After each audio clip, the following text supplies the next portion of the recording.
I've reincarnated into the universally recognized canon fodder class, the skeleton summoner, mocked by everyone as the weakest in history. But no one knew that I had awakened the world's only, infinite devouring, talent. With each of my summons that perishes, I permanently plunder 1/10 of its attributes. On the surface, I command skeleton hordes through sheer numbers, but secretly I crave their deaths, the more fallen, the better. During the initial combat test, I drained all my mental energy summoning 50 skeletons. Using them as bait and fodder, my attributes began skyrocketing uncontrollably. While others were still cautiously hunting low-level cat demons, I had already set my sights on that dread-inspiring thunder cat demon lord lurking in the dimensional depths. Chapter 1, Awakening Anomaly, Unique Class. Blue Star, Changdong City, Spiritual Energy Number 1 High School's Awakening Hall, Huagua. A large group of young people who had just turned 18 were gathered here, waiting for the moment that would change their fates. In the crowd, a plainly dressed teenager with a faint scar on his face gazed fervently at the awakening platform ahead. 18 years since transmigrating here, could today finally be my chance to turn things around?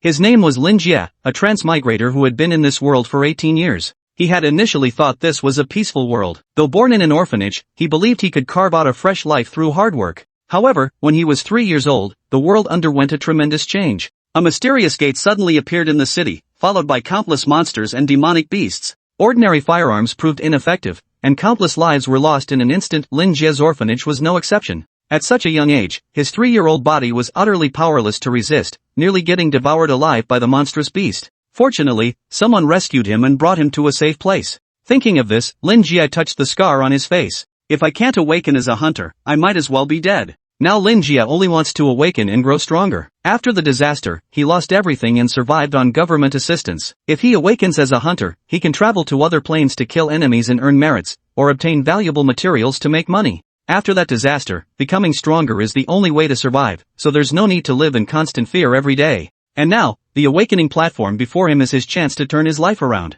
When everyone reaches the age of 18, they can undergo an awakening to become a combat-oriented hunter, a support-oriented aid professional, or a relatively ordinary life professional. At that moment, a streak of white light flashed across the sky, and a figure instantly appeared on the awakening platform. The man appeared to be in his 40s or 50s, holding a gem-encrusted staff and dressed in elegant white robes that exuded nobility. At a glance, it was clear he was a formidable professional of considerable strength. I am the Light Mage Ryan, also the host of today's awakening ceremony. 15 years ago, humanity suffered an invasion, and now only 30% of the world's population remains. So I hope that no matter what profession you awaken, you won't feel prideful or disheartened. I hope you can all contribute to the human race, for humanity to endure and thrive. His words ignited the fighting spirit of everyone present, filling them with anticipation for the moment they would awaken as hunters. Lin Jie was no exception. After all items were prepared, the awakening ceremony began under the witness of the leaders of Changdong City and Ryan. The first group of 10 students stepped onto the stage in the order their names were called.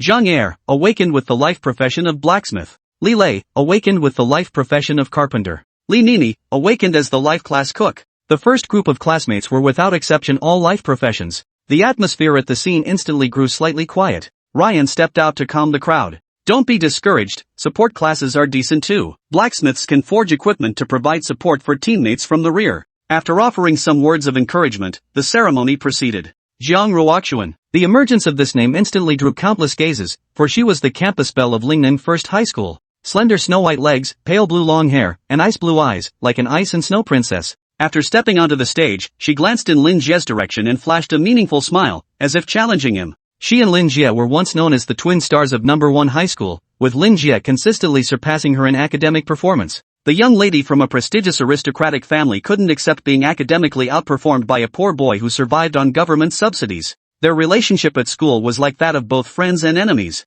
Lin Jie smiled helplessly from below the stage. This little girl is far too competitive. Soon, the awakening array lit up as Jiang Ruoxuan began her awakening. As the awakening ceremony progressed, everyone suddenly felt a wave of chilling cold descend. Snowflakes began to drift down from the sky. Everyone present was startled, and Ryan couldn't help but exclaim as he gazed at the snowflakes. Heavenly omen! It's actually a divine tier class. As snowflakes drifted down, a massive shadowy figure emerged behind Jiang Ruoxuan. The ethereal figure took the form of a woman, dignified and majestic, yet her beauty inspired no impure thoughts, only reverence in those who beheld her. Even Reiner, who was over level 70, could feel an overwhelming pressure. The goddess of ice and snow. The awakening ceremony soon concluded. Jiang Ruoxuan opened her eyes, her beauty now seemingly tinged with a trace of divinity, while a faint chill emanated from her entire being. Congratulations, you've actually awakened as the divine class profession, Frost Emperor. Everyone present was in an uproar. Divine grade profession. It's actually a divine grade profession. The human race hasn't seen a divine grade profession emerge in over a decade.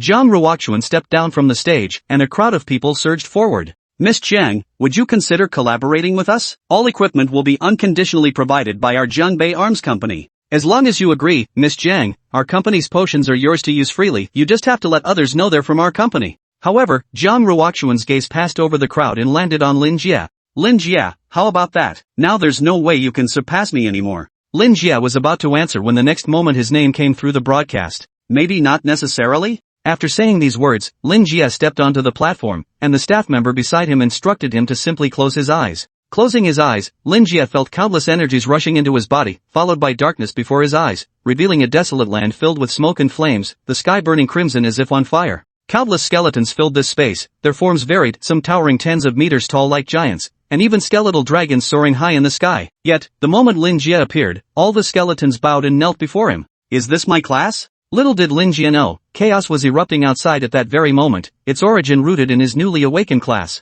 The entire spiritual energy hall was enveloped in black mist, with countless skeletal phantoms flickering within the fog, as if they might surge forth to tear them apart at any moment. Instantly, all security personnel and professionals in the venue went on high alert, with bodyguards of wealthy merchants drawing their weapons, ready for battle. Ryan shouted at this moment. Don't panic, this isn't an enemy attack, it's merely the awakening phenomenon of this student. Witnessing this extraordinary phenomenon, Ryan was utterly shocked, then the staff in his hand emitted a bright light, dispersing the black mist. Gazing at Lin Jie on the stage, he sighed inwardly. This spectacle is even more magnificent than the descent of the snow goddess. There can only be one explanation and existence above divine tier occupations, the unique occupation. Compared to Jiang Ruoxuan's snow goddess earlier, this phenomenon now drew even more attention from the crowd. All the corporations were preparing to rush forward and compete to sign contracts with this student once the awakening ceremony concluded. However, when Lin Jie opened his eyes after completing his awakening, he noticed something peculiar in Ryan's expression.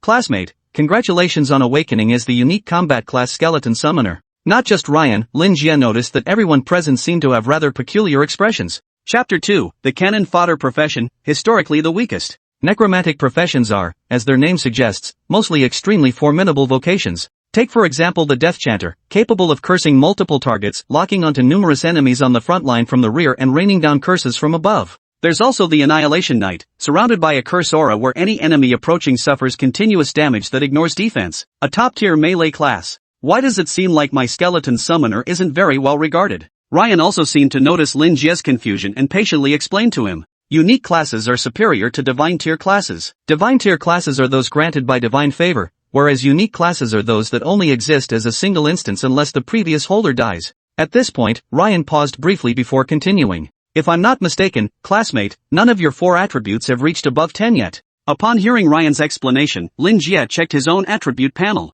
Strength, 8, Agility, 8, Constitution, 8, Spirit, 10. You're absolutely right, my average attributes are around 8. Ryan turned to ask Jiang Ruoxuan, who had just awakened a divine tier profession. Classmate, could you tell us what your 4 attributes are? Jiang Ruoxuan stood up and answered with a clear, bright voice. Strength 20, Speed 15, Constitution 15, Spirit 20. This attribute caused quite a stir among the students. No one expected the stats of a divine tier class to be so high. Ren patted Lin Jie's shoulder reassuringly. Historically, there once was a skeleton summoner too. Sadly, that person exhausted their family fortune only to die in battle at level 30. That's why no one values this profession. It's universally regarded as the weakest among all unique classes, dubbed a cannon fodder job. As soon as the words cannon fodder class were spoken, the classroom erupted in mocking laughter, with some beginning to whisper derisively. All that fuss and I thought it was something special? Turns out it's just a lousy skeleton summoner. My strength as a shield warrior is already at 12, with average stats above 10. I never expected a unique class to be worse than my common one. Honestly, even a dog wouldn't take this job. All you can do is summon skeleton minions. And in the early stages, I'm not kidding, one of those skeleton lackeys could be knocked over by a single fart from me. If this guy had money, it wouldn't be so bad. He could at least equip his skeletons to boost their combat power. But as a poor student relying on state subsidies, there's no future in it. If our school's rich kid Cheng Dalong had this class, maybe it'd be promising, but for this broke loser? Forget it.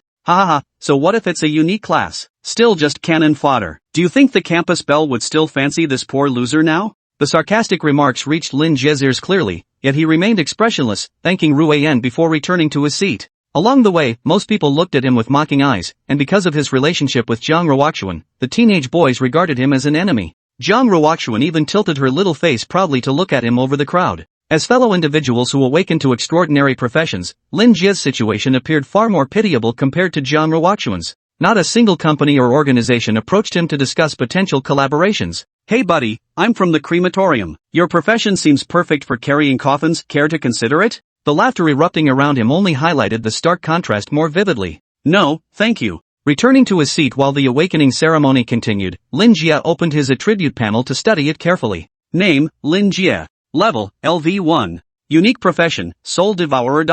Strength, 8 agility, 8 constitution, 8 spirit, 10. Skill, Skeleton Summon, LV1. Skeleton Summon, consumes 1 spirit to summon 5 Iron Tier skeleton soldiers for combat. Unique talent, Endless Devour, LV1.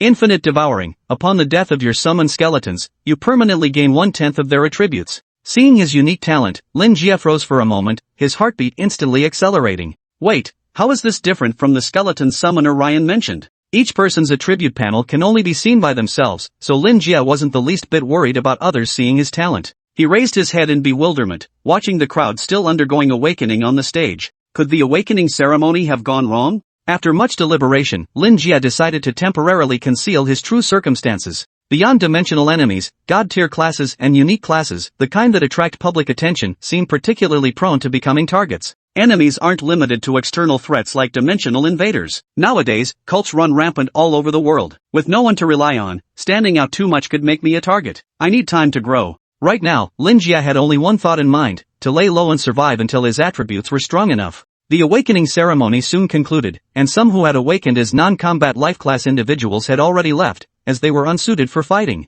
The venue was missing half its attendees, with life class professions making up 50%, support classes 30%, and combat classes a mere 20%. Ryan looked at the crowd. You should all be able to guess what I'm about to say next. Then he took out a box from his pocket, opened it, and revealed a pendant inside. A silver chain held a transparent gemstone with 4 colors flowing within it. Tomorrow you professionals will participate in the practical combat assessment. The one who slays the most aberrant beasts will receive this Omni Stone as a prize. The effects of the Omni Stone need no further explanation, I presume. Lin Jie overheard someone muttering quietly nearby. This is really going all out, a silver-grade all-power stone pendant that boosts all attributes by +10. Though the increase isn't huge, it's incredibly rare for beginners and worth millions on the market. Poor Lin Jie had never heard of this thing before, but he knew about equipment grade classifications. Upon hearing this, his gaze toward the Omni Stone instantly burned with desire. Equipment is divided into 9 levels: black iron, bronze, silver, gold, platinum, diamond, legendary, epic, and unique.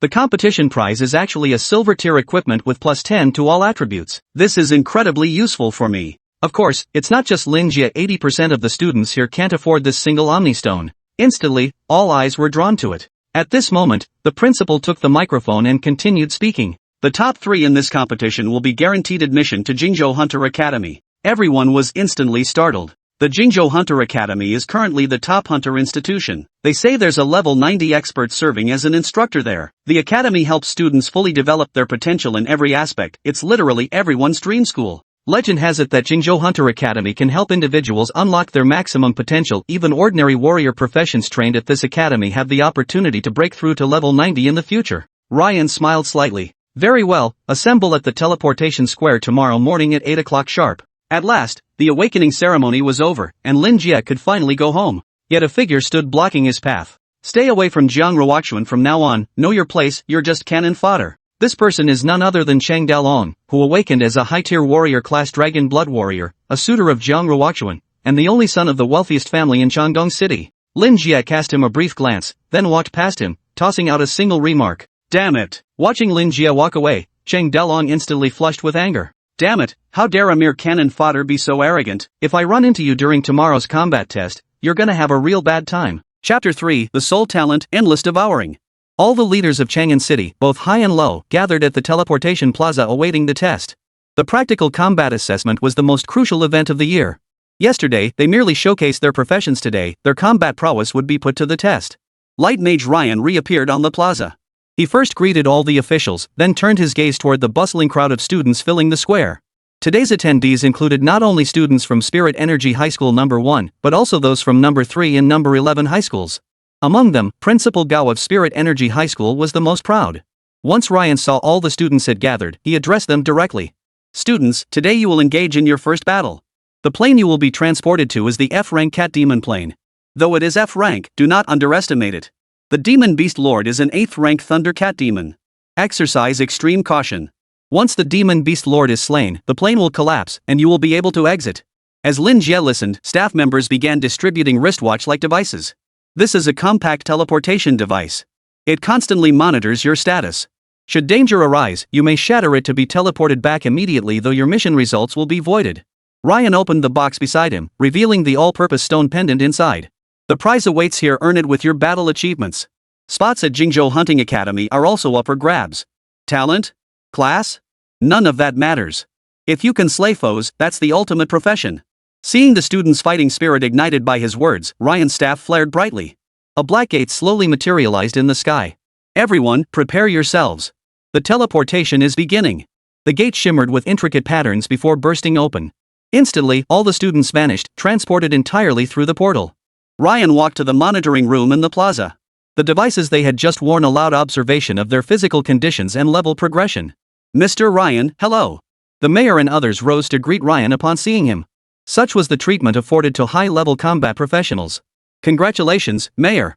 To think Changdong City has awakened a god-tier profession this year, the city's future is limitless now. The mayor couldn't suppress the smile spreading across his face. I heard there's also a unique class? That's even rarer than a god-tier class, isn't it? Ryan shook his head as he sat down. The unique class is all well and good, but unfortunately, this one happens to be the weakest of the bunch, not even as powerful as a mid-tier combat class. The principal of Lingning First High School was also quite pleased. That's all it is, nothing more, just a god-tier profession. The faces of the other two school principals darkened, but one of them retorted defiantly. Our school has also awakened a high-tier profession, the Blazing War God, a dual-path profession mastering both physical and magical arts. Jingzhou Hunting Academy spot is definitely ours. Now, everyone was eagerly awaiting who would emerge as the top scorer in this test. Lin Jie opened his eyes to find himself in a dense jungle. Towering ancient trees surrounded him, sunlight filtering only through gaps in the canopy, casting an eerie, shadowy atmosphere over the forest. The faint howls of beasts echoed faintly from the depths of the forest. Without delay, Lin Jie began summoning his skeleton soldiers. Skeleton summon. He poured all 10 points of his mental energy into the summoning without reservation. Instantly, 50 skeleton soldiers surrounded Lin Jie, forming a circle with him at its center. Ugh, I feel a bit dizzy. Is this a sign of excessive mental energy depletion? But it was fine. His mental energy regenerated a little every hour, so the headache would fade soon enough. Exhausting his mental energy was no big deal. He hadn't forgotten how that historical skeleton summoner met his end. Advance. Engage combat mode. At his command, the entire squad began advancing forward. In this jungle, there was no sense of direction, only the narrow paths winding through the undergrowth. 50 skeleton warriors clattered along, their bones creaking as they marched forward. The entire group made a tremendous racket through the jungle. Lin Jie's idea, using noise to lure the beasts. Sure enough, 3 cat demons soon appeared ahead. These feline beasts resembled monkeys in build, yet bore human-like heads adorned with whiskers and parted long hair. Their claws stretched half a foot long, gleaming with a chilling light. View cat demon attributes. Cat demon LV1. Strength 10. Agility 11. Stamina 8. Spirit 0. Skills none. Just ordinary cat demons? I wonder how my skeleton soldiers would fare against them one-on-one. Upon receiving the order, 3 skeleton soldiers brandished their weapons and charged toward the 3 cat demons with heavy strides. The 3 cat demons showed no fear, letting out a fierce growl before charging straight at them. Leveraging their speed advantage, the cat demons lunged first, claws extended to tear at the skeletons' heads. The skeleton soldiers, possessing similar attributes to the cat demons, reacted swiftly, raising their weapons to block. However, the skeleton soldiers' equipment was inferior, and their agility was slightly lower than that of the 3 cat demons. All 3 skeleton soldiers were defeated in their fight against the 3 cat demons, while the cat demons themselves only sustained minor injuries. They really are a bit weak. 3 streams of gray energy surged into Lin Jie's body. Devouring attribute, strength +3, agility +3, constitution +3. Endless Devour actually worked. It directly boosted my attributes except for spirit. Lin Jie was overjoyed. If all 50 skeleton soldiers perished, he could gain 50 points across all attributes. But now wasn't the time to send the skeleton soldiers to their deaths. With a wave of his hand, 10 skeleton soldiers advanced, hacking the 3 cat demons into mincemeat. Even though the cat demons had slightly higher stats, the sheer numbers of the skeleton soldiers were overwhelming. Gained upgrade energy +5. Gained upgrade energy +5. Gained upgrade energy +5. Acquired materials, cat demon claws 2. After slaying the 3 cat demons, waves of energy surged into Lin Jie's body. Simultaneously, the skeleton soldiers gathered the dropped materials and handed them over to him. At least they'll fetch some money. I'll keep them for now. Just as Lin Jie bent down to organize his backpack, the tree behind him trembled. Whoosh! A cat demon leapt from the tree, launching a sneak attack at the distracted Lin Jie. Sensing the disturbance, Lin Jie instantly dropped his backpack and spun around. His fist slammed straight into the cat demon's face. After endless devouring, Lin Jie's physical prowess was now comparable to that of the cat demon, even slightly surpassing it. A single punch sent the cat demon flying. Seeing the claw marks left on his arm, Lin Jie breathed a sigh of relief. Thankfully, my stats are just a tad higher. Otherwise, this arm would have taken a beating. The cat demon landed in the midst of the skeleton soldier formation and was immediately surrounded and hacked to pieces. After stowing the materials in his backpack, Lin Jie directed the party to press forward. The entire group marched onward through the jungle, an unstoppable force. Everyone was teleported to the outskirts of the cat demon forest, where no powerful cat demons currently roamed. But some were less fortunate. With a flash of thunder, one unlucky soul was instantly reduced to ashes. A silver-haired, purple-furred cat demon, its body shrouded in lightning, stood at the heart of the jungle. As if sensing something, it let out a piercing roar. Dark clouds gathered in the sky, accompanied by the rumble of thunder. All the trainees looked up at the sky. Is that the location of the Thunder Cat Demon, the leader of the cat demons? Lin Jie muttered under his breath before continuing forward. Just you wait, I'll catch you and trade you for gear. Chapter 4, Item Drop, Leveling Up begins. Gained level up energy +5. Gained level up energy +5. Compared to others panting from exhaustion, Lin Jie's leveling process was far simpler. When encountering monsters, he simply had his skeleton soldiers swarm forward and chop them into mincemeat. Ordinary cat demons stood no chance against such an onslaught. Even if the enemy kills your skeleton soldiers, it's still worth it. You gain attributes. Congratulations on reaching level 2. Gained 3 free attribute points. After slaying countless cat demons, Lin Jie successfully reached level 2. 3 free attribute points? Without hesitation, Lin Jie allocated all 3 points to his spirit attribute. Name, Lin Jie. Level, LV2. Unique class, Undead Devourer. Strength, 23. Agility, 23. Constitution, 23. Spirit, 13. Skill, Skeleton Summoning LV1. Skeleton Summon, consumes 1 point of spirit to summon 10 black iron skeleton soldiers for combat. Unique talent, Endless Devour LV1. Endless Devour, upon the death of your summoned skeletons, you permanently gain 1/10 of their attributes. I can directly increase all other attributes, but I currently have no way to boost spirit. All attribute points gained from leveling up will be allocated to spirit. After a period of combat, Lin Jie's skeleton soldiers suffered 15 casualties. But this also granted him a 15-point attribute boost. His physical stats had nearly tripled, now matching those of a high-level warrior class. This feeling is truly exhilarating. Keep going, Skeleton Summon. After an hour of combat, his spirit had recovered 1 point. Combined with the 3 spirit points gained from leveling up, Lin Jie used 4 spirit points to summon 20 skeleton warriors. 70 skeleton soldiers. I wonder if they can take on a demon beast leader? The enlarged skeleton formation advanced once more, its momentum even more formidable.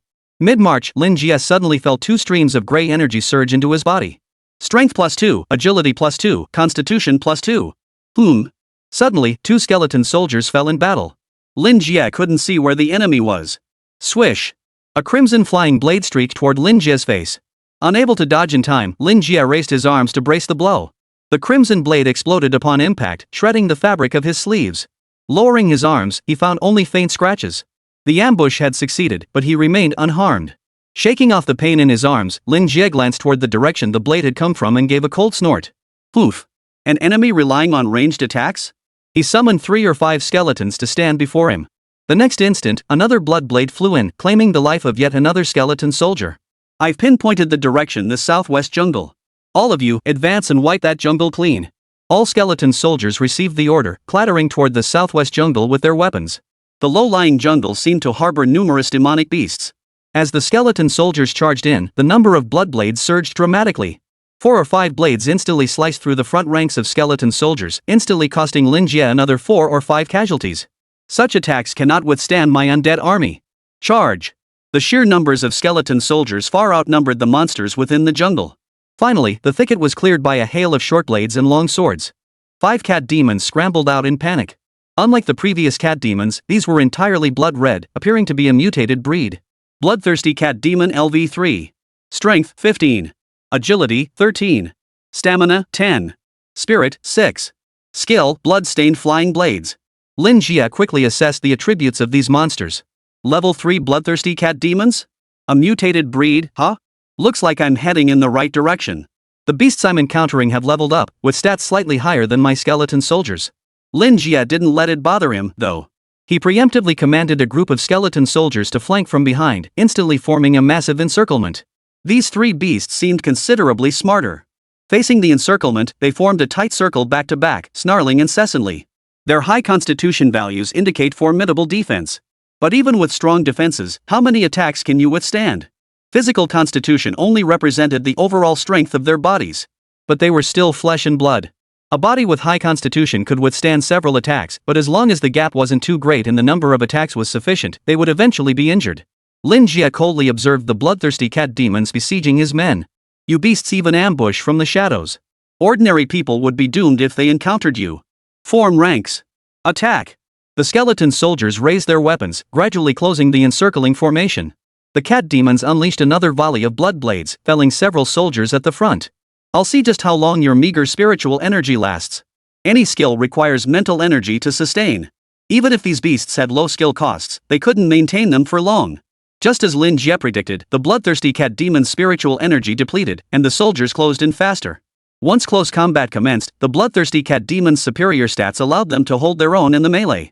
However, Lin Jie's skeleton horde was simply too vast, far too vast. These beasts experienced the human wave tactic for the first time. Finally, the 5 cat demons met a gruesome end beneath a barrage of broken weapons. Gained upgrade energy plus 30. Gained upgrade energy plus 30. Obtained fangs 5. Obtained consumable soul summoning incense 1. Soul summoning incense? Lin Jie was overjoyed upon seeing this consumable. Throughout his journey, whether due to excessive noise or an imposing formation, he had encountered few demonic beasts. After all, he was only at level 3. Soul summoning incense, when lit, attracts nearby demonic beasts. Effect lasts for half an hour. Use with caution if you're low level. This item was incredibly important to Lin Jie. It's been nearly 3 hours since we entered the secret realm. Those with strong starting attributes must be level 5 by now. I can't afford to lag behind any longer. I must level up quickly. That Omni Stone is mine, and so is that spot at Jingzhou Academy. Lin Jie desperately wanted to know how that legendary skeleton summoner had leveled up in history. Perhaps he could avoid some of the pitfalls that way. The soul summoning incense was now the most critical item, but Lin Jie wasn't ready to light it just yet. Full speed ahead. Push toward the core area. Nearly 100 skeleton soldiers obeyed the command, clattering and clanking as they advanced deep into the jungle. Along the way, they slaughtered numerous ordinary cat demons, including many bloodthirsty ones. Yet as Lin Jie advanced deeper, the number of common cat demons encountered dwindled. This is it. Fewer and fewer ordinary cat demons means I'm getting closer to the leader's territory. At this point, Lin Jie pulled out the soul summoning incense. Getting any closer might draw the leader's attention. I'll light it right here. As he spoke, Lin Jie drained his spiritual energy, pushing the number of skeleton soldiers to its peak. A full 100 skeleton soldiers now surrounded him. Click. Lin Jie lit the soul summoning incense and waited quietly at the center for the monsters to attack. Chapter 5, Attribute Boost, Skill Upgrade. Lin Jie's luck was truly abysmal.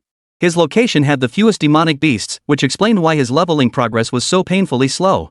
In stark contrast, Cheng Dalong now had 7 or 8 ordinary cat demons lying beside him, along with 2 bloodthirsty cat demons.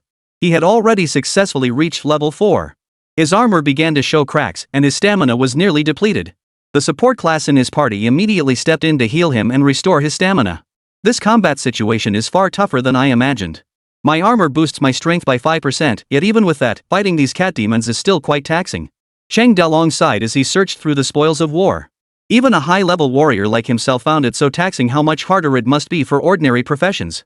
He opened the map to locate areas where demon beasts were relatively concentrated. Let's keep searching for areas with clusters of common cat beasts to level up. If we encounter large groups of bloodthirsty cat beasts, even I won't be able to keep you all safe. Cheng Dalong was quite satisfied with his leveling progress, especially with 3 support classes by his side. Once he reached level 6, he might even attempt to challenge a boss. Lin Jie. When I successfully defeat a boss, you'll see the difference between classes. Compared to Cheng Dalong, Zhang Ruoxuan found the fight less taxing. Her ice sword sliced through the frozen cat demon like butter, shattering it into ice shards. She successfully reached level 7. Still, the intense combat left her drenched in sweat. Take a break. We'll handle the lookout for you. A girl wielding a staff addressed Zhang Ruoxuan, while others began restoring her stamina. For support class adventurers now accompanied Jiang Ruoxuan, along with 2 mage class adventurers. These companions were all individuals she had rescued along the way. Be careful out here, there are quite a few beasts. I'll recover my stamina as quickly as possible, then we'll go take down the beast leader together. As she sat cross-legged to recover, Jiang Ruoxuan couldn't help but silently wonder how Lin Jie was faring. Outside the plane, city officials and school principals watched the leveling progress with satisfaction. The mayor stared at the screen displaying Jiang Ruoxuan's ranking, still far ahead of the rest. Truly the Ice Emperor, manifesting divine miracles. She's far ahead of everyone else, reaching level 7 first. Our school's representative isn't far behind either. She's already at level 5 and will likely reach level 6 soon. The principal of Lingneng First High School chuckled smugly. If I recall correctly, the leader of this cat demon plane is only around level 8. Jiang Ruoxuan's leveling has stalled, now likely resting. Once she recovers, she should be able to challenge the cat demon leader directly. Upon hearing this, the principals of the other 2 schools felt a wave of pressure wash over them. Yet this reality remained undeniable. The initial attributes of a god-tier profession were simply too formidable. Ha! Who's this? How come their leveling progress is so fast? A name began climbing the rankings relentlessly. Ryan glanced over and was slightly startled upon seeing the name. It's actually Lin Jie? At this moment, Lin Jie wasn't merely hunting beasts, he was waging war against them. Under the influence of the soul-summoning incense, cat demons poured in from all directions. Dozens of cat demons, large and small, appeared. Nearly 100 skeleton soldiers now formed a wall, fighting the cat demons frantically. The moment a skeleton soldier fell, another immediately took its place from the rear. Lin Jie felt no pity whatsoever. These skeleton soldiers were expendable mere cannon fodder. Standing at the very center of the formation, not a single cat demon could breach the defenses to reach him. Gained upgrade energy plus 5. Gained upgrade energy plus 30. Acquired materials, fangs 8. As skeleton soldiers and cat demon corpses kept appearing, Lin Jie's level skyrocketed. Level 3. Level 4. But then, streams of gray energy surged into Lin Jie's body. Ha! Why did my combat losses suddenly increase? Leaping onto a protruding rock, Lin Jie surveyed the battle ahead. He spotted a massive cat demon amidst the horde, its fur gleaming like polished brass. Nearly twice the size of the others, it stood almost 2 meters tall, its fur gleaming. Ordinary skeleton soldiers' attacks barely scratched its surface. A higher level creature has arrived? Lin Jie checked the cat demon's attributes. Copper-hided cat demon LV5. Strength 22. Agility 18. Stamina 24. Spirit 0. Skill copper skin. Looking at these slightly exaggerated stats, Lin Jie couldn't help but feel a pang of emotion. These stats far surpass my skeleton soldiers. This gap can't be bridged by sheer numbers alone. The copper-skinned cat demon's claws were even more formidable. With a single swipe, 3 or 4 skeleton soldiers were reduced to bone fragments. 1, 2, 3, only 3? Just as Lin Jie was considering whether to intervene himself, a notification sound interrupted his thoughts. Congratulations on reaching level 5. Skeleton summoning skill upgraded. Hearing his skeleton summoning skill level had increased, Lin Jie's heart leapt with joy. Skeleton summoning LV2 consumes 1 point of spirit power to summon 10 black iron skeleton soldiers for battle, or consumes 1 point of spirit power to summon 5 bronze skeleton soldiers for battle. Bronze grade skeleton soldiers? Lin Jie waved his hand, and 5 skeleton soldiers instantly materialized. However, compared to the previous skeleton soldiers, these 5 were markedly different. Standing at 1.8 meters tall, they wore simple leather armor and wielded more complete weapons, iron swords over a meter long, sturdy spears, and full wooden tower shields. Lin Jie examined their attributes. Bronze skeleton warrior LV1. Strength 20. Agility 20. Stamina 20. Spirit 0. Skill downward slash. Horizontal cleave, a martial technique requiring no mental energy, unleashing a slash with 1.5 times one's strength in an instant. Lin Jie stared at the bronze tier skeleton soldier in surprise. They actually have skills. Though their stats fell short of the copper-skinned cat demons, these soldiers were far superior to the original black iron soldiers. Most importantly, these creatures actually possessed skills. I wonder if the horizontal slash skill can be obtained through endless devouring. But for now, he needed to hurry to the boss's location and take it down. There was no time to waste here. With a wave of his hand, 30 bronze skeleton soldiers materialized from the black mist. Charge!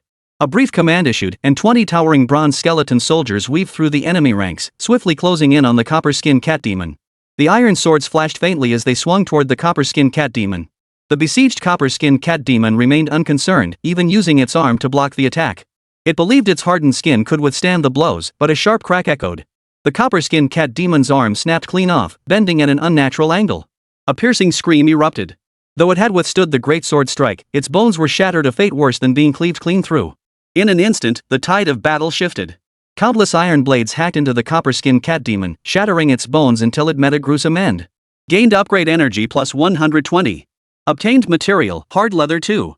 Obtained black iron braid treasure chest 1. Lin Jie stowed the materials but did not rush to open the treasure chest. Clear out every last one of these beasts, leave not a single one behind. The effects of the soul summoning incense had faded, but Lin Jie spared none of the remaining cat demons, each one was precious upgrade energy. Soon, the battlefield was cleared. Lin Jie glanced at his level. Already level 6. Perhaps it's time to challenge the cat demon leader. This has dragged on far too long. With that thought, he resolved to arm himself as thoroughly as possible. He pulled out the treasure chest. Let's see what I can get from this. Chapter 6, Confronting the Boss, Unexpected Twist. Obtained Ruby 1. Ruby Black Iron Grade, Strength plus 1. Looking at the palm-sized, translucent blue gem before him, Lin Jie wasn't particularly impressed. This thing's stats are pretty useless. It's just a half-baked piece of gear anyway. Might as well sell it. He tossed it into his backpack without a second thought, glancing at the materials filling most of the space. Should fetch a couple thousand yuan. After a quick sort, Lin Jie glanced at his attributes. Name, Lin Jie. Level, LV7. Unique class, Undead Devourer. Strength, 43. Agility, 43. Stamina, 43. Spirit, 23. Skill, Skeleton Summoning LV2. Skeleton Summon, consumes 1 point of spirit to summon 5 bronze skeleton soldiers into battle. Unique talent, Endless Devour LV1. Endless Devour, permanently gain 1/10 of a skeleton's attributes upon its death. Without realizing it, my average stats have surpassed 40? Lin Jie felt the power surging within him. Even if he faced a bronze cat demon head-on, he wouldn't fear it in the slightest. But with stats like these, doesn't that make me a melee mage? Glancing toward the direction of the thunderclouds, Lin Jie ordered the entire soldier formation to advance rapidly. Spectators watched Lin Jie's level skyrocket within half an hour, ultimately settling just below Jiang Ruoxuan's, securing second place. Did that kid use some kind of dark magic? Why did he level up so fast all of a sudden? Exactly. To level up that fast in such a short time, there must be some trickery involved.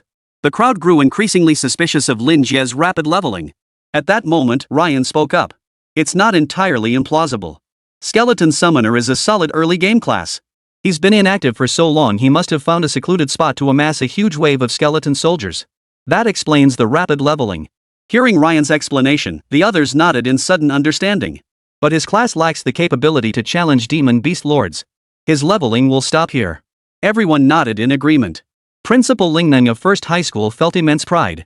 Even if Lin Jie couldn't claim first place, his level advancement alone brought honor to the school. Especially with Jiang Ruoxuan ranking first, it filled him with immense satisfaction. Just then, the classmate of the Flame War God also ascended to level 8. This startled everyone present. The mayor was delighted to see 2 individuals reach level 8. Excellent! Now that Jiang Ruoxuan has reached level 8, and this vocational student has also achieved level 8 through sheer perseverance, it seems our human race is about to gain 2 new guardians. The mayor asked the principal beside him with a smile. What is the name of this student who awakened as the Blazing War God? Her name is Qi Jiao. She's an exceptionally diligent student. Though her family is poor, she works incredibly hard in her martial arts classes. Excellent. Regardless of the outcome, provide her with additional scholarship funds upon her emergence. We must encourage such talent. The mayor was thoroughly satisfied with this outcome. In their eyes, Lin Jie's performance was merely a fleeting moment. Even if his level had risen, they didn't believe he could defeat the boss. A full morning had passed since the test began when Jiang Ruoxuan opened her eyes. My stamina is almost fully restored. Time to find that demon beast boss. Name, Jiang Ruoxuan. Level, LV8. God tier class, Ice Emperor. Strength, 38. Agility, 23. Stamina, 23. Spirit, 37. Talent, Ice Mastery. Skills, Freezing Ice LV.5, Ice Blast LV.2. Jiang Ruoxuan evenly distributed the talent points gained from leveling up between strength and spirit. This allowed her to maintain combat effectiveness when monsters closed in while also dealing area of effect damage with her skills, a dual path build with immense potential. A petite girl beside her spoke timidly. But I heard the demon beast leader has extremely high stats, probably over 40. Jiang Ruoxuan gazed intently at the churning thunderclouds in the distance. Don't worry. With your support and my abilities, taking down an 8th level demon beast leader is no problem. Jiang Ruoxuan's confidence stemmed partly from her own formidable strength, but also from the presence of a powerful support class member in her party, an Aura Master. With Jiang Ruoxuan's assistance, this Aura Master had successfully reached level 5. Now, when this aura master activated their skill, they could boost the attributes of friendly units by 10%. This meant Zhang Ruoxuan's own strength and spirit attributes could reach over 40, granting her the capability to damage the cat demon leader. Zhang Ruoxuan then turned her gaze to the petite girl. Your support abilities are defense boost and stamina recovery. Combined with the speed-enhancing support nearby, I'm confident we can completely defeat the cat demon chief. Hearing Zhang Ruoxuan's declaration, the group's confidence soared. Just then, Zhang Ruoxuan suddenly noticed the lightning density in the distant thunderclouds surging dramatically, accompanied by deafening claps of thunder. Her expression changed. Let's go. Someone has already gone to challenge the cat demon lord. Zhang Ruoxuan led them at full speed, quickly reaching the location of the cat demon lord. Surrounding trees lay shattered by lightning strikes, the air thick with the acrid smell of burning, while flames continued to rage nearby. Zhang Ruoxuan focused her gaze and saw a disheveled woman with fiery red hair wielding a broadsword. A wall of flames shielded her from the relentless lightning strikes. Not far away, a short, gray-black cat demon emitted a sharp, delighted cackle. Seeing the injured figure, Zhang Ruoxuan crystallized countless shards of ice around her body. Charging forward, she shouted. Cat demon plain lord, thunder cat demon. Use all your skills to support me, I'm going to help her. Then, a pale blue figure darted forward, launching several icicles toward the thunder cat demon. The support classes behind her unleashed their abilities simultaneously, beams of light bathing Zhang Ruoxuan. Instantly, Zhang Ruoxuan's stats soared past 40 billion. But the red-haired woman, seeing reinforcements arriving, urgently shouted at Zhang Ruoxuan. Run! This thing mutated, you're no match for it. Zhang Ruoxuan froze, but she had already charged forward and couldn't pull back in time.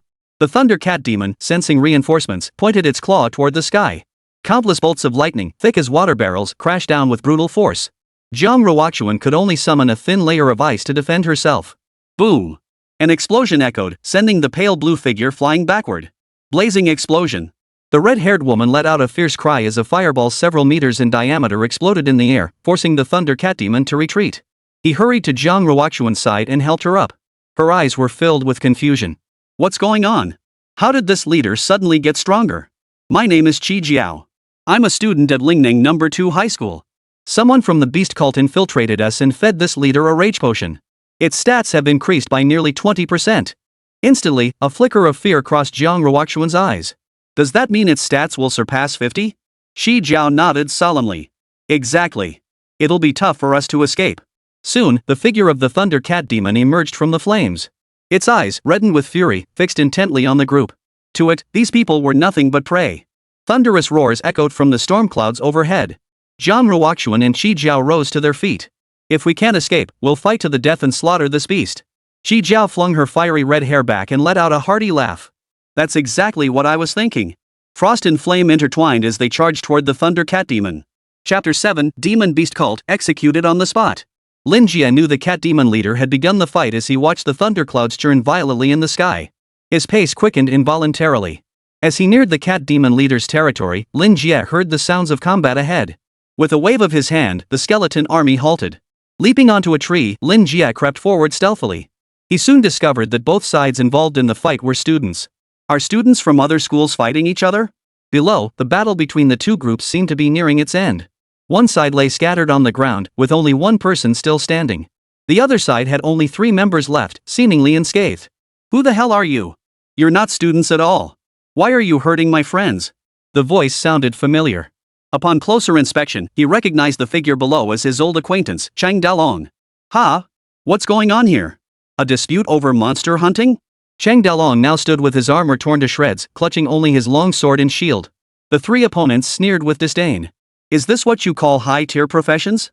Or so-called geniuses? Oomph, nothing but trash. If you can't even beat us, how do you expect to resist the invasion of the 10,000 tribes? You'd be better off surrendering now. What makes the human race so important anyway? Hearing their exchange, Lin Jie instantly recognized who these men were. Chang Dalong ripped off his tattered armor in a fit of rage and roared. So you're the dogs of the beast cult? You scum aren't even worthy of being called human, just a bunch of traitors. What gives you the right to lecture me? As he spoke, a faint crimson glow began to surge from Chang Dalong's body. Dragon transformation. As a high-tier professional, Chang Dalong possessed his own innate talent.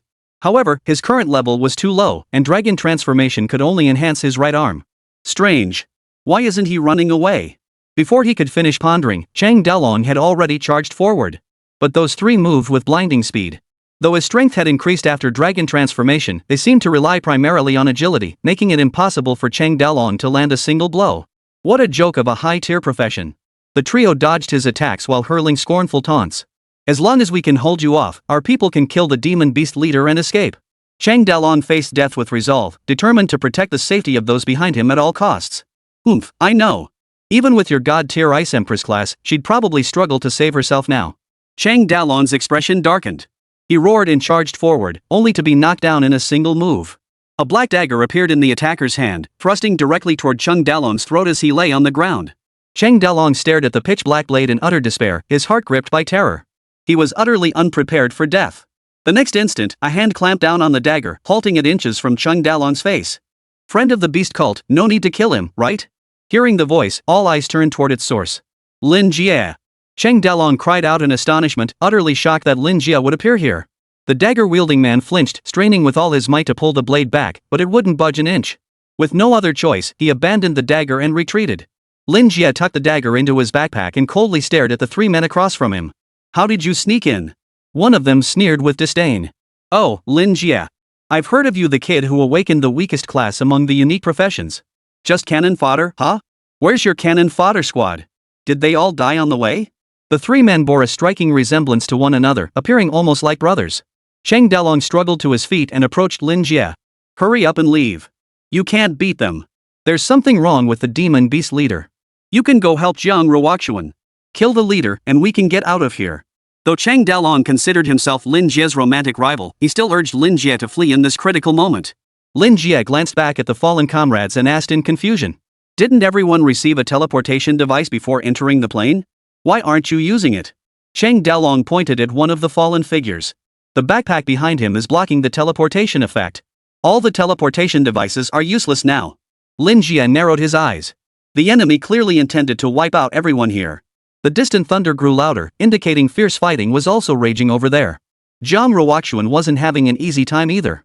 Fixing his gaze on the three brothers across from him, Lin Jie spoke coldly. I'm giving you one chance. Disable the teleportation device shielding and get the hell out of this plane now. You still have a chance to live. The three men froze for a moment before bursting into laughter, bending over double with mirth. The one who had initiated the fight earlier drew another dagger from behind his back. I never imagined I'd be looked down upon by a worthless piece of trash today. Boy, dying by the hands of the Du brothers isn't exactly shameful. With that, he flickered into motion, appearing behind Lin Jie in the blink of an eye. Remember this, I am Du One, the shadow assassin. With that, he lunged forward, aiming a vicious stab at Lin Jie's lower back, intent on finishing him off in one strike. The next moment, the dagger missed its mark. Du One stared in disbelief, unable to discern when Lin Jie had vanished from sight. What?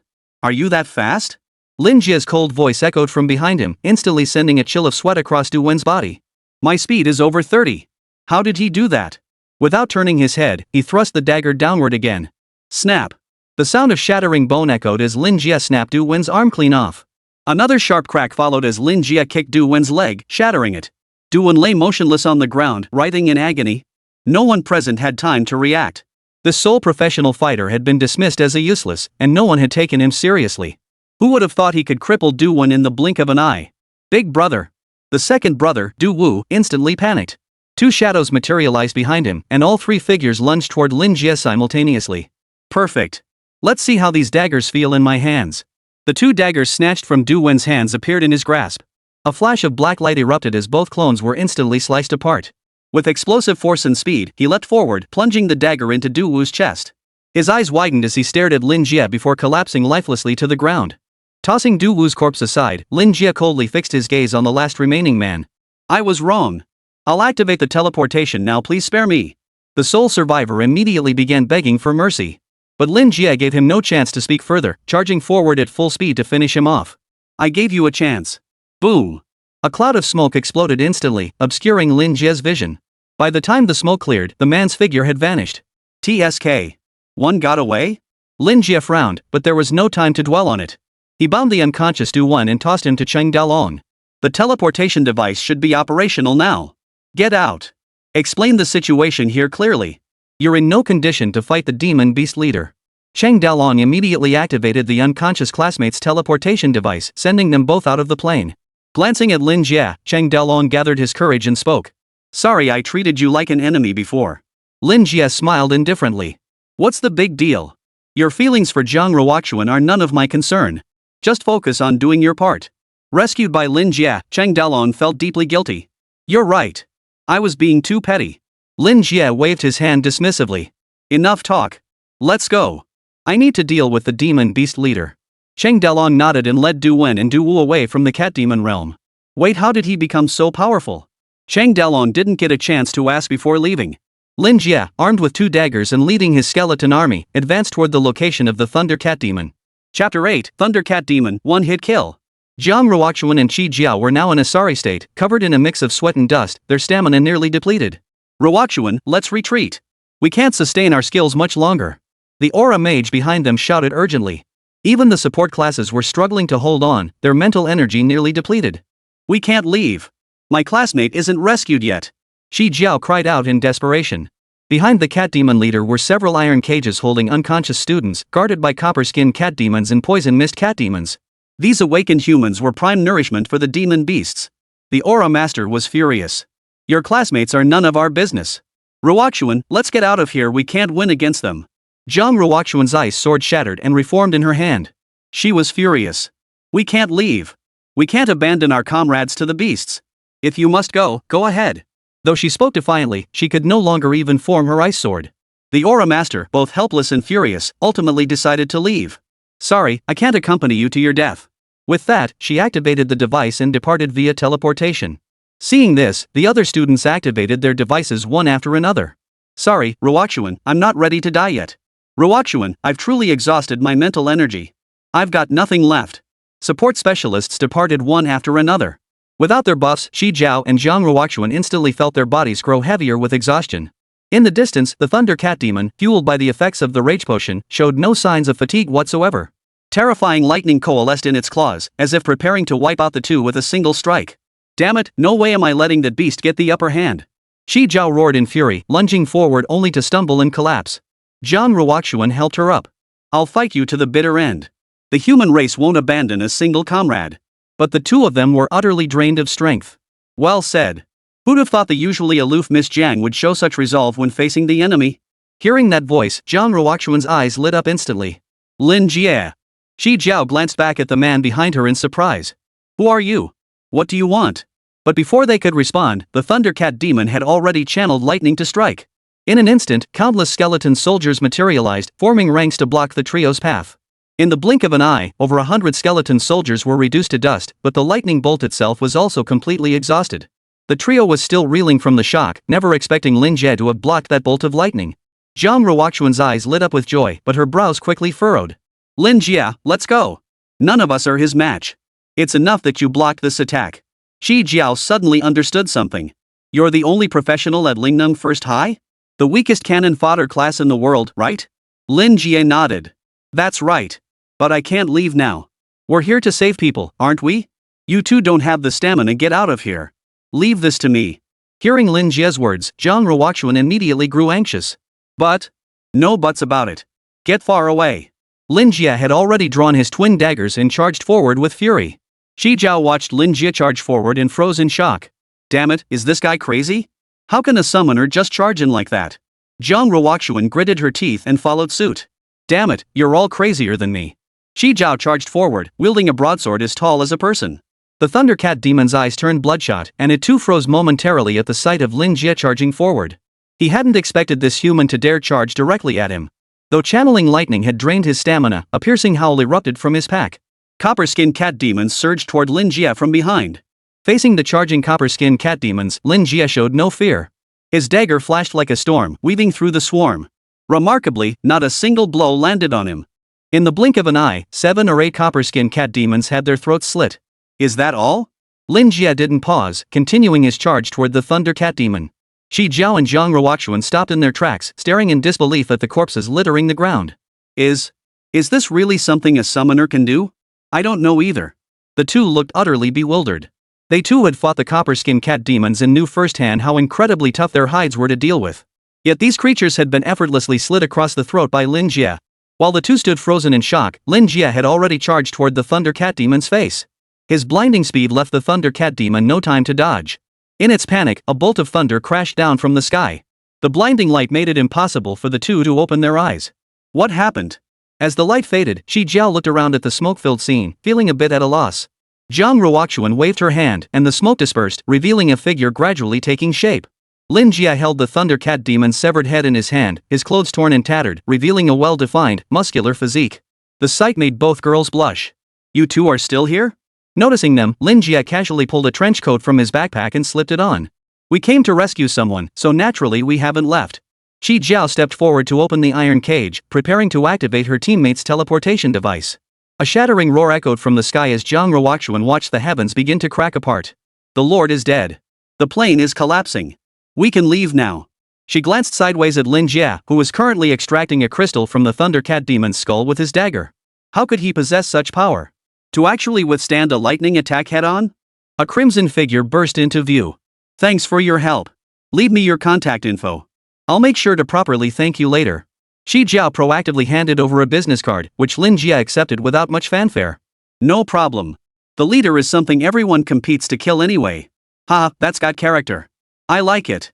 Your physical strength seems impressive. Maybe we can spar sometime. With that, the figures vanished, teleporting back to the square. The area was now under full lockdown. Light Mage Ryan stared intently at those returning through the teleportation array, his expression grave. Only when Ryan appeared, holding the cat demon's severed head, did they confirm the demonic beasts had been completely eradicated and the plane collapsed. Medical personnel swiftly approached to examine the group, finding only exhaustion and no serious injuries. Lin Jia refused the examination, stepping forward to hand the Thunder Cat Demon's head to Ryan. I've completed the test. This chance to enter Jingzhou Academy should be mine now, right? Ryan's expression remained unruffled, but upon hearing that Lin Jia had slain the demon beast leader, he couldn't help but suck in a breath. Very well. You may rest now. This trial has seen too many unexpected events. Once the situation settles, we will conduct interviews. Only then can we make a final determination. Lin Jia shrugged and said nothing. Soon, under the protection of the escort team, the group headed to a designated hotel to rest. That kid actually managed to kill the demon beast leader? Ryan finally uttered the incredulous exclamation. Chapter 9, Reward Distribution, Going with the Flow. Upon arriving at the hotel, security personnel were everywhere. With 8 students dead this time, it was a devastating loss. These cultists are getting bold attacking during the new student trials. But they probably don't know my secret, right? He took a nice, hot shower. Lin Jia lay on the bed as a bronze treasure chest materialized in his hand. Oof. A demon beast leader from an F-rank plane can only drop a bronze-grade treasure chest?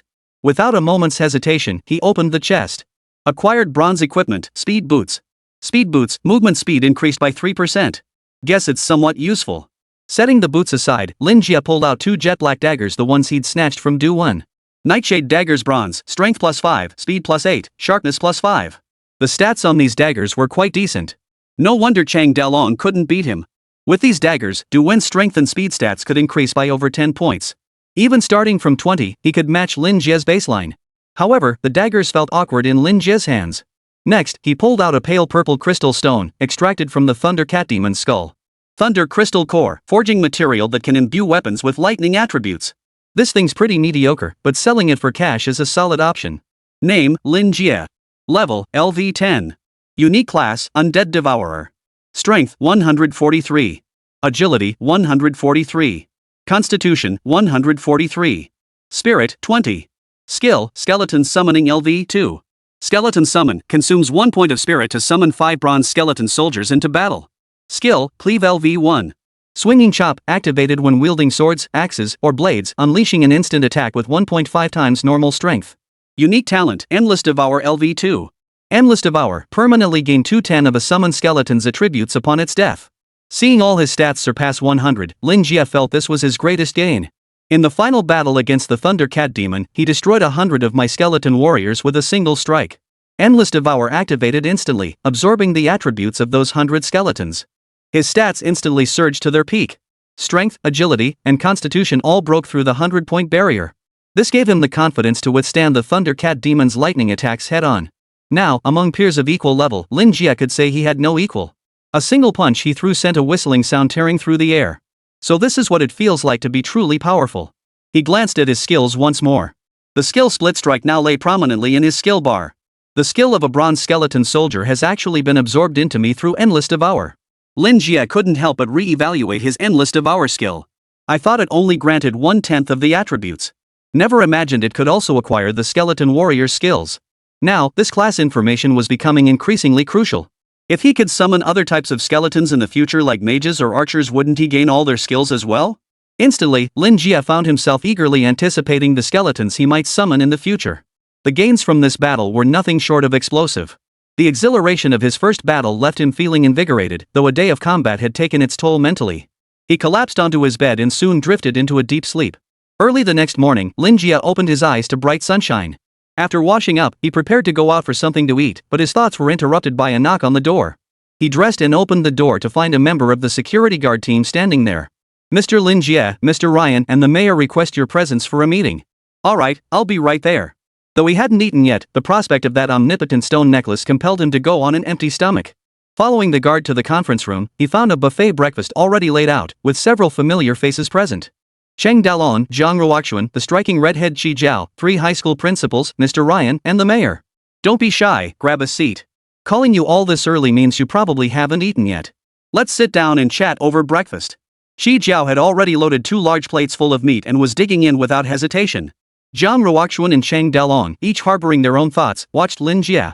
Taking a few bites himself, Lin Jie sat down. Once everyone was present, the conference room door closed. The mayor looked at the group eating and said amiably, "Due to our inadequate supervision during this test, the number of student deaths has surged dramatically. We're eager to understand the specific details of what happened on site." Then, while eating, the group began discussing their experiences. Qi Jiao spoke first, recounting how upon arriving at the leader's territory, she witnessed several individuals performing an unknown act upon the Thunder Cat Demon. Upon seeing Qi Jiao, the 3 individuals left without a word. Just as her team attempted to pursue them, the Thunder Cat Demon launched a frenzied attack, inflicting heavy casualties. Next was Cheng Dalong. "I saw the thunder clouds shifting and rushed to join the fight. That's when I encountered these 3 strange individuals. One of them was carrying a backpack. Before I could say a word, they attacked me and my teammates." Lin Jie suddenly interjected. "Later, I also encountered them on the road. I used the skeleton army to restrict their movements, helping Cheng Dalong win the battle." Cheng Dalong glanced at Lin Jie, who was calmly eating his breakfast. After a moment of silence, Cheng Dalong continued. "Yes, with Lin Jie's assistance, I defeated the trio, though one managed to escape. After they fled, the teleportation device became operational, and I led the students to safety." Ryan and the mayor exchanged meaningful glances at Cheng Dalong and Lin Jie, but said nothing. Finally, Zhang Ruoxuan spoke. "When I arrived, the battle was fierce. Some classmates had been captured, so I joined the fight immediately. Later, thanks to Lin Jie's skeleton army, we managed to leave the plane before exhausting our strength." Lin Jie faced the demon beast leader. Zhang Ruoxuan quickly grasped Lin Jie's intent and altered her account accordingly. Qi Jiao, meanwhile, stuffed her face with meat, utterly unconcerned. "Finally, I got lucky.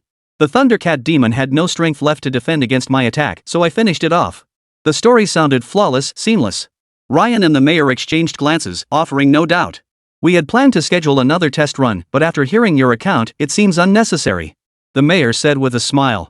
"Therefore, the 4 of you are granted admission to Jingzhou Academy. The remaining spots will be selected based on combat performance." After the mayor finished speaking, Ryan pulled out a familiar box. "Now, there's one issue. Based on what you've said, the cat demon chief was slain by the combined efforts of the 3 of you. So, to whom should this equipment go?" For a moment, it was a dilemma. Zhang Ruoxuan came from a wealthy family and might not care much for this gear. But Lin Jie and Qi Jiao were both poor kids, and this equipment's well-rounded attributes held immense appeal for them. Qi Jiao was practically drooling over the all-purpose stone. Still, she forced herself to speak. Ultimately, it was Lin Jie who delivered the final blow to the Thunder Cat Demon. This equipment should go to him. Lin Jie looked at the fiery-tempered girl with her bright red hair. He hadn't expected her to be so kind-hearted. Everyone turned to Lin Jie, who spoke decisively. "How about this? I'll hand over the materials I obtained. Could I get an extra piece of gear instead?" Ryan considered briefly before agreeing. "Fair enough. I need to justify this. You can choose the top-tier bronze equipment or take this Omni Stone necklace." The Omniscient Stone necklace was certainly appealing, but aside from its spirit attribute boost, Lin Jie found the other stats unimpressive. "I'll take a bronze-tier item that primarily boosts spirit. This one, I'll give to my classmate Qi Jiao." A look of gratitude immediately washed over him. Ryan readily agreed to find him a piece of gear. He didn't fancy the necklace himself better to give it away as a favor. The meeting concluded swiftly, security was lifted, and everyone dispersed to their homes. Just as Lin Jie pondered his next move, Cheng Dalong appeared before him. Chapter 10, Selecting Gear, Reaper's Scythe. "What's up?" Lin Jie had no idea what he intended to do. Would you be able to come with me? After this test, Chang Dalong had become much more reserved. He had fully realized that money and status were useless. The only thing that mattered was improving his own strength. Lin Jie said nothing. After their last battle, he knew Chang Dalong wasn't fundamentally bad. He'd even protected his teammates when danger struck. Alright. I don't have anything else planned anyway. Chang Dalong summoned his personal driver and had him escort Lin Jie to the car. Once inside, Chang Dalong relaxed a bit before speaking up. Thanks to you saving me during that test, I wouldn't have died at the hands of those guys. For any offense I caused earlier, I want to apologize. No problem. We're classmates. Seeing Lin Jie shrug it off, Chang Dalong silently breathed a sigh of relief. You saved my life. I must repay you somehow. My family's equipment hall is in the southwest district. When we get there, you can pick out one piece of gear. This is my way of showing my gratitude. I hope you won't refuse. Faced with such generosity, Lin Jie naturally couldn't refuse. The two soon arrived at the equipment market. It must be said that the Chang family possessed extraordinary resources. The hall displayed nearly 100 pieces of gear, with complete sets for every class. Attack gear is the most abundant here, defensive gear is relatively scarce, and accessories are the rarest. Feel free to browse. This was Lin Jie's first time seeing such an equipment marketplace, and it was truly dazzling. That old codger Ryan gave me a mental power item, and I'm not short on mental power right now. But I still don't have a weapon that feels right in my hands. Those two daggers felt awkward in Lin Jie's hands, too short and stubby. A man needs something big and sturdy. Chang Dalong picked up a pure wooden staff and addressed Lin Jie. The highest grade equipment here is silver grade. It's also the most expensive piece I can offer you. Crafted from ebony, the staff felt heavy in his hands, and its stats were quite impressive. Ebony staff increases skill casting speed by 20%, skill damage by 20%, skill range by 20%, and mental energy by +10. The silver grade staff stats were undeniably impressive, especially the spirit boost, but Lin Jie wasn't keen on it. This is useless. My spellcasting skills don't benefit from this bonus, and my cleave skill won't trigger it either. It's just wasted potential. Seeing Lin Jie reject the ebony staff, Chang Dalong's eyes widened. What? This is the best gear available here. Of course, I don't have any summoning type equipment, or I'd have given it to you. Lin Jie wandered around, looking at things. It's fine. I'll just look around for now. Chang Dalong followed Lin Jie reluctantly. The entire exhibition hall wasn't particularly large. The best gear was gold tier, a greatsword as tall as a person. Of course, Chang Dalong had no authority to make such decisions. After circling most of the room, Lin Jie still hadn't found anything suitable. Maybe I should just pick any decent warrior gear. As they neared the end of the hall, a dusty little room caught his attention. What? Is there discarded gear here? Chang Dalong glanced over casually. Oh, this is where they store gear that hasn't sold in ages. It's just piled up here. The stats on these pieces are generally pretty trash. Lin Jie, curious, squeezed into the room to see just how bad this gear was. Chang Dalong patiently explained. Take this staff, it's clearly a mage-exclusive weapon, yet it boosts strength stats. And this chestplate? Equipping it inflicts an unavoidable damage curse on enemies within 10 meters, but it also drains your own life force. Lin Jie couldn't help but marvel at how bizarre it all was. Chang Dalong picked up a scythe as tall as a person, glowing with a faint green light. This one's relatively normal. It gains attributes for every fallen ally. A murderous maniac once wielded it, but he died in a siege. Lin Jie nodded. So it's like... Wait, what did you just say? He stepped forward, snatched the weapon, and examined its properties. Soul Reaper, each fallen ally grants a charge by absorbing their soul, providing 1 shield point, 0.1 strength, and 0.1 sharpness. Whoa. After reading the properties, Lin Jie sucked in a sharp breath. This thing seems tailor-made for me. Seeing Lin Jie's reluctant expression, Chang Dalong instantly understood. Your skeleton counts as an ally, but this item isn't high grade, we appraised it as bronze. Since you want it, take it. It's been sitting here for ages anyway. At the same time, he couldn't help but wonder. Is this a sign to switch from summoner to warrior? With this being the only piece of equipment in the entire exhibition hall that suited him, Lin Jie immediately decided to take it. This one it is. Scythes were uncommon as weapons, but shared attributes were what mattered most. Before leaving, Lin Jie took out the dagger and sold it along with the lightning crystal core to Chang Dalong. Chang Dalong bought them at the highest price, paying Lin Jie 200,000. For the time being, Lin Jie was set for cash. Back at his rented room, Lin Jie surveyed his gear, the Reaper of Souls, the speed boots, and the psychic equipment Ryan had promised. I still lack so much. At the very least, I need a full set of armor. The Reaper's scythe's attributes hadn't been stacked yet, so it had no stats whatsoever. He toyed with the scythe in his hand. Its blade was extremely long, allowing for a wide attack range when swung. Plus, it had a small hook at the end. Why is there a hook? He yanked it hard, and a length of chain rattled out. It's actually a hook? Lin Jie also discovered the shaft could split in two at its midpoint, transforming the scythe into a one-handed weapon while freeing the other hand to deploy the hook. This functionality far exceeded Lin Jie's expectations. It can be a two-handed weapon, a one-handed weapon, and even has a grappling hook ability. Looks like no one has explored this weapon's full potential. Stowing the scythe by his bedside, Lin Jie resolved to relocate tomorrow to find a larger dwelling. The already cramped room felt even more crowded with such a massive scythe present. Ugh, having so much gear is such a hassle. Space-type storage items aren't exactly rare, but I really need to buy one when I get the chance. Keeping everything scattered around like this wasn't a viable solution. After browsing online listings for apartments and checking out various gear, Lin Jie ate a light meal and retired for the night. He planned to find a training ground the next day to practice using the scythe. Late at night, two figures suddenly appeared near Lin Jie's house. Dude, yeah, you said that guy lives in a place like this? That's right. I checked the records. The guy has no one and lives in this slum. Let's make it quick and kill him fast. No one will notice. In the darkness, a teenager's eyes burned with hatred. He was Du Jia, the last survivor from the cat demon realm who had escaped Lin Jie's grasp. His records show he's the weakest cannon fodder class a skeleton summoner. But you said he single-handedly killed both your brothers with just his bare hands? That's contradictory. I don't know why either, that's why I brought you here. Your strength stat is over 100, right? Killing him shouldn't be a problem, right? The shadowy figure chuckled darkly. Of course it is. He drew two axes from his waist, one in each hand. How strong could a summoner's body possibly be? I'll go chop his head off right now.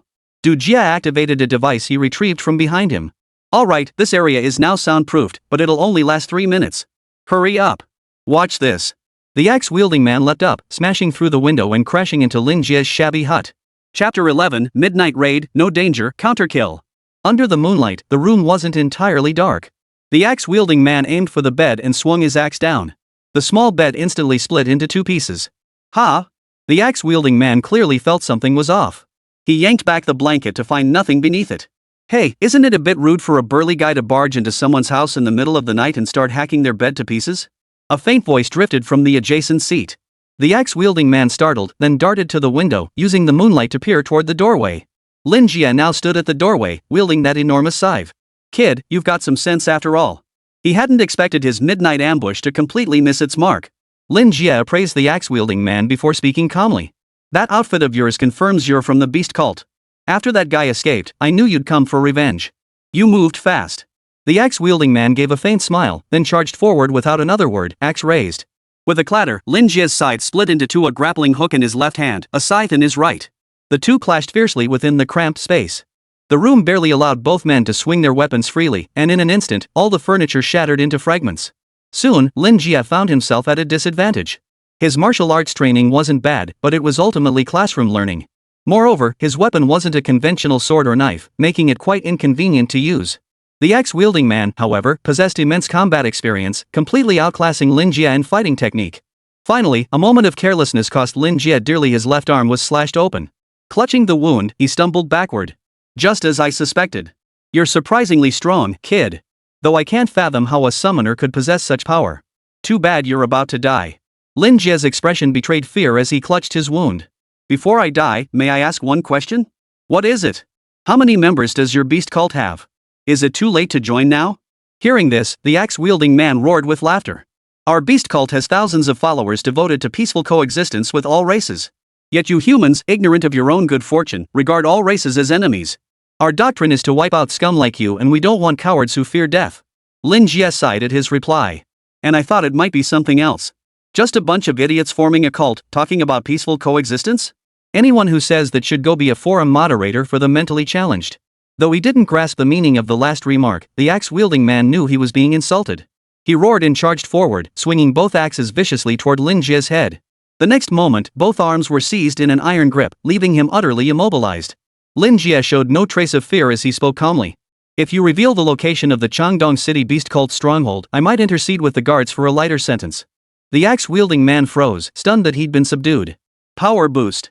He roared, his strength instantly surging by 20% to 121 points. For a low-tier warrior class, this talent was quite decent. Yet he was astonished to find that even with strength boost activated, he still couldn't break free from Lin Jie's control. Why won't you listen when I give you a chance? With a sharp crack, both arms snapped, and the axe clattered to the ground. Instantly, the axe-wielding man was drenched in cold sweat from the pain. It's not too late to talk now. You won't die. The axe-wielding man sprang to his feet, thrusting his legs against the ground, and leapt out the window. Run!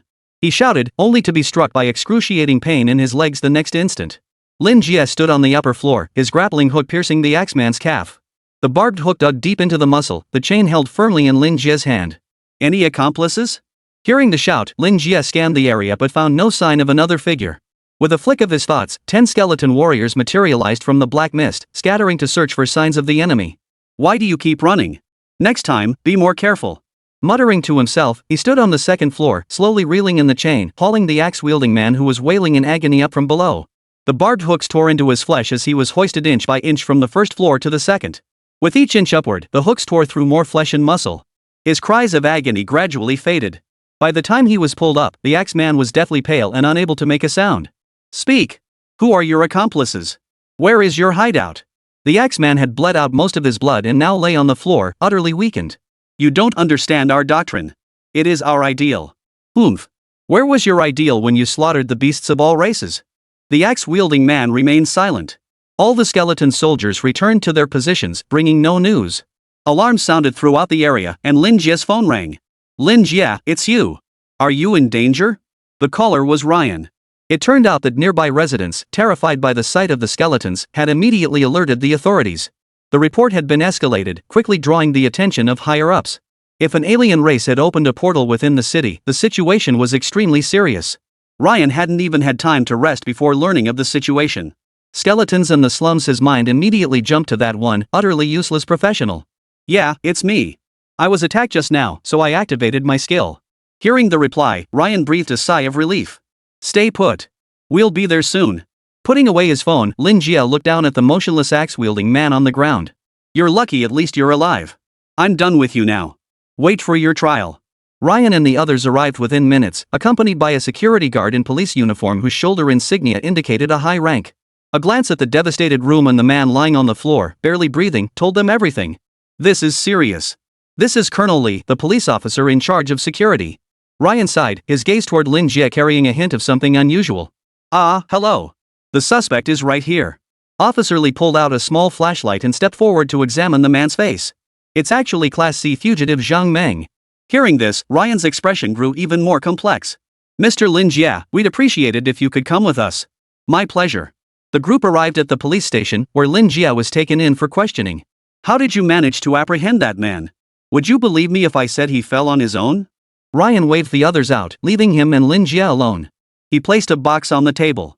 This is the gear I promised you. But can you answer one question for me?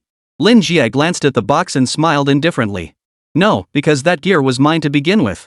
Ryan froze for a moment before letting out a resigned chuckle. Interesting. It's been a while since I've seen a student this intriguing. Well, the repercussions of this matter aren't significant, and keeping it confidential won't be an issue. This gear is yours, take it. Lin Jie tucked the box away and walked toward the door. After a moment's thought, he turned back to Ryan. It's not that I don't want to talk about it. This incident clearly shows there's at least one enemy spy within the archives. I want to keep my secrets as much as possible. Ryan considered this and nodded. You're right. Keep me informed about any news regarding the beast cult. I intend to slaughter every last one of those beasts. They've been disturbing my sleep. Watching Lin Jie's retreating figure, Ryan shook his head helplessly. What an interesting kid. Chapter 12, Scythe Training, Preparing for the New Term. Reporting to the bishop, this was my mistake. I failed to accurately assess Lin Jie's strength, resulting in combat losses for the church. In the basement of an abandoned building on the outskirts, Du Jie knelt on one knee, explaining last night's failed operation to the figure seated before him. How many years has it been since another unique professional emerged? No wonder. This matter isn't your fault. A figure sat in the wide chair, the crimson robes of the church signifying their status. He was Li He, cardinal of the beast cult in Shandong City. Listening to Du Jie's report, he frowned deeply in the shadows. The soul practitioners throughout history have mostly been stronger than anyone could imagine, but this guy's growth rate surpasses even those legendary figures. The cardinal observed Lin Jie's combat prowess. At level 8 in an F-rank plane, he single-handedly took down Du Jie, an assassin with average stats of 30 using only his physical prowess. And after leaving the F-rank plane, despite only reaching a maximum level of 10, he managed to kill Zhang Meng, whose strength attribute was over 100. Such a rate of combat power increase was nothing short of terrifying. Du Jie, put thoughts of revenge aside for now. As a high-tier professional mechanic, your future holds limitless potential. Revenge can wait a decade, there's no need to rush it. Hearing the bishop's words, Du Jie could only grit his teeth and endure. Yes, bishop. Cardinally he waved his hand, dismissing Du Jie. Alone, he stared at Lin Jie's records, deep in thought. How can a summoner possess such overwhelming strength and speed attributes? At that moment, Lin Jie had already risen and arrived at the martial arts training ground. Too bad I didn't put away those 2 axes yesterday. Could have made a nice profit. The wounds on his arms had long since healed. Had it not been for gathering intelligence, he wouldn't have feigned injury. But it's true I'm not proficient with the side yet. I really need to train harder on that. The martial arts training ground existed precisely for people like them. Anyone could come here to train, choosing to spar with dummies or arrange practice matches with friends. The moment he entered, Lin Jie spotted a familiar figure, a striking splash of red. You think you'll win money off this lady? You've got another thing coming. A young man nearly 6 feet tall, wielding a spear, emerged with his head hanging low. Beside him was the chattering Qi Jiao, clutching a broadsword. Lin Jie, wielding his scythe, quickly drew attention. Qi Jiao was no exception. Hey! Isn't that the kid from Lingnan First High? What are you doing here? That's one weird weapon. Qi Jiao circled around Lin Jie, examining the peculiar weapon as she spoke. Oh, I'm here to test out my new weapon. Seeing Lin Jie's serious expression, Qi Jiao wore an amused look. Well, that's perfect. I've been looking for a sparring partner. How about this? I'll give you a discount. $800 for 1 round? Oh, so you charge for sparring partners now? Qi Jiao puffed out her chest proudly. Of course. I'm unmatched at this level in this training ground. $800 a match is already a bargain. Just then, a staff member approached Lin Jie and Qi Jiao. Are you two interested in the sparring training service? Is this young lady the strongest opponent at your level here? The staff member glanced at Qi Jiao and affirmed. Yes, Miss Qi is exceptionally skilled in martial arts at her level. Few opponents can defeat her. Lin Jie's interest was piqued by Qi Jiao's proud and arrogant expression. Alright then. No discount, full price sparring. Let's see just how strong you really are. Soon, the staff took Lin Jie's weapon to create a replica. Before long, an identical scythe was placed in his hands. Real weapons are not permitted in combat here. The training room was quickly prepared, revealing 100 square meter space. The moment he stepped inside, Lin Jie sensed something amiss. He felt significantly weaker. This room has a balancing formation set up by a master array caster. It evens out our combat power to the same level. Qi Jiao explained, twirling her broadsword in a flourish. Ready? We're starting. Lin Jie picked up his scythe and replied calmly. Ready. Qi Jiao didn't hesitate, charging forward in a single stride as her broadsword whirled through the air with fierce momentum. Lin Jie reacted swiftly, and the two clashed in combat. 20 seconds later, Lin Jie's weapon was knocked from his grasp. No good. You don't even have the strength to hold your weapon. Your weapon is a vital partner, you must grip it tightly. Want to try again? Lin Jie picked up his sickle and nodded. Of course. Continue. This time, Lin Jie lasted 30 seconds before the blade was pressed against his throat. Long-handled weapons leverage the length advantage of two-handed weapons. Two-handed weapons leverage the strength advantage of 2 hands. Excellent. Again. The entire afternoon passed as Lin Jie and Qi Jiao fought 20 rounds. Finally, in the last round, Lin Jie managed to hold out for 10 minutes against Qi Jiao. It's truly unimaginable, your growth rate is astonishingly fast. Qi Jiao praised, drenched in sweat. Lin Jie had mastered the scythe with remarkable skill, especially the hook and chain ability, which proved exceptionally useful. You've worked hard this afternoon. I'll transfer the full 20,000 yuan to you without fail. It had to be said that Qi Jiao was an exceptional teacher, enabling Lin Jie to master such an unusual weapon in such a short time. By the way, few people use this kind of weapon, but it's not unheard of. Add me on WeChat and I'll send you some reference materials. The two exchanged contact information, and Qi Jiao promptly sent over a document. Shinnom sickle techniques? Did you compile this? Qi Jiao shook her head. My family comes from a martial arts lineage. These are various martial arts materials collected by my ancestors. Thanks a lot. When transferring the money, Lin Jie sent Qi Jiao 30,000 yuan as a token of gratitude. Why so much? I can't accept this much money from you. As she protested, Lin Jie pressed her hand down. I know your situation. Consider the extra as compensation for your hard work. Qi Jiao's cheeks flushed. Thank you. The two finally parted ways when the training ground closed for the day. Reflecting on today's training, Lin Jie felt a mix of emotions. How interesting. I never expected such an unexpected bonus. Over the next few days, Lin Jie trained diligently using the techniques from that sickle manual. 3 days later, he unexpectedly defeated Qi Jiao outright. Your progress is astonishingly rapid. Qi Jiao's eyes widened in disbelief. It's all thanks to your excellent teaching, master. The two sat side by side, sipping drinks and resting. Why are you training so intensely with this scythe? Aren't you a summoner? Lin Jie gave a mysterious smile. Summoners need to protect themselves, after all. Shi Jiao always sensed an air of mystery about Lin Jie. Alright, Jingzhou Academy is about to start the new semester. Are you ready for the new student assessment?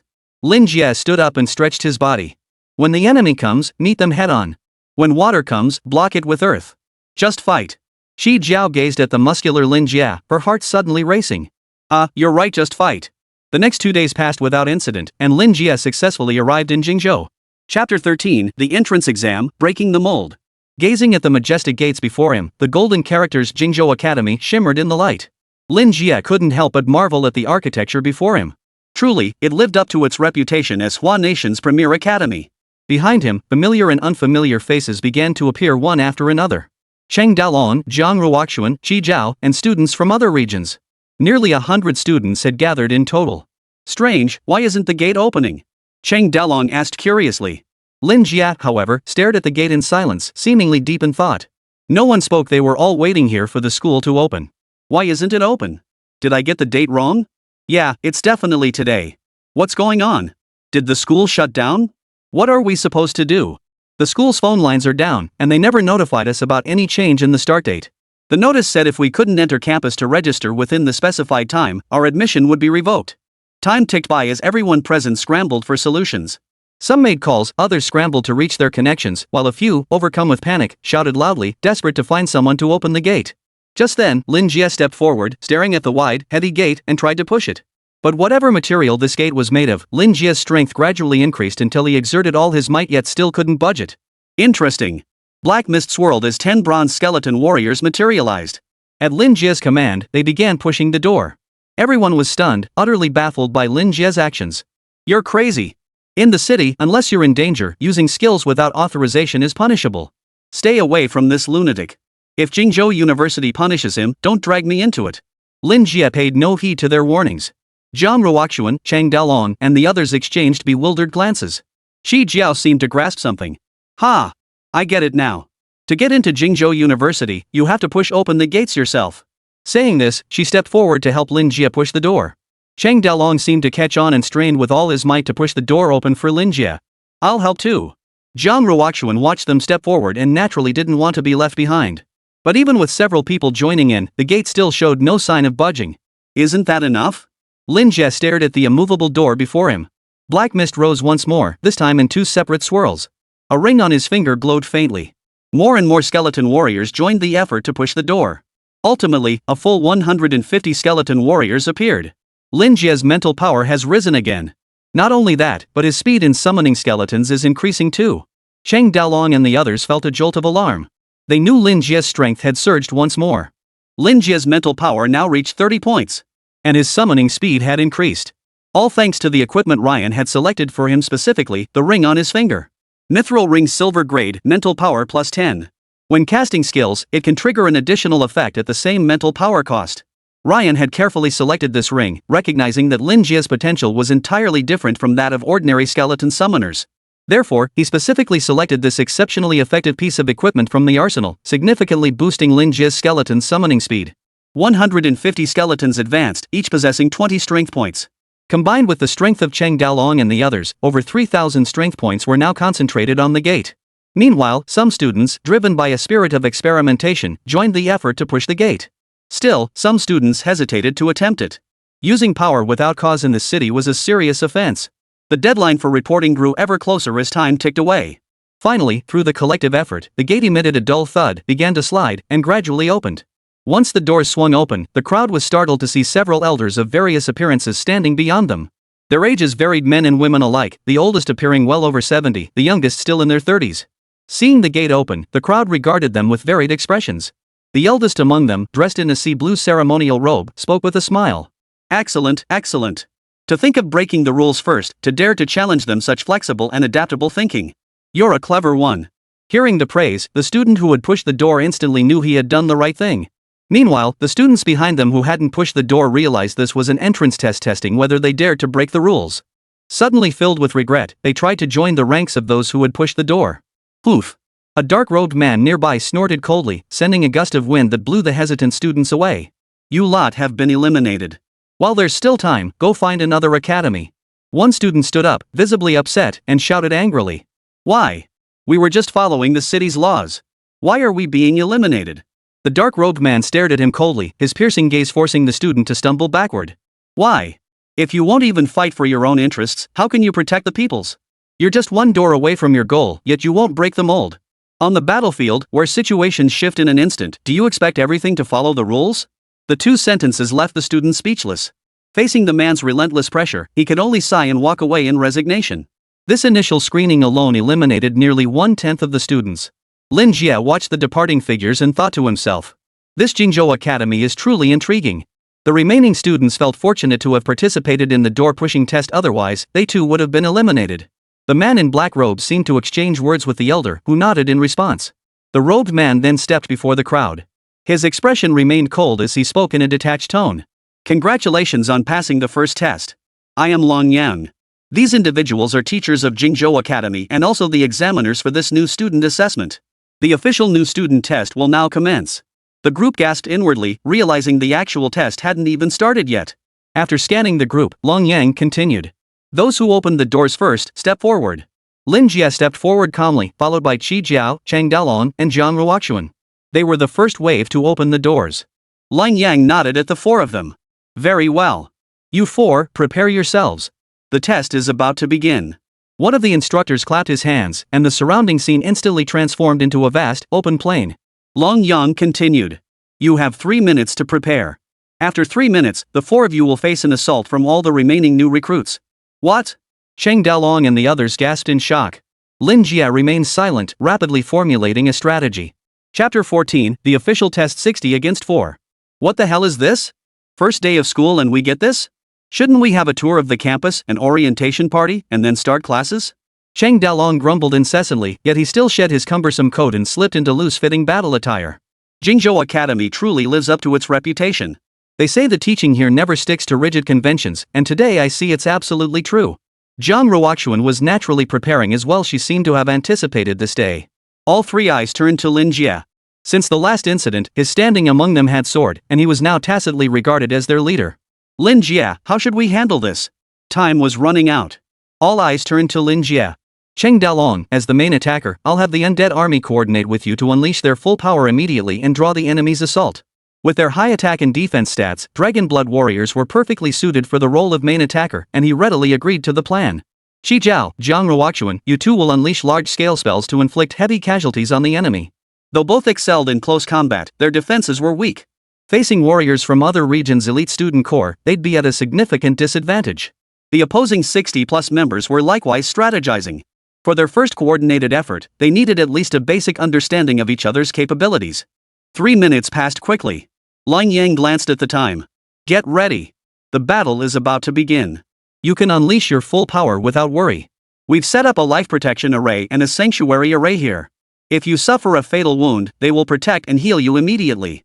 With this assurance, the students relaxed. Teacher, if we win, is there a reward? Lin Jie asked softly. Lang Yang glanced at Lin Jie with a hint of surprise in his eyes. If you win, each of you will receive 50 academic credits as a reward. Cheng Dalong sounded a bit disappointed upon hearing this. Credits?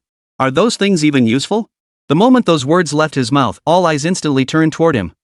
At Jingzhou Academy, 50 credits can get you a gold-grade weapon.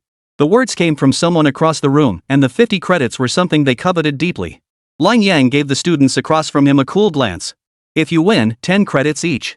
After all, they had 60 people. 60 against 4 meant the reward naturally couldn't match theirs. Moreover, it seemed the 60-man team faced a significantly easier path to victory. As Lang Yang channeled energy into the formation, it activated, signaling the official start of the battle. All the teachers stepped back to the side, carefully observing the battle. Which side do you think will win? Hard to say, but 60 against 4? The 60 probably have a much higher chance of winning, right? Of course. These 60-plus aren't just any random bunch, they're elite talents from other regions. Even individually, they wouldn't be much weaker than those 4. Not necessarily. Among those 4 is the Soul Skeleton Summoner, a unique class. How many years has it been since we last saw a unique class? Oof. A skeleton summoner? The one in history didn't last long before getting ambushed and killed, did he? Numbers alone don't matter. You must remember that the undead faction has natural enemies. If I recall correctly, 2 of those 60-plus are his nemesis. The overall sentiment was overwhelmingly against Lin Jie's side. Especially the first 2 opponents to step forward, Lin Jie felt a twinge of pressure. Radiant Guardian, Holy Knight 2 Sacred Aligned Classes. Zhang Ruoxuan gasped as pure white holy light flared around the two figures. Though the Necromancer class was formidable, it did have natural enemies, the equally rare Holy Aligned classes. These classes utterly dominated the undead, though they were equally scarce. Encountering two at once today was truly unexpected and rare. Looks like this battle will be far tougher than I anticipated. Lin Jie quickly exchanged a few words with Qi Jiao and Zhang Ruoxuan. Both nodded promptly upon hearing his words. Battle commences. With Long Yang's command, the battle erupted instantly. Cheng Dalong roared furiously, his right arm instantly transforming into a dragon arm as he charged forward. Behind him, 100 skeleton warriors followed closely, wielding greatswords as they charged forward in perfect formation. Lin Jie kept 50 warriors surrounding him, wary of potential assassin ambushes from the enemy. A woman slowly stepped forward from the opposing side, her lips moving in chant. Holy light, heal us. Instantly, a white orb rose into the air, emitting a soothing white glow. All allies gained a 5% boost to their attributes. Simultaneously, Lin Jie's undead army suffered a devastating debuff. My bronze tier skeleton tactics stat is down to 15. It was directly reduced by 5 points. It seems this holy type skill truly holds a significant counter against me. A single support skill had reduced the stats of Lin Jie's entire army by 25%. If the opponent's level was high enough, his skeletons might not even survive the blow. Another holy aligned boy materialized a two-handed greatsword in his grasp. Blessing of light. Instantly, his greatsword glowed with white light. Not only that, but every weapon wielded by his allied warrior classes now radiated a brilliant white glow. Now, every weapon in their hands was imbued with holy light, greatly enhancing their lethality against undead. This battle won't be easy. Cheng Dalong thought to himself, but he still charged forward with all his might. Lin Jie also sighed inwardly that this battle would be no walk in the park, yet he remained utterly convinced he would not lose. The Reaper's scythe lay in a wooden box at his feet. Now we should see just how powerful this weapon truly is. At the same command, over 20 warriors instantly charged forward, engaging the skeleton army in combat. Behind them, 7 or 8 support specialists cast buffs. Simultaneously, the mages began channeling spells, preparing to bombard Lin Jie's undead army. Others slipped away from the ranks amidst the chaos, vanishing into shadowy figures. Lin Jie observed every detail. The moment the clash began, Lin Jie's skeleton army started falling. Empowered by holy light, the skeleton troops seemed afflicted with a debilitating weakness, barely able to fight back. Defense! Lin Jie bellowed. Zhang Ruoxuan swiftly cast her spell, summoning a thick layer of ice shields into the sky. The enemy's spells exploded upon impact, throwing the battlefield into chaos. Unexpectedly, Zhang Ruoxuan managed to withstand the enemy's wave of magical attacks through sheer talent, though the ice shield was now riddled with holes. Qi Jiao, it's up to you. Qi Jiao nodded, swirling her hand through the air as a massive fireball coalesced in midair. Everything was unfolding exactly as Lin Jie had planned. Chapter 15, Surrender? Bring it on. As the fireball grew larger, Qi Jiao released it, colliding with the remnants of the ice shield. An instant explosion of steam filled the air, shrouding the battlefield in fog and obscuring everyone's vision. Instantly, the enemy hesitated to cast spells recklessly. Their own warrior-type allies were also trapped in the fog, and careless spellcasting risked friendly fire. Seeing Lin Jie's decision, the teachers couldn't help but nod slightly. Well done. Clever move, confusing the enemy's vision first to deter widespread spell attacks, thereby preserving as many of your skeleton troops as possible. Lin Jie's reasoning was straightforward: use the fog to disrupt vision, forcing the enemy to hesitate before unleashing spells indiscriminately. But this tactic won't be very effective. Among their 60+ members, there are stealth-focused assassin classes. His approach actually gives these assassins a huge advantage. As a summoner himself, he holds no real edge against assassins. I agree. Besides, their skeleton army can barely deal any damage. It's merely a tactic to buy time. Lin Jie, is it truly safe to leave only you behind? Zhang Ruoxuan watched Lin Jie anxiously through the mist. Moments ago, he'd ordered the two of them to charge out and engage the enemy freely while he remained behind to command the undead legion. No problem. Leave everything to me. I'll lead you to victory. No one noticed that every time a skeleton fell, Lin Jie absorbed a surge of gray energy. Simultaneously, the Soul Reaper scythe within the box glowed with a faint green light. Both he and the Soul Reaper were frantically absorbing the power of the fallen skeletons. Strength +4, agility +4, constitution +4. Zhang Ruoxuan and the others vaguely sensed something similar happening, but they had no idea Lin Jie's power could continue to grow. The Holy Light Knight watched the scene before him with a grave expression. It's merely a loss of vision. The impact is minimal. Have the rear disperse the mist as quickly as possible. Assassins, launch your attacks immediately. The melee raged on. Figures kept flying out of the mist. Cheng Dalong, having activated his dragon transformation, held a significant stat advantage over them, though the transformation itself drained his stamina rapidly. After taking down 7 or 8 enemy warriors, Chung Dalong was also kicked flying by the Holy Light Knight, crashing to the ground and unable to rise. Immediately following this, a flaming broadsword and an icy cold sword appeared. Lin Jie had instructed them to fight freely, and they decided to eliminate the enemy's holy class players first. Once the enemy's holy class players were eliminated, the skeleton army's strength could be restored, greatly improving their odds of victory. Jiang Ruoxuan and Qi Jiao were both elite practitioners, with Jiang Ruoxuan being a god-tier practitioner. Their combined assault overwhelmed him, a holy light knight. Hurry! He roared urgently through the mist. If he were eliminated, the weakening effect on the skeleton army would vanish. With no other choice, he could only urge the assassins to speed up. Lin Jie immediately sensed something amiss on his side. Assassins! He instantly crouched low, letting the skeletons shield him completely. Sure enough, several darts whistled through the air, striking the skeletons. Lin Jie knew the enemy had arrived. Seems a pure melee mage just won't cut it. I still need reconnaissance methods and ways to augment my skeletons. Now Lin Jie truly grasped the immense difficulty of going it alone on the battlefield. On the battlefield, enemies employed all manner of tactical coordination to crush him: ambushes, attrition, head-on assaults, and every trick in the book. Alone, he could never cover all bases. But now wasn't the time for such thoughts. Rising to observe the direction the darts came from, Lin Jie commanded 40 of his 50 skeleton soldiers to charge toward the source of the attack. He kept 5 skeleton soldiers by his side. Lin Jie waited for his chance. The mist on the field gradually dispersed under the influence of the other mages. Lin Jie knew the assassins were about to strike. Suddenly, a skeleton soldier beside him collapsed. Lin Jie knew they had arrived. Only now? A bit late. Assassins could conceal their forms, but their attack still found their mark on Lin Jie.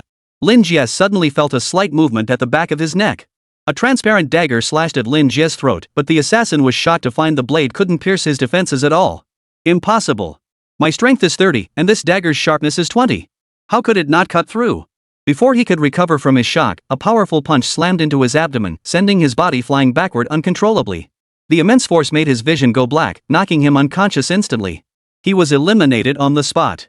Hey, you guys! Hurry up! The mist is about to dissipate. 7 or 8 assassins froze upon seeing the man sent flying. They hadn't expected Lin Jie's strength to be this formidable. Aren't you a summoner? One of them asked in disbelief. Gotcha. The mist finally dissipated under the mage's spell. The Holy Light Knight assassin was eliminated by the combined efforts of Qi Jiao and Jiang Ruoxuan, though both had pushed their stamina to the limit and were eliminated themselves after taking down several opponents. Watching the mist gradually dissipate, the Holy Light Knight rose and addressed the two. Well done. The 3 of you managed to take out over 20 of us. Your strength is formidable, and your tactics are sound. Unfortunately, the overall gap in power is still too great. In this battle, we will inevitably. A figure streaking past interrupted his words. The Holy Light Knight watched the figure streak past him. It was his classmate, a high-rank assassin, who now flew right before his eyes. Impossible. He looked toward Lin Jie's position, where 7 or 8 assassins who had been carrying out the assassination attempt were all flying out. The mist dissipated, revealing Lin Jie standing there seemingly unscathed. This. The Holy Light Knight couldn't believe it. Not only him, but his teammates still engaged in combat found it hard to believe. The teachers, too, wore expressions of utter bewilderment. Why? How could he withstand the assassin's assault? 7 or 8 assassins failed to take down a single summoner? The principal's expression shifted too, his smile turning to confusion as his eyes widened, staring intently at Lin Jie. Skeleton summoner? That's the class, right? Lang Yang stared intently at Lin Jie with a stern expression. As the battle neared its end, he wanted to see what made this kid so special. The odds are still stacked against him. The enemy has 35 members left. Though most are mages and support roles, their coordinated combat power remains formidable. The last 2 warriors exchanged glances. Though puzzled why the assassin hadn't prevailed, they knew their chance had come. Surrender! We still have so many men. You have no chance of winning. Lin Jie smiled indifferently, slowly drawing the Soul Reaper from its sheath. Surrender? Come at me all together. Chapter 16, Forces decimated, absorbed entirely. How arrogant! 2 warriors seethed with defiance, their eyes blazing with contemptuous rage. Lin Jie still had 30 skeleton warriors capable of action, but his own combat strength was essentially all that remained. Despite their rage, the 2 warrior type classes retained some rationality. These skeleton warriors may pose no threat to us, but our mage brothers behind us can't handle them in close combat. Take care of these skeletons first, then join forces with our mage brothers to deal with that kid. Lin Jie commanded the 30 skeleton warriors to spread out, avoiding concentrated bombardment from the mages. The Soul Reaper appeared in his hand as he watched the 2. The next instant, Lin Jie vanished. He's too fast. The 2 warriors froze. Though their speed couldn't match assassins, they still prioritized agility over raw strength. Now they couldn't even track Lin Jie's movements. Only Lin Jie himself knew how formidable his attributes had become. Name, Lin Jie. Level, LV10. Unique class, Undead Devourer. Strength, 623. Agility, 623. Stamina, 623. Spirit, 30. Skill, Skeleton Summoning LV2. Skeleton Summon, consumes 1 point of spirit to summon 5 bronze skeleton soldiers into battle. Unique talent, Endless Devour LV2. Endless Devour, upon the death of your summoned skeletons, you permanently gain 20% of their attributes. With attributes soaring to 600 points, none of the freshmen present could detect Lin Jie's movements. What are you staring at? A strange voice echoed behind them. Startled, both swung their weapons backward simultaneously. But what met them was a massive scythe. A single, simple swing proved overwhelming. Their weapons were knocked from their hands, and their bodies were sent flying backward. Something's wrong. Lang Yang's gaze sharpened as he looked at Lin Jie. The principal beside him nodded in agreement. Such power should never be possible in this kid. No, it shouldn't be possible in him at all. His current level couldn't possibly reach this extent. The last 2 warriors lost consciousness.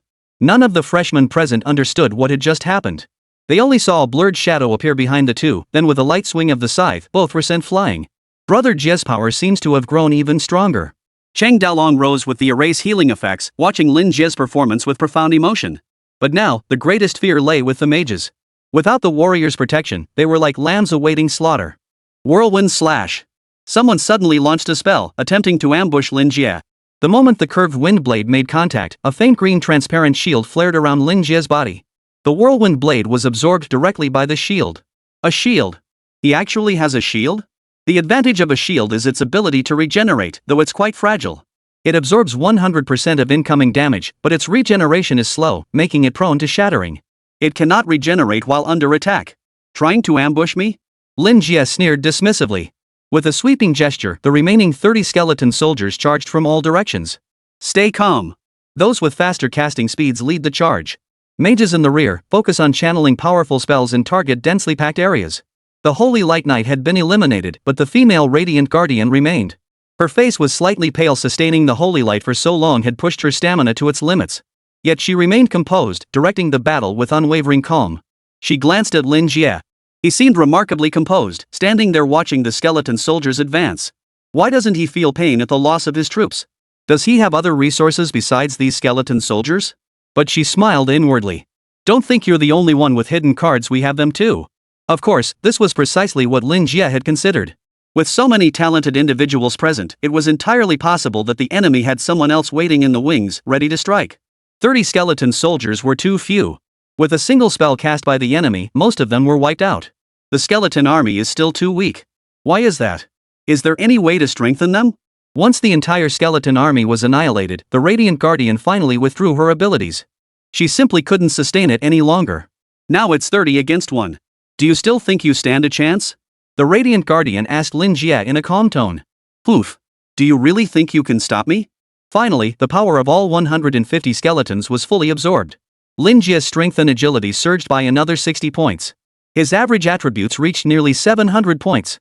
In the blink of an eye, his figure vanished from everyone's sight. Perception classes, focus your senses. The rest of you, establish defenses to buy time. Those with sufficient mental energy, begin channeling spells. Under the glorious Guardian's command, the mages methodically began their preparations. Firewalls, ice walls, boulder barriers, wind walls, and swamps enveloped the mages, layering defenses around them. Is that all? The scythe sliced through like a whirlwind, cleaving through ice, fire, stone, and wind with overwhelming force. Its blinding speed traversed the swamp as if it were solid ground. The layered defenses were torn apart in an instant like a sheet of paper, leaving the mages gripped by panic. Don't panic. Activate the gravity field. The Guardian of Light's voice brought calm. In that instant, Lin Jie realized he'd been tricked. A crushing weight bore down on him, pinning him to the ground. Very well. With such a heavy field, let's see how long you can sustain it. Lin Jie's immense strength meant the resistance wasn't overwhelming. He could still move, though his speed was no different from that of an ordinary warrior. The Radiant Guardian smiled faintly and continued. Release the combined skill. Lin Jie felt a powerful wind pressure surge, followed by mages beginning to fuse flames within the gusts. Combined skill, Fire Tornado. The teachers on the stands couldn't help but gasp in surprise. They hadn't expected this young girl's command abilities to be so strong. She had managed to get mages who were complete strangers to each other to execute a combined skill in such a short time. She's quite the commander, exceptional insight and adaptability. Indeed. Lin Jie is in for a world of trouble now. The effect of a combined skill isn't just 1 + 1, its power can be 3 or even 4 times greater. Lin Jie is in for a world of hurt now. The tornado surged with scorching flames and fierce wind blades.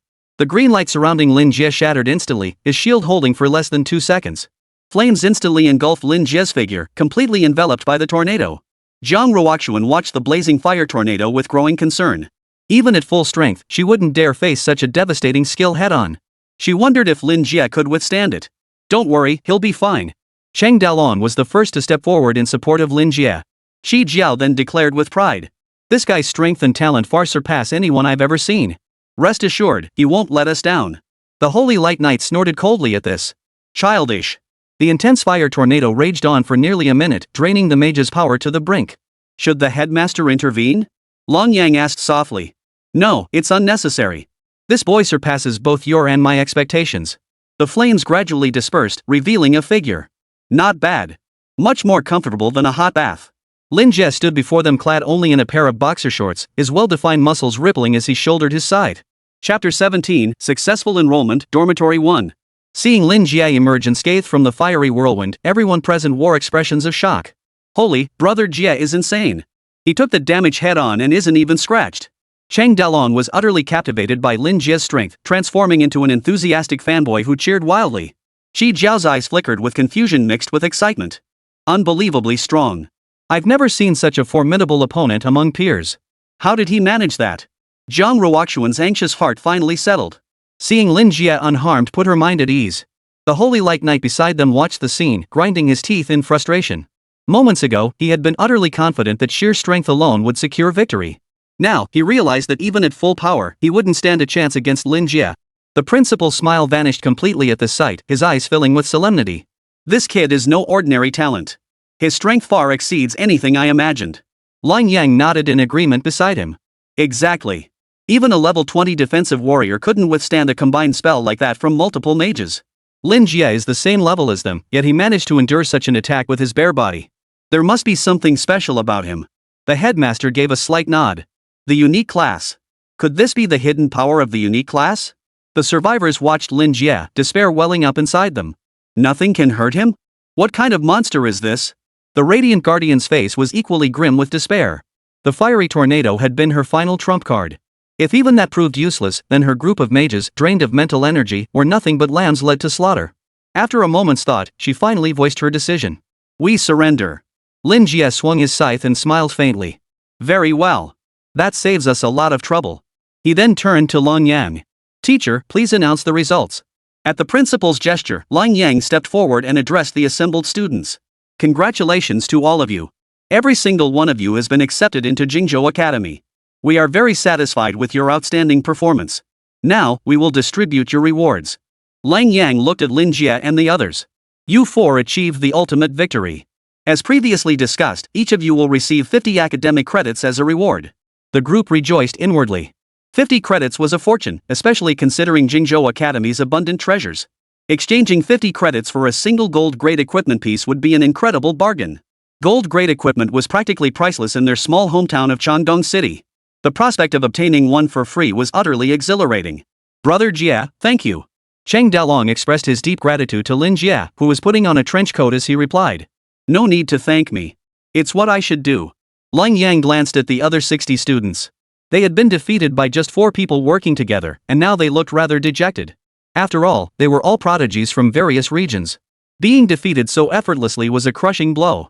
We didn't anticipate all 60 of you failing, but given your outstanding teamwork and command, the Academy will specially award each of you 5 academic credits. 5 credits weren't much, but it was better than nothing. They could use them to exchange for potions to replenish themselves. The 60 were quite pleased. Your performance this year has been outstanding. Special personnel will now escort you to your dormitories. Formal preparations for classes begin tomorrow. After a morning of intense combat, everyone was utterly exhausted.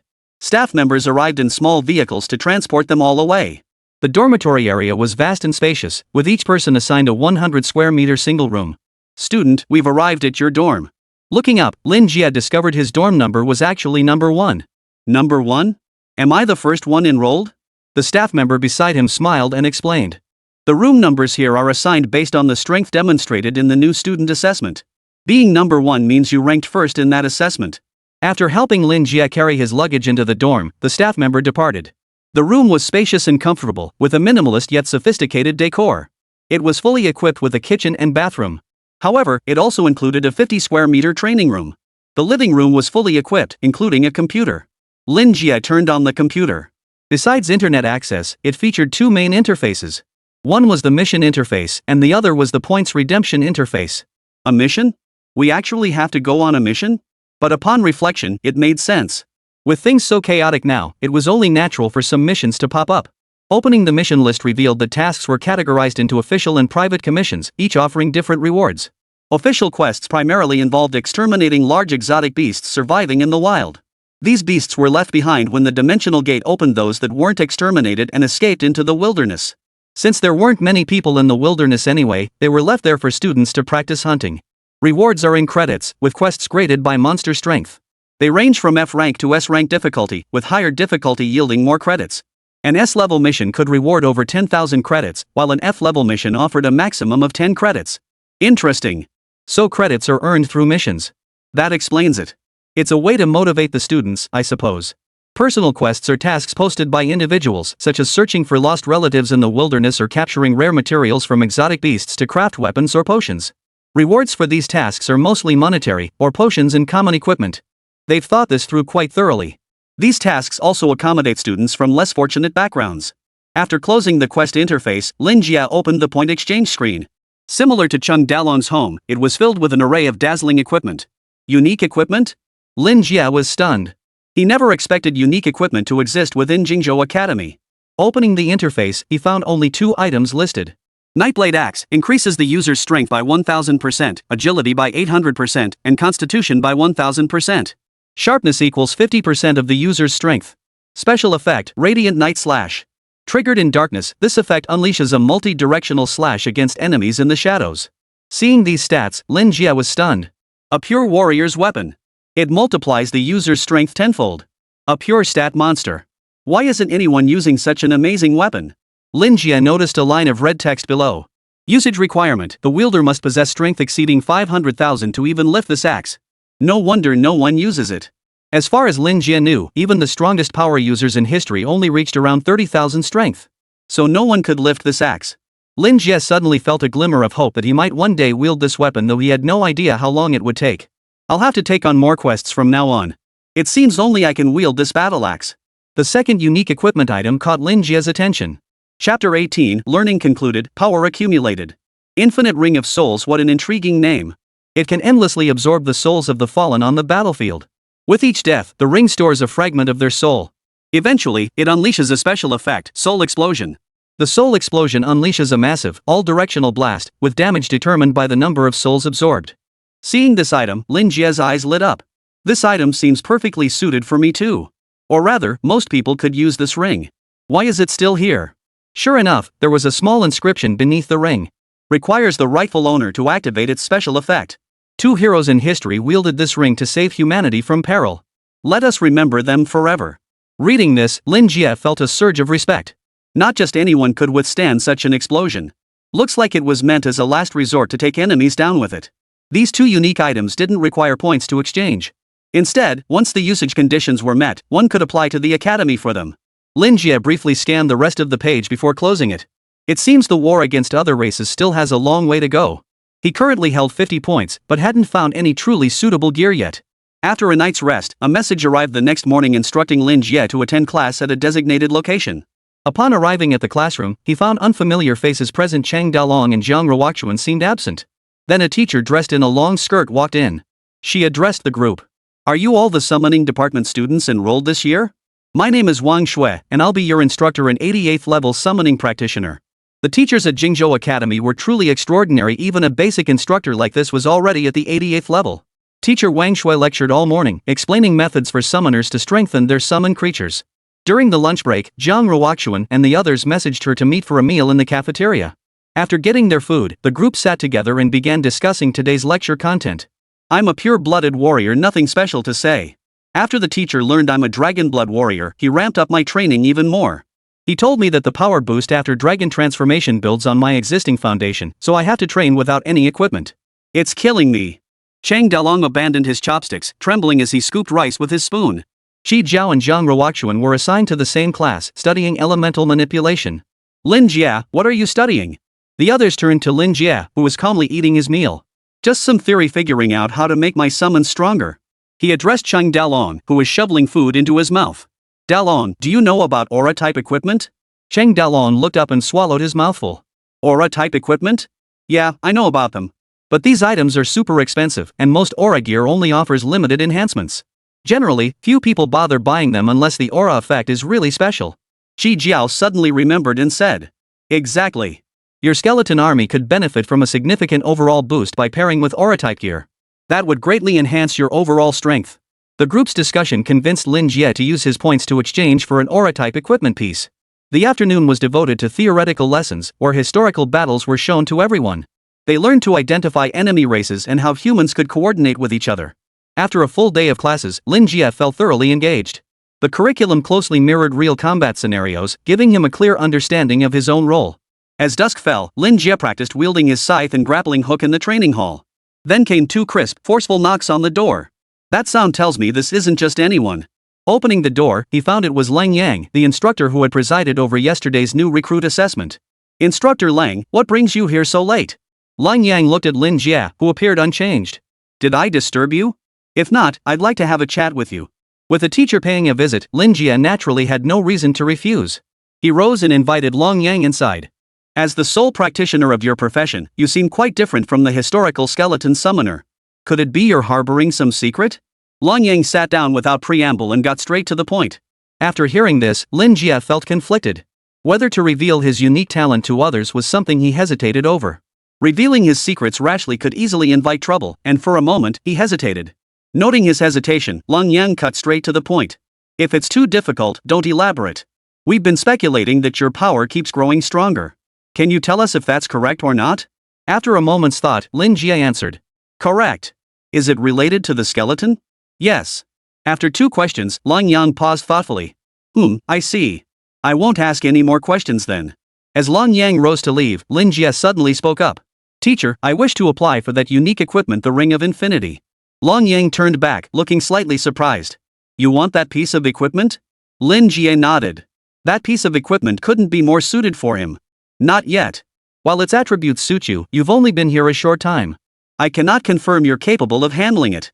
Should you perish because of this item, the consequences would be too great for us to bear. Lin Jie had anticipated this response. The implication was clear, he needed to prove he could master the item flawlessly. It wasn't that he had no chance at all. Then what must I do to obtain that equipment? Lang Yang pondered for a moment before speaking. You should be familiar with the quest system. After completing 10S rank quests, we'll consider granting you that equipment. This condition sounds extremely demanding and is certainly not something that can be accomplished in a short period of time. However, Lin Jie was confident he could accumulate enough time to complete 10S rank missions. Alright, I accept your offer. After giving Lin Jie a deep look, Lang Yang nodded and left his dorm. Returning to his computer, Lin Jie checked the mission list. Even the A rank missions had already piled up considerably. The S rank missions were even more numerous. It wasn't that these teachers didn't want to tackle them, but completing these missions demanded immense energy, and the battlefield still needed them at any moment. I'll start with the simpler tasks first. I need to build up my own strength. Those two unique pieces of equipment will be mine sooner or later. After a month of theoretical coursework, the Academy announced that all future training would be hands-on combat exercises. Each cadet was required to complete at least 3 F rank missions per week. Lin Jie knew his chance had come. Packing his belongings, Lin Jie had already selected his missions and stood ready to depart. Chapter 19, Mission Execution, the Netherworld Wolf King. Lin Jie, are you really going on this mission alone? Zhang Ruoxuan and the others were also preparing for their missions. When they came to find Lin Jie, they saw him already packing his belongings, ready to undertake his mission alone. Yes. This is a D rank mission, not too difficult. I can handle it alone. With a casual flick of his wrist, Lin Jie stowed away all his belongings. This time, Lin Jie didn't exchange for an aura-type equipment but instead chose a storage bracelet. Cheng Dalong looked at Lin Jie and said, Whoa, a D rank mission? Brother Jie, the three of us just took an E rank mission together. Lin Jie finished his preparations and addressed the others. So you guys won't be coming along for now. My mission is to clear out the Netherwolf pack. I won't be back for at least a day, and I can't handle too many people. The group fell silent. D rank missions required attributes above 500, a threshold they couldn't meet yet. Be careful out there. The mission site is in the wilderness, not within the plane. Our equipment won't be able to alert us. The group arrived at the airport, where trains and small aircraft were prepared for students heading out on missions. Lin Jie boarded the plane, looking back at the others. Don't worry. I'll return safely. With that, Lin Jie boarded the plane and headed straight for the northwest. Lin Jie's rate of improvement is completely different from ours. Isn't this progress too rapid? Qi Jiao murmured in astonishment. From a nearby office building, the principal watched Lin Jie depart in silence, with Lang Yang standing behind him. Principal, I'm departing now. The principal nodded, and Lang Yang's figure vanished instantly. After an hour's flight, Lin Jie arrived above his destination. Below lay a rugged, undulating mountain range, occasionally pierced by the howls of wild beasts. Mr. Lin Jie, you now have a call device. When you complete your mission or wish to withdraw, press the call button. We will dispatch a plane to retrieve you, but you must calculate the travel time in advance. Understood. No problem. With that, Lin Jie leaped from the aircraft's altitude, and the plane turned away. Thud. Lin Jie's landing sent a noticeable shockwave through the ground. His physique, rated at a staggering 700 points, ensured he suffered no harm from the fall. Name, Lin Jie. Level, LV10. Unique class, Undead Devourer. Strength, 743. Agility, 743. Stamina, 743. Spirit, 30. Skill, Skeleton Summoning LV2. Skeleton Summon, consumes 1 point of spirit to summon 5 bronze skeleton soldiers into battle. Unique talent, Endless Devour LV2. Endless Devour, upon the death of your summoned skeletons, you permanently gain 210 of their attributes. The moment he landed, 10 bronze-grade skeleton warriors materialized instantly. Though vastly stronger than the skeletons, he dared not be careless, for they were the very source of his power. After standing still for several minutes, another 150 skeleton warriors materialized. Why is my skill leveling up so slowly? I really want to see if other skeleton types appear at higher levels. The skill upgrade was too slow. Currently, each skeleton death only granted 4 attribute points, which greatly annoyed Lin Jie. Opening the map and pinpointing his location, Lin Jie confirmed the position of the Netherwolf King. He had chosen to challenge the D-rank Netherwolf pack alone because the materials from these creatures could be used to forge equipment. These materials were also essential for crafting aura-type equipment. The more people in a party, the more people to split the materials with, meaning he wouldn't have enough for his own forging. 5 kilometers from here? Not too far, but are these beasts so formidable that even fighter jets dare not approach? 150 skeleton soldiers advanced through the jungle, with Lin Jie positioned at the very center. Awu! A wolf's howl signaled they had entered the territory of the Netherwolves. Prepare for battle! Lin Jie roared, and all the skeleton soldiers raised their swords in readiness. 2 streams of gray energy surged into Lin Jie's body. Dead? My skeleton soldiers just vanished without a trace? Now Lin Jie understood the underworld wolf's true power. Advance back to back. The Netherwolves moved like ghosts, possessing the innate skill Nether Dash. They could launch attacks without a sound, striking silently before vanishing. However, this skill had a cooldown period, leaving openings for counterattacks.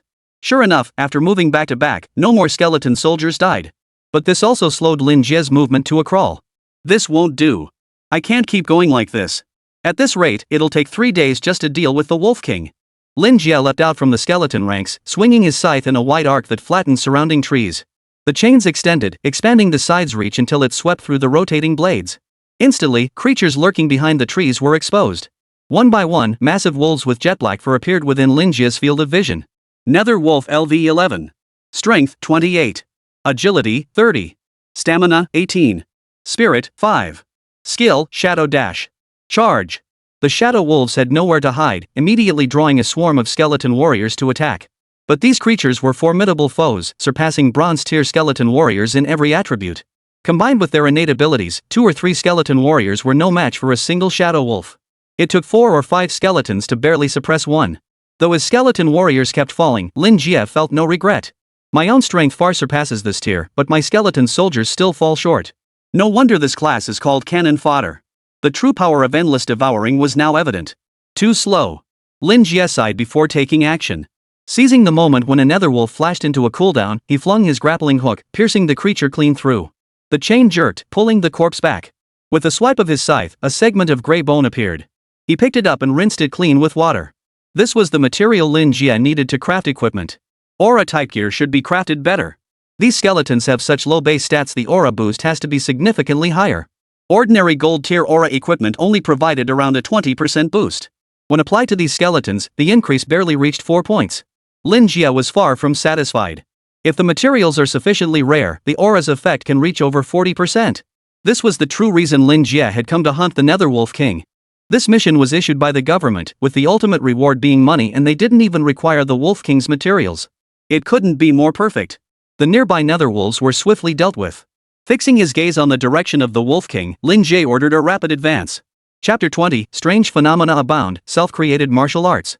After Lin Jie departed, Long Yang descended to examine the ground. Decisive and cool-headed. He's got strong execution skills for the mission objective.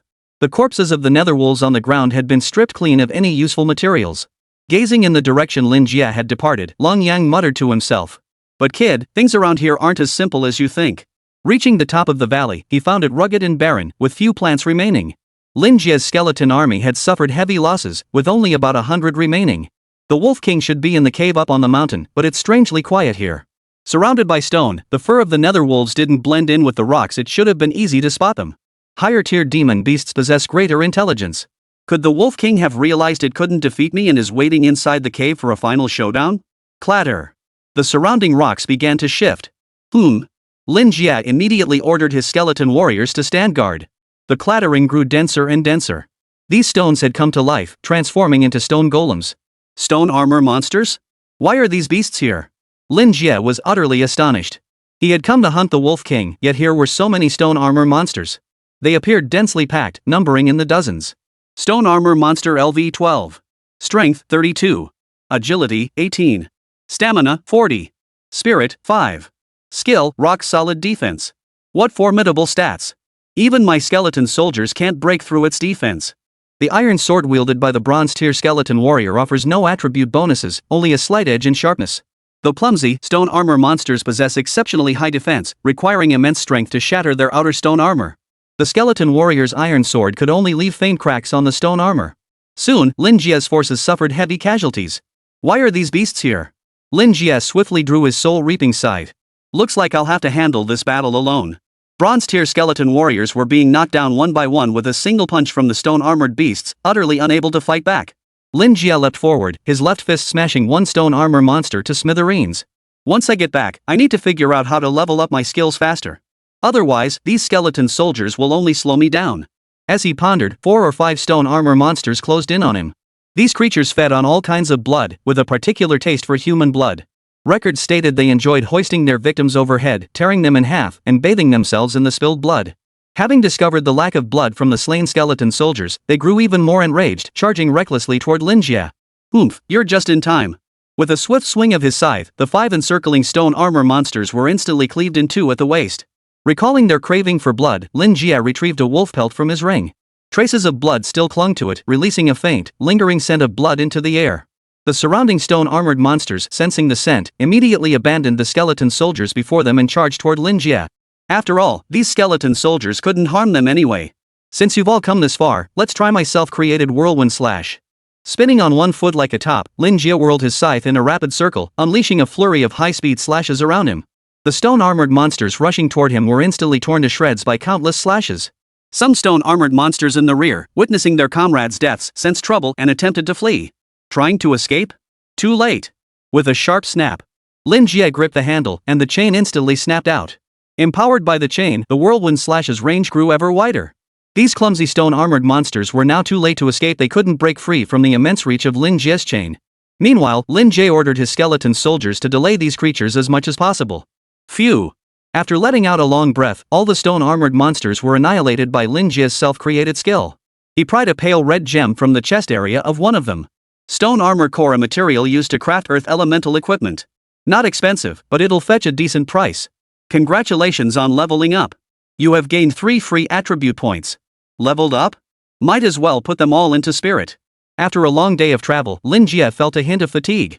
He decided to sit down on the ground and eat something to replenish his stamina. There's definitely something fishy about where these nether wolves are located.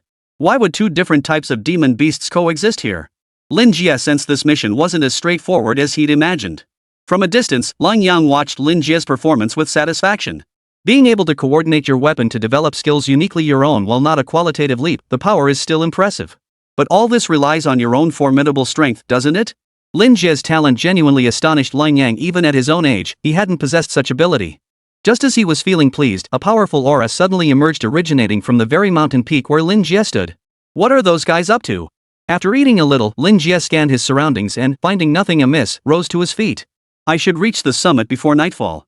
However, his skeleton soldiers were dwindling, only 50 remained. Name, Lin Jie. Level, LV10. Unique class, Undead Devourer. Strength, 1123. Agility, 1123. Constitution, 1123. Spirit, 33. Skill, Skeleton Summoning LV2. Skeleton Summon, consumes 1 point of spirit to summon 5 bronze skeleton soldiers into battle. Unique talent, Endless Devour LV2. Endless Devour, permanently gain 210 of the attributes from each summoned skeleton upon its death. Has my strength already surpassed 1000 points? With a casual wave, a boulder taller than a man instantly crumbled to dust. Not bad. With average strength exceeding 1000 points, dealing with the Wolf King should pose no problem. Just to be safe, Lin Jie summoned 50 more skeletons using his restored mental energy. 100 strong. Let's move out. At the mountaintop, the cave revealed a hidden world within. A group clad in white robes appeared amidst densely packed instruments and countless tubes filled with green liquid. Master, this cultivation is nearing success. Within a massive green cultivation tank, a creature neither fully human nor ghostly was incubating. Excellent. All humanity views this alien invasion as a catastrophe, yet they remain unaware of the immense evolutionary leap these beings will catalyze for mankind. Our evolutionary cult will emerge as the dominant force of this new era. A staff member suddenly interjected. Boss, reinforcements are approaching. All the stone armor monsters under our control have been slaughtered. The enemy is now advancing toward the mountaintop. The leader froze for a moment, then chuckled. Grab the files and let's go. There's no point lingering here. Anyone interfering with the evolution must die. Release this creature and let the kid taste some suffering. Yes, sir. All personnel sprang into swift action, clearing the area completely. What about the captured vagrants? Leave a time bomb. Dispose of them all. These people were well trained and moved swiftly. Soon, the cave was cleared out almost entirely. What about that Wolf King? Just an abandoned test subject. The cubs are useless too. Throw them out there to make that kid suffer.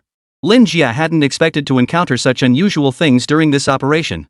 Chapter 21, Wolf King's Cave, Cruel Cult.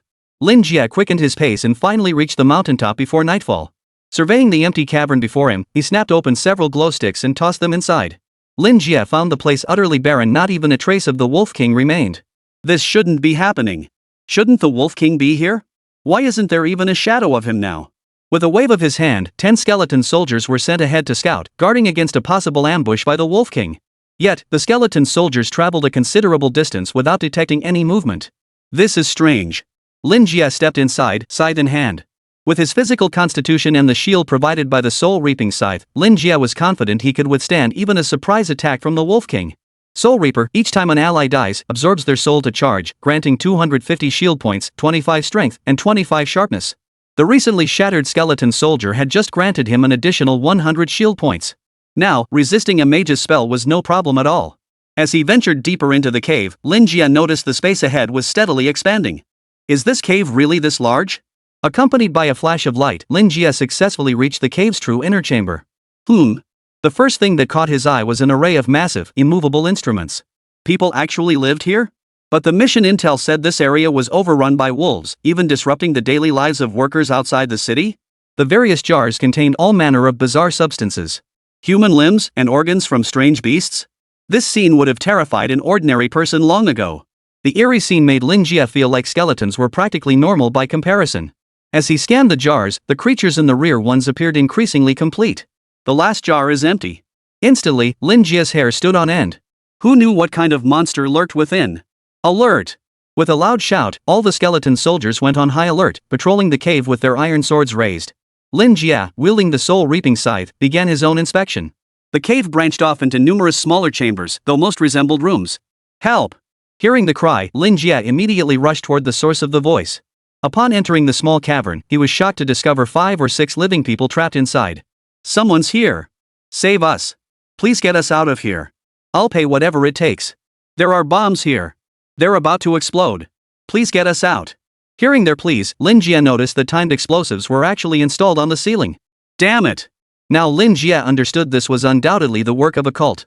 Boom! The bombs detonated with a deafening roar, causing the ceiling of the small cave to begin collapsing. Terrified, the people realized the falling rocks hadn't struck them. All the skeleton soldiers had formed a dome to shield them beneath. Get out of here! Lin Jie hacked through the iron cage door. He let the survivors escape. At the cost of 10 skeleton soldiers, Lin Jie rescued the 6 survivors. Thankfully the bomb wasn't too powerful, or this entire cave wouldn't have withstood it.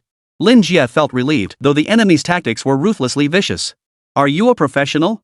Thank you for saving us. Lin Jie noticed that among the rescued was a little girl not even 10 years old.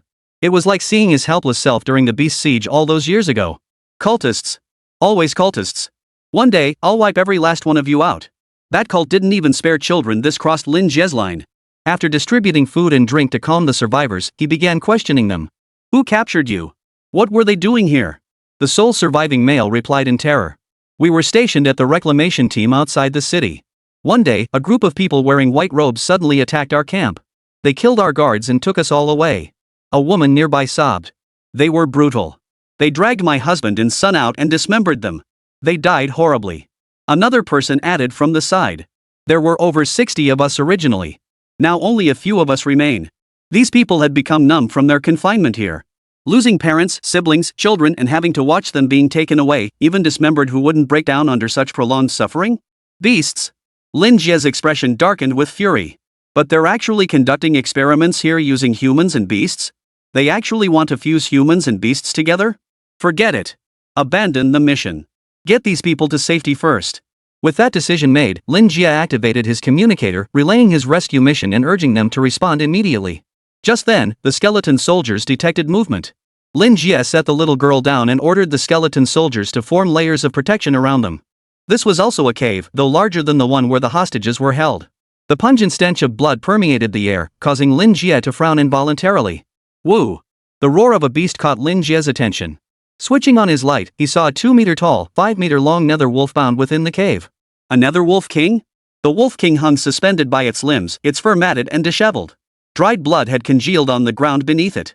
Parts of its body were missing, horrific wounds exposing its internal organs. The once majestic Wolf King now hung from the ceiling like a tattered rag. Even Lin Jie, who harbored deep hatred for demonic beasts, felt a pang of pity at the sight. He always finished his opponents with a single strike. Sensing someone approaching, the Wolf King let out a low, mournful whimper. It seemed to be pleading with Lin Jie to do something. To free you from your suffering? Lin Jie drew his scythe, ready to send the Wolf King on his way. Upon seeing the scythe, the Wolf King struggled briefly before letting out a low growl. From the corner, a tiny wolf cub, no bigger than a palm, emerged, whimpering softly. The Wolf King communicated with the cub. Eventually, the little netherworld wolf cub walked to Lin Jie's feet, its large eyes misting over as it gazed at the Wolf King. Woo woo.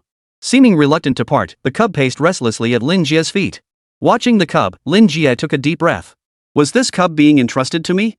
Raising a beast of mystery, this was something Lin Jie had never imagined doing. The Wolf King let out a prolonged whimper that lingered for a long time. I understand. Stepping forward, the scythe pierced the Wolf King's heart, and the Wolf King died calmly. After extracting the wind spirit bone from its skull, Lin Jie picked up the cub and departed. I'll ask the academy when I get back if we can raise it. The wolf cub lay perfectly still in Lin Jie's arms, curled motionless against his arm. Leaving the small cave, Lin Jie prepared to find the survivors and reunite with them. Suddenly, several streams of gray energy surged into his body. Damn it! Chapter 22, Fierce Battle Against Monsters, Clearing Out the Cult. He hurried to the cave entrance, where he saw the survivors running toward his location. What happened? There are monsters. Lin Jie ordered the skeleton soldiers to return and guard them, then set the wolf cub down and took it with him. He drew the Soul Reaper and sprinted toward the cave entrance. Gray energy surged into Lin Jie's body. Is this thing really that much stronger than the skeleton soldiers? Reaching the cave entrance, Lin Jie finally saw the monster. 2 human heads, a stone beetle body, wolf claws, 2 hands, for legs. This thing was created purely to disgust people.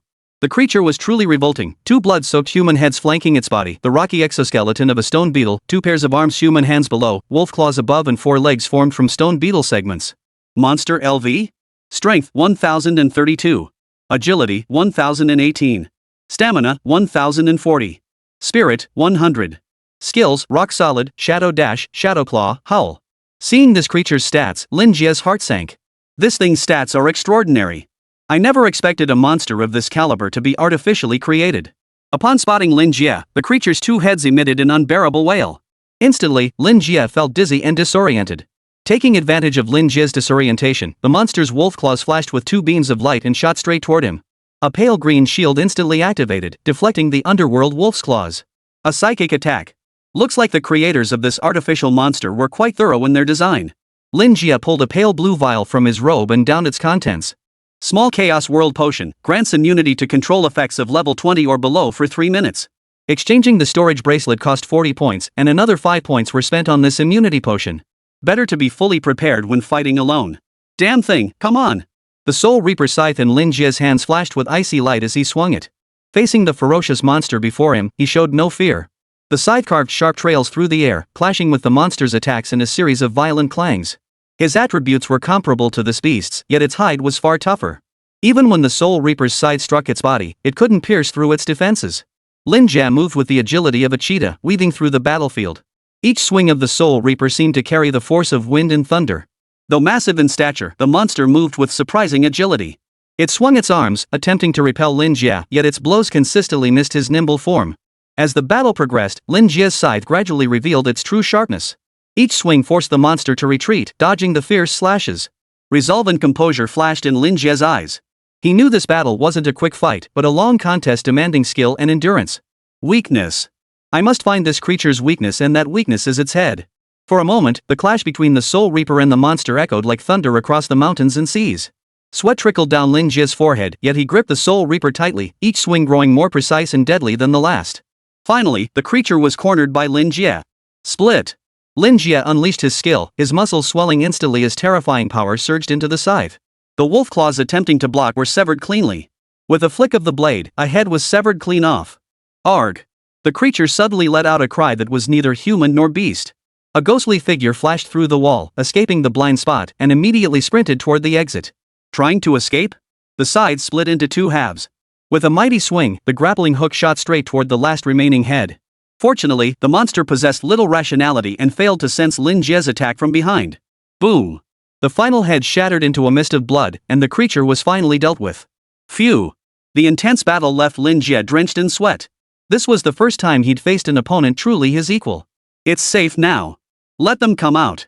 The remaining skeleton soldiers led the others over. It's over. Come with me and leave this place. Finally, it was over. Exhausted, Lin Jie led the group out of the cave.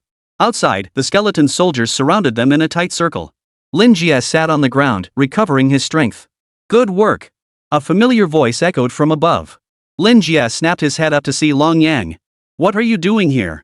He suddenly worried Lang Yang might be part of the cult, but the thought vanished in an instant. All new recruits must have someone accompany them on their first mission. No exceptions. Lin Jie remained seated on the ground, his face still wearing a look of resentment. Why didn't you show up sooner? And how come intelligence reports didn't mention such a large organization existing here? Facing Lin Jie's complaints, Long Yang remained unperturbed. We didn't know a cult existed here either. Looks like it's probably those evolution cult people. Don't worry, I've been watching the whole time. If this monster attacks humans or if you can't handle it, I'll step in. I see. Lin Jie picked up the young Netherwolf cub. Can I take this thing back to raise? Long Yang glanced at it. No problem. It's not just the academy, many people keep exotic beasts as pets or companions. With proper training, they can be quite useful on the battlefield. Hearing Lang Yang's words, Lin Jie felt reassured. Keeping a pet sounded like a decent idea. After calming everyone down, the plane arrived shortly after, whisking the entire group back into the city. Need some rest? After disembarking, personnel arrived to accommodate the missing individuals. The little girl who had been separated earlier looked toward Lin Jie. Brother, will we meet again? Lin Jie gave her a smile. We will. You should focus on your studies. Becoming a professional doesn't seem like the best path forward. No, I want to be just like you. The group walked farther and farther away until they finally disappeared from sight. Come on, let's go back to school. Your situation this time is special, you have to return. Lang Yang led Lin Jie to the principal's office.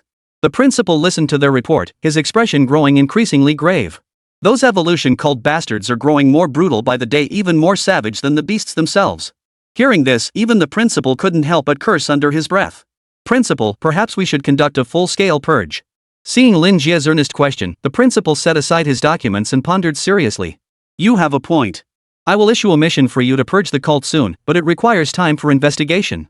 Not now. After a few brief instructions, the principal didn't say much else. Keeping a Netherwolf was acceptable. Lin Jie returned to the dormitory to sort through the spoils of this expedition. Seems like you're the biggest haul this time. Lin Jie examined the palm-sized Netherwolf in his hand, set it aside, and began organizing the spoils of this expedition. Chapter 23, Advancement Methods, Guild of the Gods. The little wolf cub obediently lay curled up nearby, watching Lin Jie with quiet understanding. Truthfully, the haul wasn't substantial. Beyond the Netherwolf materials, the only other item was the earth element core from the stone armor monster. After computer scanning, these items totaled a value of 300,000 credits, including the wind spirit bone of the Netherwolf King. Spotting the wind spirit bone, the little wolf began whimpering pitifully. Lin Jie stroked the little one's head and said, "Your mother entrusted you to me, so stop worrying about such things. Stay with me, and I guarantee you'll have more bones than you can eat." The cub affectionately licked Lin Jie's palm. Name, Lin Jie. Level, LV11. Unique class, Undead Devourer. Strength, 1223. Agility, 1223. Stamina, 1223.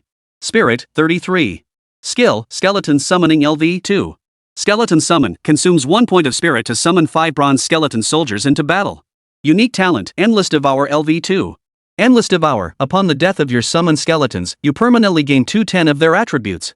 Lin Jie couldn't help but sigh as he stared at his attribute panel. Even with stats like this, facing that bastard monster would be a struggle.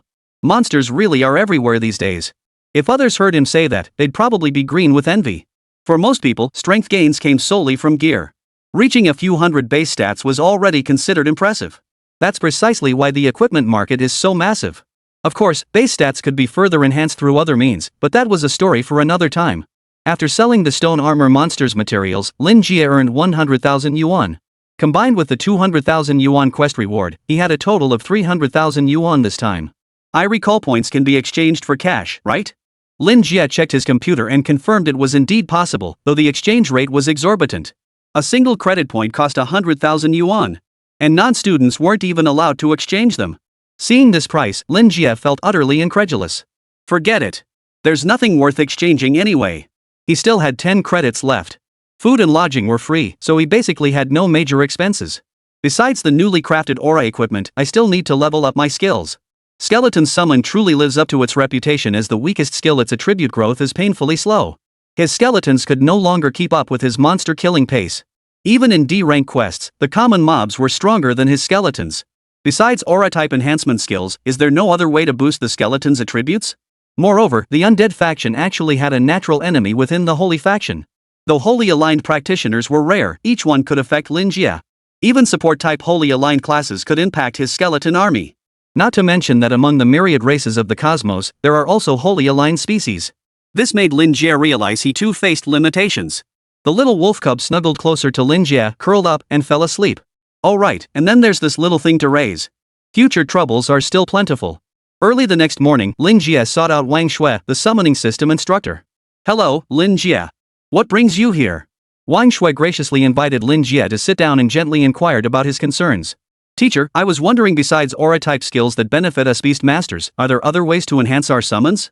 Seeing Lin Jie's earnest inquiry, Wang Shui pondered carefully. Aura-type skills are actually the most reliable way to enhance a summoned creature's power. There haven't been many other discoveries in this area so far. However, Lin Jie seemed to sense something. "Teacher, does that mean there are also unstable enhancement methods?" Wang Shui sighed, but instead of giving a direct answer, she handed Lin Jie a small black notebook. "There are, but the risks are significant. You should consider this carefully." Lin Jie took the notebook, thanked her, and left the office. After grabbing a meal at the cafeteria, Lin Jie pondered his next steps. "Hey, Lin, how'd that last mission go?" Cheng Dalong and the others had returned at some point and approached him while he was eating. "It went okay. We stumbled upon a cult base, but unfortunately, I couldn't capture them." Jiang Ruoxuan and the others sat beside Lin Jie, listening as he recounted the events of the mission. "You actually encountered the evolution cult? And they created some kind of monster?" Hearing that even Lin Jie had fought tooth and nail against the monster to win, everyone felt relieved they hadn't gone with him. Otherwise, with their abilities, they would have only been a liability, dragging him down. And there was a little wolf cub. "Can I go see it?" Shi Zhao's attention was focused entirely on the little wolf cub. "Sure. We'll bring it some food later." As the group began discussing the cult's despicable actions, someone suddenly approached Lin Jie from behind. "A newbie completing a D-rank mission solo? You're pretty strong." The group looked up to see a few older students standing behind Lin Jie. The remark was decidedly unpleasant, and Lin Jie frowned as he turned to face them. Yes, is there a problem? The leader had thick eyebrows and large eyes, his expression tinged with provocation. We're from the Gods Guild. If you meet our standards, we might consider inviting you to join us. Such seemingly polite words now sounded strangely jarring. No thanks, not interested. With that, Lin Jie stood up and walked away, bringing 2 chicken drumsticks for Xiao Lang. What a jerk. Shi Jiao couldn't help but mutter as she passed by. Poof. A freshman who dares to brag like that? That's just shameless. Lin Jie paused and glanced at the group. How did people like you end up at Jingzhou Academy? One of the shorter guys stepped forward. Kid, you're pretty cocky. Wonder what you've got to back it up? By the sound of it, you're up for a showdown? The other party wore an expression as if Lin Jie had fallen for their bait. Fine. We encourage sparring. We're ready anytime. Don't chicken out. God's Guild. What a cheesy name. And you lot are just as cheesy. With that, Lin Jie turned and walked away. Right now, feeding the little wolf cub seemed more important. Back in the dorm, he spotted the little wolf cub, Shi Jiao, who couldn't wait to scoop it up. Such an adorable little thing. Too bad today's been ruined by that bunch of jerks. Jia, you're not seriously going to seek out that group for a spar, are you? Lin Jie paused briefly before replying. Practice is fine, but I won't waste my time with them unless there's something in it for me. The little wolf wolfed down its food under everyone's watchful eyes. Soon, Lin Jie found information about the Gods Guild online. Shi Jiao suddenly asked. Lin Jie, have you named this little wolf yet? As Lin Jie studied the Guild of Gods records, a wicked sense of amusement stirred within him. Call it Godslayer. So cliché. Chapter 24, Golden Gear, $1 Million Duel. In the end, Lin Jie didn't use that cheesy name. He simply called it Little Black, simple and straightforward. Under the group's playful teasing, the little wolf quickly settled in. After all, wolves and dogs are practically family, especially such a tiny pup. After the others left, Lin Jie watched the cub play. Right, I need to figure out how to train you properly. Otherwise, you'll just be dead weight. Woof. He flipped open the booklet Wang Shui had given him, which contained historical research on summoners. Specifically, how to enhance one's summoned creatures. Most summoners ultimately grappled with one common theme, breaking free from dependence on their summons. All summoners shared a symbiotic relationship with their creations. If the summoned creature died or the summoner was ambushed, it would be fatal. Reading this, Lin Jie muttered to himself. I don't seem to have that problem. But it seemed only Lin Jie didn't have to worry about this. Thus, everyone desperately strives to enhance their summoned creature's abilities. The stronger the creature, the safer the summoner. This led to the development of aura-type equipment. Much like how support classes assist warriors in battle, these auras could also be bestowed upon summoned creatures. But some discovered that aura-type equipment not only offered low defense, but also consumed mental energy to activate the aura. Even with potions to restore mental energy, it was still a significant drain. At this point, Lin Jie knew the crucial revelation was coming. Unstable magic crystals. Unstable magic crystals are precious crystals that can enhance skills with remarkable effectiveness. Naturally, as their name suggests, they are extremely unstable. Using an unstable magic crystal yields only 2 outcomes: success, where your skill gains unexpected power, or failure, where you plummet to the bottom, wasting a skill. Other classes could choose to enhance a weaker, non-critical skill. But for summoners, beyond innate abilities, they possessed only one summoning skill. For them, using an unstable magic crystal was a high-stakes gamble. The tome also records instances where the unstable magic crystal succeeded, with those individuals later becoming legendary powerhouses. However, no records exist of failures. This thing seems a bit too risky. Closing the notebook, Lin Jie felt a moment of unease. I didn't expect the cost of enhancing a skill to be this steep. Best to set it aside for now. Lin Jie then researched what preparations were needed to raise a Netherwolf cub as a pet. A soul contract, those cost 100,000 each. Not bad. The rest is the demon beast flesh and blood. Little Black needs to grow. He won't thrive without it. After purchasing a batch of gear for the cub, Lin Jie began sorting the materials dropped by the Netherwolf and headed to the school's forging department. Jingzhou Academy also recruited promising life-skilled practitioners as support staff, enabling students to custom order equipment and conveniently purchase various elixirs. What kind of equipment would you like to commission, student? A gold-grade chestplate with a swiftness aura. I'll provide the main materials. I want this chestplate to not hinder my close combat abilities. As for defense, whatever it can offer is fine. Saying this, Lin Jie laid out the wind spirit bone and other materials. Unfamiliar with forging, he could only articulate his requirements. The receptionist's eyes lit up upon seeing the materials Lin Jie had laid out. Wind spirit bone is such a premium material, usually reserved for weapon forging. You're using it for a chestplate? Could it be you have an even better weapon option? I already have a weapon, Lin Jie replied. But I need aura-type equipment to enhance my summoned creatures. And I have very high requirements for the aura's effects, which is why I'm seeking better materials. Hearing this, the receptionist was taken aback. You're a summoner? Yes. Is there a problem? Faced with the counter question, the receptionist quickly regained composure. No problem. However, this piece of equipment might be a bit pricey.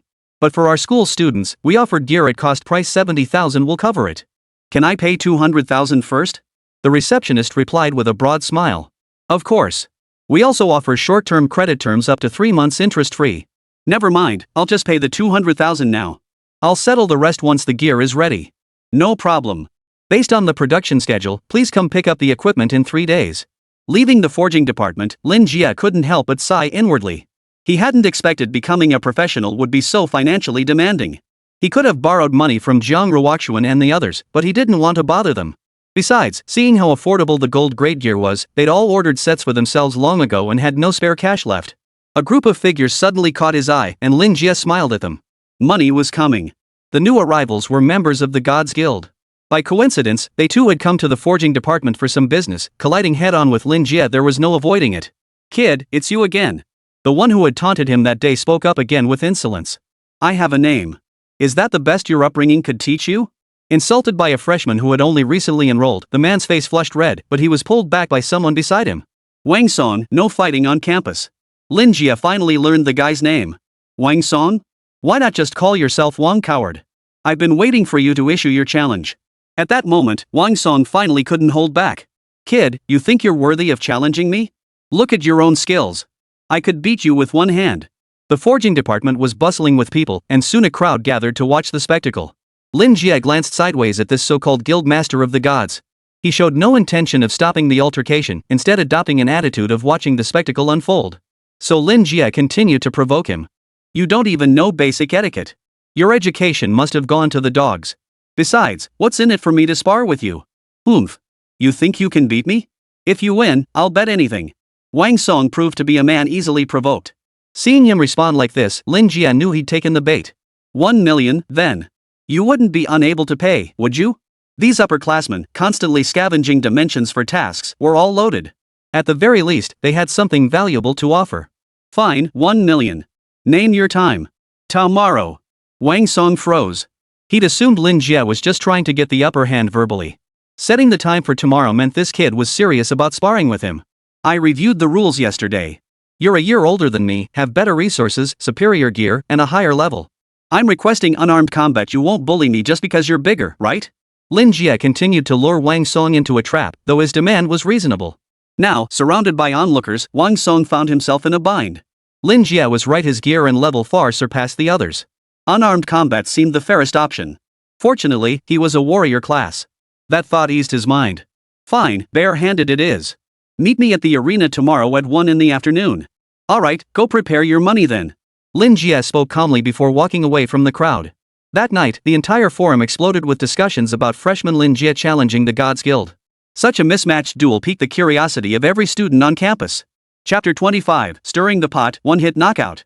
Lin Jie silently observed the forum's uproar. After pondering, he posted a thread himself. The Gods Guild has gone too far. I cannot bow my head, or my crown will fall. His post exaggerated the Guild of Gods' provocation, instantly doubling the forum's post heat. As he typed, Lin Jie chuckled to himself. He intended to let this heat grow ever larger, escalating the situation higher and higher. Meanwhile, Gong Yuxuan, the guild master of the Gods Guild, had naturally noticed the online posts and couldn't help but frown. What exactly is this kid up to?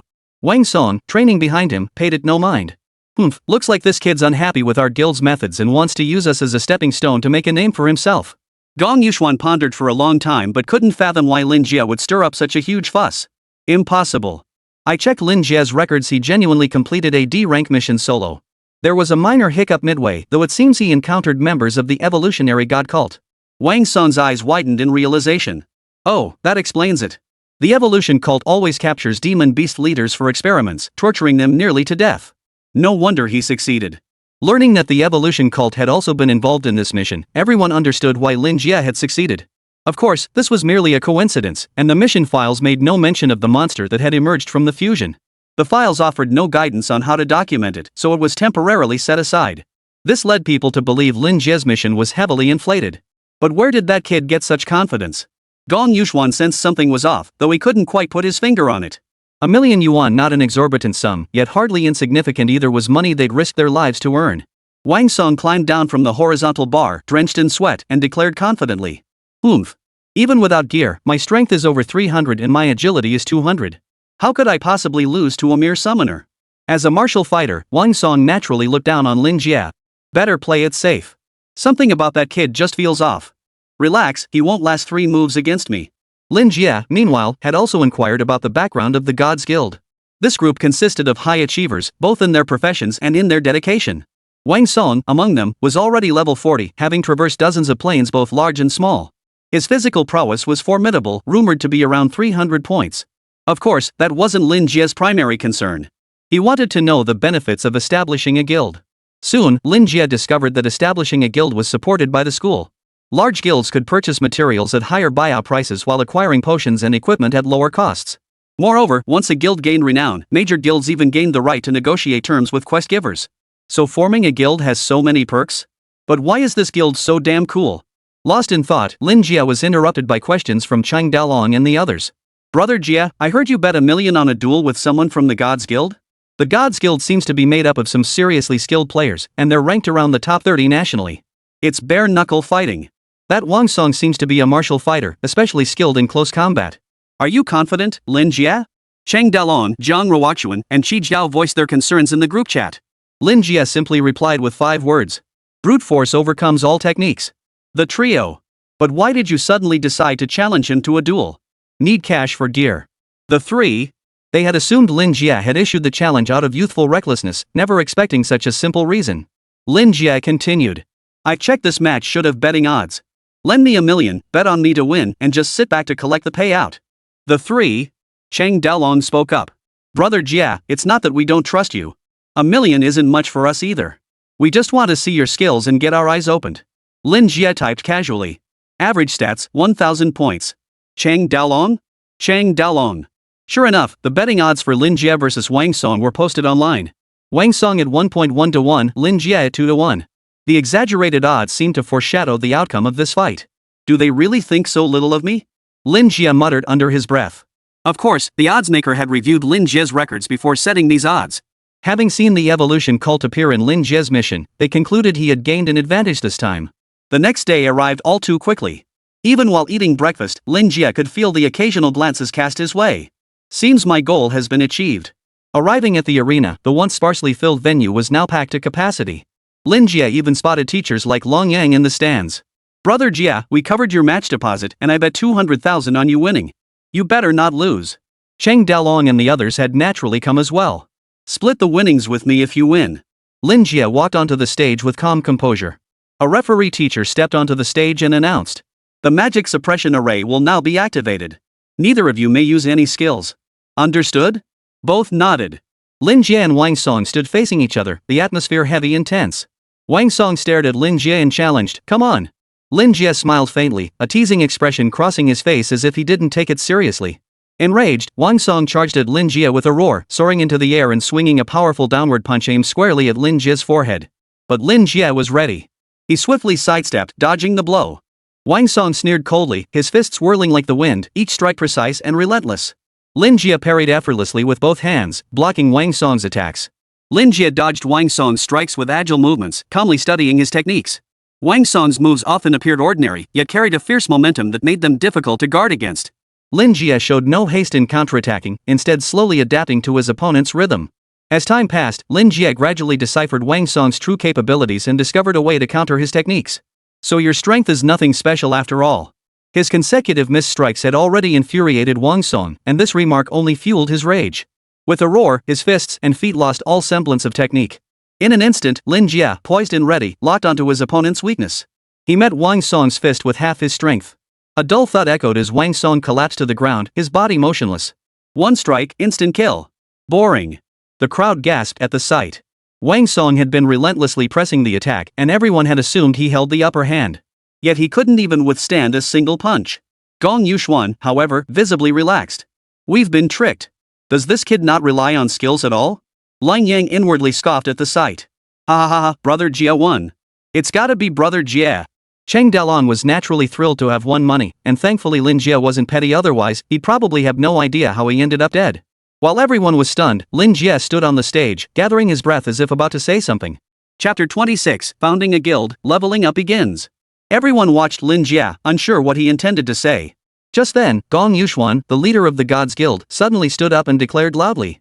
Classmate Lin Jie, your strength is truly formidable, completing a D-rank quest single-handedly. For this, our Gods Guild has decided to recruit talent. Classmate Lin Jie, if you're willing to join, our Gods Guild will accept any terms you set. This offer sent another wave of astonishment rippling through the crowd. The Gods Guild had always been notoriously arrogant, with every member joining only through relentless personal effort and meeting extremely high standards. For Gong Yuxuan to offer such favorable terms to recruit Lin Jie demonstrated remarkable sincerity. Whispers spread through the crowd. Everyone agreed that Lin Jie hadn't just won money in this duel, he'd secured a seat in the Gods Guild. It was a huge win. But Lin Jie merely smiled, his voice resonant with conviction. Everyone here should know the full story. This whole incident was started by the Gods Guild. I find it incomprehensible that a guild would publicly insult others with such impunity. I'm sure many of you here have experienced similar treatment. Lin Jie was right. Judging by their online presence, the Gods Guild didn't have a good reputation. On one hand, their members were strong enough to look down on weaker players. On the other, their recruitment methods were problematic. And now, why is Guild Master Gong Yuxuan extending an olive branch to me at this moment? It's merely to silence me and humiliate me. Is this your guild's recruitment process? Provoke, defeat, humiliate, recruit. Too bad you didn't expect me to win. Lin Jie's words laid bare the Gods Guild's recruitment model.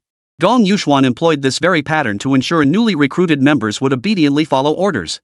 After all, the guild's core members were all masters, so failure was never a concern. But today, they hadn't anticipated Lin Jie being able to take down Wang Jie in a single move. After being exposed, Gong Yuxuan's face flushed red then drained pale. Finally, he snorted coldly and led his men out of the venue. Next, I plan to establish our very own guild, a guild truly belonging to every profession, where all members coexist equally and support one another. Why pass up a free ride? With so many benefits to founding a guild, Lin Jie naturally wanted in. Those two simple sentences instantly ignited the passion of every student present. While all students admitted to Jingzhou Academy were geniuses, genius came in tiers, those like Lin Jie and Gong Yuxuan at the top. Naturally, there were also the despised lower-tier geniuses. Most of the spectators present today had once been rejected by the Gods Guild. Of course, I need some time to prepare. Please stay tuned for further updates. With that, Lin Jie departed, leaving behind a crowd of cheering students. Lang Yang watched the students dispersing and couldn't help but smile. How interesting. Cheng Daolong and the others followed closely behind, returning to the dormitory with Lin Jie. Brother Jie, are you really planning to start a guild? Of course. Guild members get 20% off gear and potions, plus materials valued 5% higher than market rates. We'll offer various services and take commissions on member quests. Why wouldn't you join something this good? Hearing all these benefits, the others felt reassured. Jiang Ruoxuan, however, asked curiously. Then why wait for a while? Because there are requirements to establish a guild. The guild leader must be at least level 30 and must have completed at least one A-rank quest. It doesn't matter if the quest was completed solo or in a party. This condition was quite demanding. While reaching level 30 wasn't difficult for most players, A-rank quests remained highly challenging. So it'll take some time. Once my gear is forged, I'll head into the plane to start leveling up. Lin Jie was only level 11 now, and leveling up outside the plane was painfully slow. When the time comes, I hope you'll all join me. I'll provide appropriate compensation, since I don't really trust anyone else. After spending time with them, Lin Jie felt these three were trustworthy individuals. Qi Jiao was the first to stand up and speak. Sounds good. I'll be their close combat instructor. Jiang Ruoxuan spoke slowly. Then I'll be their mage trainer. Cheng Daolong had intended to volunteer for the melee role himself, but remembering Lin Jie's terrifying stats, he held his tongue. I'll handle personnel management. Of course, all that comes later. For now, everyone's focus is on strengthening their abilities. Lin Jie's reminder finally made everyone realize just how vast the gap in strength between themselves and Lin Jie truly was. Jiang Ruoxuan finally grasped how vast the gap between her and Lin Jie had become. It seemed she'd only been marginally stronger than him during her initial class awakening. Even the test had only been completed with Lin Jie's help. Is the gap really that vast? Even as a god tier class, I need to push myself harder. The discussion ended quickly. Lin Jie's overwhelming power made them acutely aware of the vast gap, but it only fueled their determination to level up.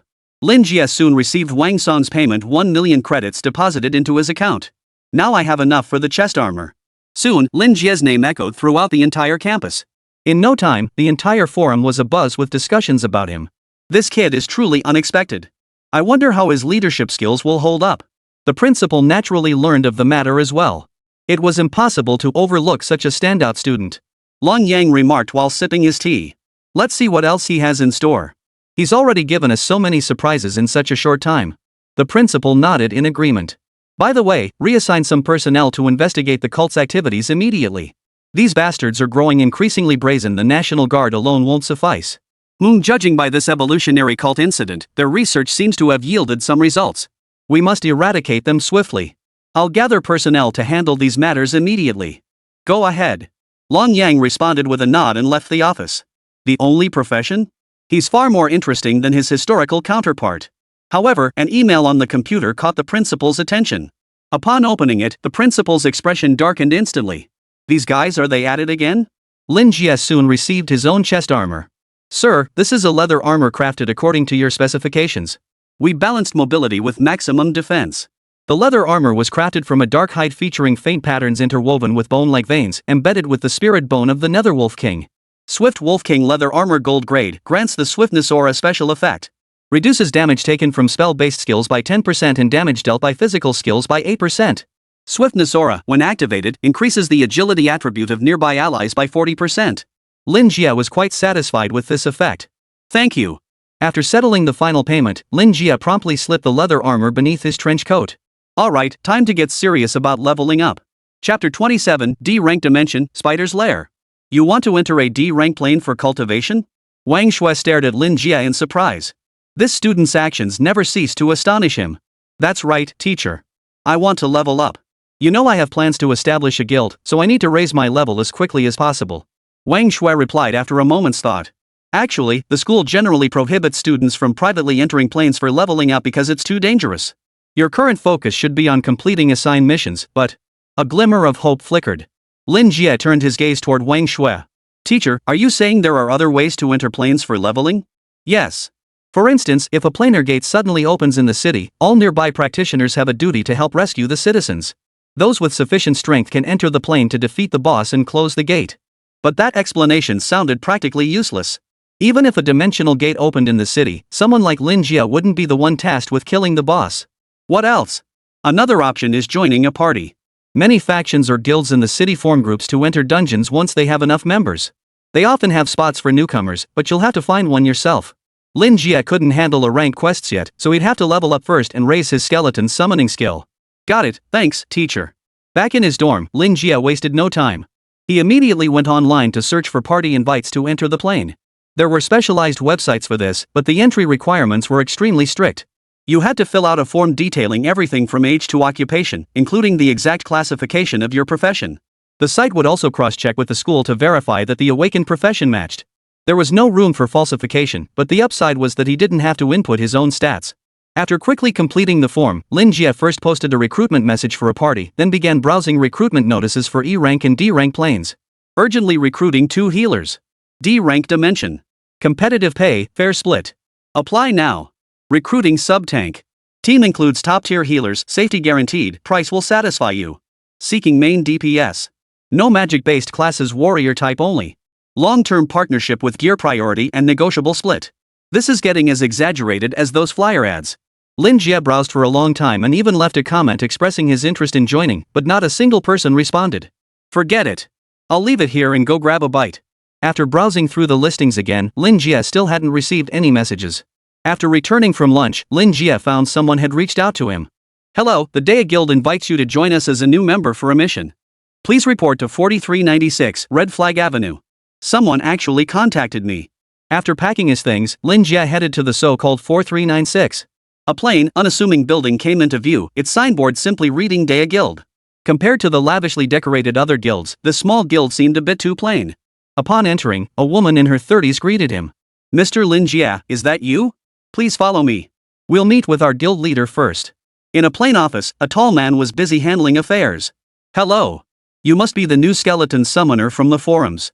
I'm Li Yade, the guild leader. Li Yade had a square jaw, thick eyebrows, and large eyes, giving off an approachable vibe. Hello, I'm Lin Jie. Li Yade poured Lin Jie a cup of hot water. I'm older than you, so I'll call you brother. Lin Jie, what's your purpose for joining the plane war? Simply to level up.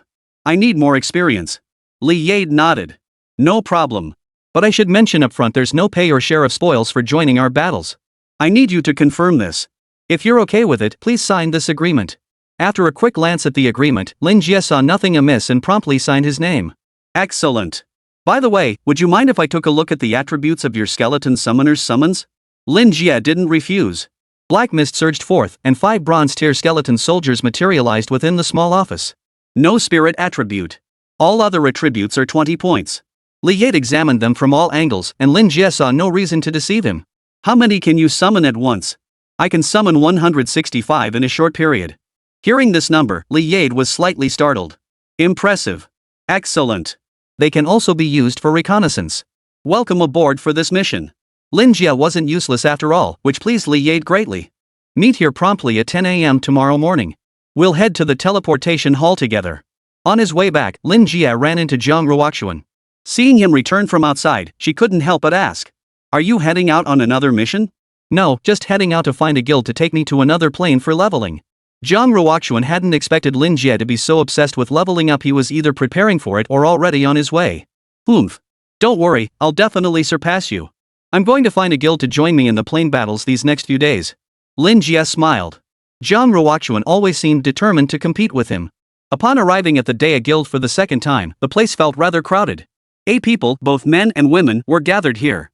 Let's briefly introduce ourselves. Warrior, mage, tank, healer, assassin.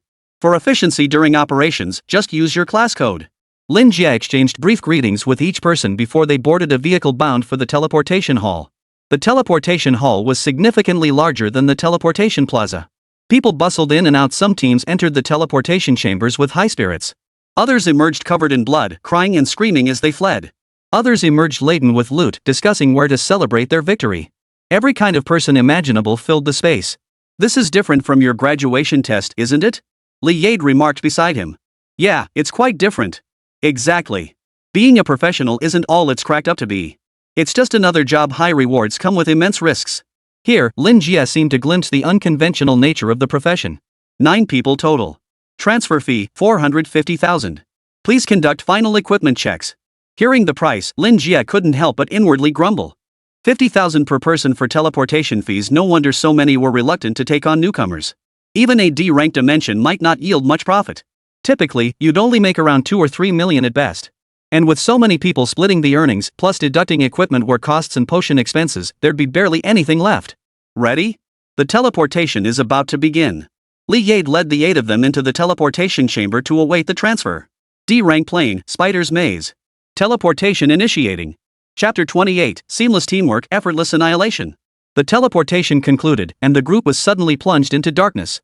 Guided by light. As Li Yade shouted, a brilliant light erupted from his body. I am a Knight of Light.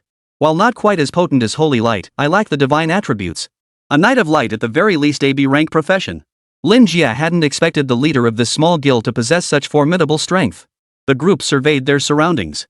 They were now deep within an underground cavern network, a space wide enough for 6 or 7 people to walk side by side. Young man, it's up to you now. Go ahead and scout with our assassin. Lin Jie waved his hand, summoning 10 bronze-tier skeleton warriors. Not bad, kid. That's pretty cool stuff. The members of this guild seemed like decent folks. The main tank and off-tank led the way, warriors following closely behind. Lin Jie positioned himself in the center, with mages and healers trailing behind him. The 5 skeleton warriors brought up the rear. Your skeletons and soldiers are quite useful, young man. Any plans for the future? Care to join our guild? The healer was a woman in her 20s, with delicate features. Me? I'd rather wait until I graduate. Besides, my level is too low right now. The delicate-featured woman covered her mouth in surprise. Could you be a student from Jingzhou Academy? The others immediately joined the conversation. A Jingzhou Academy student? That's incredible. Who'd have thought our little guild could attract such a genius? Hey, kid, we'll help you level up. Don't forget us when you become a big shot someday. Bro, what do they teach at Jingzhou Academy? Are there a lot of beautiful girls at Jingzhou Academy? The light-hearted atmosphere momentarily made Lin Jie think they weren't heading to another plane to slay beasts, but rather out for a leisurely stroll. Enough chit-chat. We've spotted a spider nest up ahead. The assassin's communication crackled in, and the group instantly fell silent, shifting into alert mode. The tank raised a massive shield nearly half a person tall, while the off-tank beside him drew a round shield and a short spear. The 2 mages behind them readied their wands simultaneously. Li Yade wore a solemn expression. Report the situation. 40 bloodthirsty spiders in total, currently weaving their nest. The assassin relayed the intelligence in broken sentences. Bad news, I've been spotted. Li Yade was startled. Withdraw immediately. Lin Jie realized the assassin was in trouble and immediately commanded the 5 skeletons ahead to try and hold off the spiders. The signal in the communicator was intermittent. After a moment, the voice came through again. The skeletons held them off for me. I got away. The others breathed a sigh of relief. Li Yade glanced at Lin Jie. Thanks. However, those 5 skeletons dissolved into energy and flowed back into Lin Jie's body almost instantly. Just how powerful are D-rank monsters?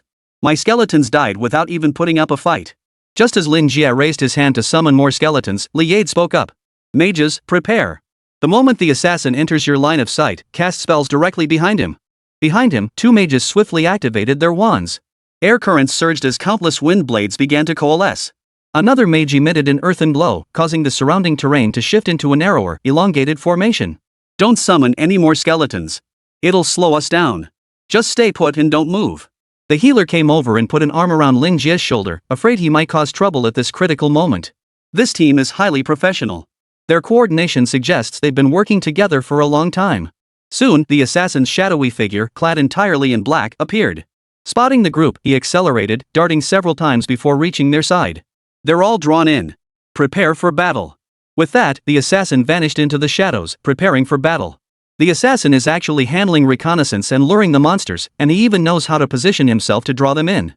Lin Jie silently observed the team. The mages unleashed their spells, sending countless wind blades hurtling down the passageway. The earth mage conjured a trench before the group, its base sprouting countless spikes. Prepare for close combat. After a volley of wind blades, roughly half the spiders remained, swarming toward the group amid a cacophony of chirping noises.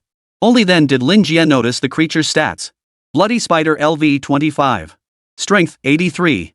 Agility 121. Stamina 70. Spirit 5. Skill hyperactive. These stats are ridiculous. My skeleton can't even hold its own in a single battle. Is this really just a D-rank plane? But Li Yade and his team seemed confident. The main tank advanced, shield raised. A flash of crimson light erupted, drawing the gaze of every blood-type spider toward him. Li Yade and the warrior stepped forward, drawing their long swords and beginning to hack at the spiders. But not every spider could be drawn by the taunts some stragglers slipped through. This is where the assassin's role comes into play. With a single strike, he dispatched a bloodthirsty spider, then used his speed advantage to retreat back into stealth, waiting for an opportunity to strike at the stragglers. No! Spiders have formidable climbing abilities, watch your heads. Lin Jie snapped his head up, and sure enough, several spiders had already reached the group's heads. At that moment, the off-tank stepped forward first, thrusting his short spear and using his round shield to knock away the descending spiders. The entire party worked in perfect coordination, swiftly dispatching dozens of bloodthirsty spiders. Lin Jie, of course, was frantically absorbing the upgrade energy. Gained level up energy plus 186. Gained level up energy plus 186. His level rose rapidly, and before long, Lin Jie reached level 14. He immediately allocated all 9 free attribute points to his spirit stat. Collect the spoils, bury the spider horde, and press on. The group swiftly carved out the largest eyes from the bloodthirsty spiders and stowed them in their storage gear. These can be used to brew potions or sold to alchemy shops. Here, take a few as thanks for your help. The assassin brothers wrapped a bundle of bloody spider eyes and handed it to Lin Jie. Lin Jie couldn't refuse and accepted them. After the earth mage buried the corpses, the group pressed onward. Upon reaching the cavern where the assassins had arrived earlier, they discovered it was covered in spider silk, seemingly intended to seal off these passages. I wonder why these spiders are sealing off the underground passages. The assassin muttered in puzzlement as he cleared the webs. Do you think it could be that the spider queen is about to lay eggs? The healer's suggestion instantly energized the group. Crimson spider eggs are prime ingredients for crafting life-restoring potions. If we could get our hands on them, we'd make at least 4 or 5 million extra. The group grew restless, unconsciously quickening their pace as they pressed forward through the passage. Something's off. If the crimson spiders were about to lay eggs, they'd be on high alert. Lin Jie sensed something amiss, his side already poised for battle. Chapter 29, Crisis Looms, Choices for Survival. As they advanced, Li Yade continued speaking. Besides the graduation test, this is only your second time entering a plane, right? Lin Jie nodded. Truthfully, encounters within planes can be utterly bizarre. You never know what you might face, so you must be wary of everyone. You mean be wary of people from other nations? Li Yade gave Lin Jie a meaningful look. Be wary of everyone. Since the planes opened, this has been both a disaster and an opportunity for humanity. You never know when stumbling upon a treasure could make you rich. Once money is involved, human nature changes. Lin Jie instantly grasped Li Yade's meaning. Young man, you're still quite inexperienced. It's only natural you wouldn't understand these things. The healer leaned in, patting Lin Jie's shoulder reassuringly. These people are truly a breath of fresh air. The journey ahead proceeded without incident until the assassin relayed a peculiar transmission. I think I found the Scarlet Spider leader's lair, but something's off? Li Yade halted the group's advance. What's strange about it? Explain carefully. The entire cave entrance is completely sealed off. The spider webs are thick, so I haven't made any rash moves yet. Hearing this, the group's expressions all stiffened. The Crimson Spider must be laying eggs. The main tank exclaimed excitedly. As a tank, his physical demands were extremely high and his gear took the most wear and tear, so he stood to earn the most money. Naturally, he was the happiest. The others also wore delighted expressions. However, Li Yade waved his hand, signaling everyone to quiet down. We still need to vote on this. Everyone must decide together whether we proceed. The mage spoke up. The Scarlet Spider Chief is currently laying eggs, making it extremely vulnerable and relatively easy to take down. Our rewards would be substantial. Yeah, opportunities like this don't come around often. Taking this one down means we can rest for a long time afterward. The off-tank chimed in. The healer shrugged indifferently. It feels a bit risky, but we all need that big payout. Let's go then. I agree too. The assassin's voice came through the communicator. All 8 members agreed. Li Yade looked at Lin Jie. Brother Lin Jie, will you be joining us? Seeing the eager gazes fixed on him, Lin Jie understood how tough life was for these professionals. Grassroots practitioners seemed no different from ordinary workers. Alright, I want to see what it's like too. Hearing this, everyone was delighted. After so long in the lower plane, they finally had a chance to strike it rich. But Lin Jie couldn't shake the feeling that things weren't that simple. Li Yade swiftly outlined the mission plan. Due to the spider webs, they had no clear understanding of the cave's layout. The tank will coordinate with the mage to use spell skills to break through the spider webs. I'll immediately cast illumination to quickly survey the cave's layout. Our priority is to take down the boss first. If that fails, we'll use the escape device to retreat. At that moment, the healer produced the escape device, a contraption similar to the one used in the graduation test. In lower-level planes, such devices were 100% effective, but in a D-level plane like this, the escape device's success rate would decrease. I've prepared 10 escape devices, but the success rate in a D-level plane is only 70%. Be prepared for that. The group nodded solemnly. They knew that if they truly couldn't win, those left behind would face certain death. Thus, every entry into a plane was a life or death gamble. They quickly emerged from the cave to rendezvous with the assassins. Let's begin. The wind mage cast buffs upon the assassin. Agility of the wind, sharpness of the wind.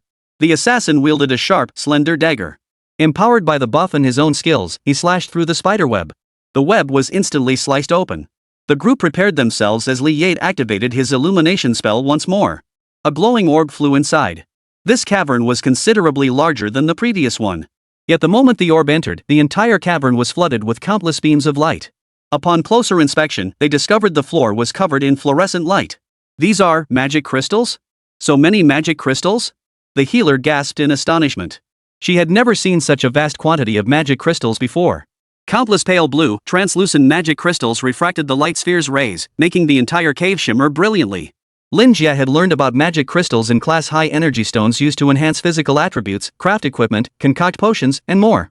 They were incredibly versatile. Moreover, magic crystals held immense value. Such a quantity would likely be worth tens of millions, if not more.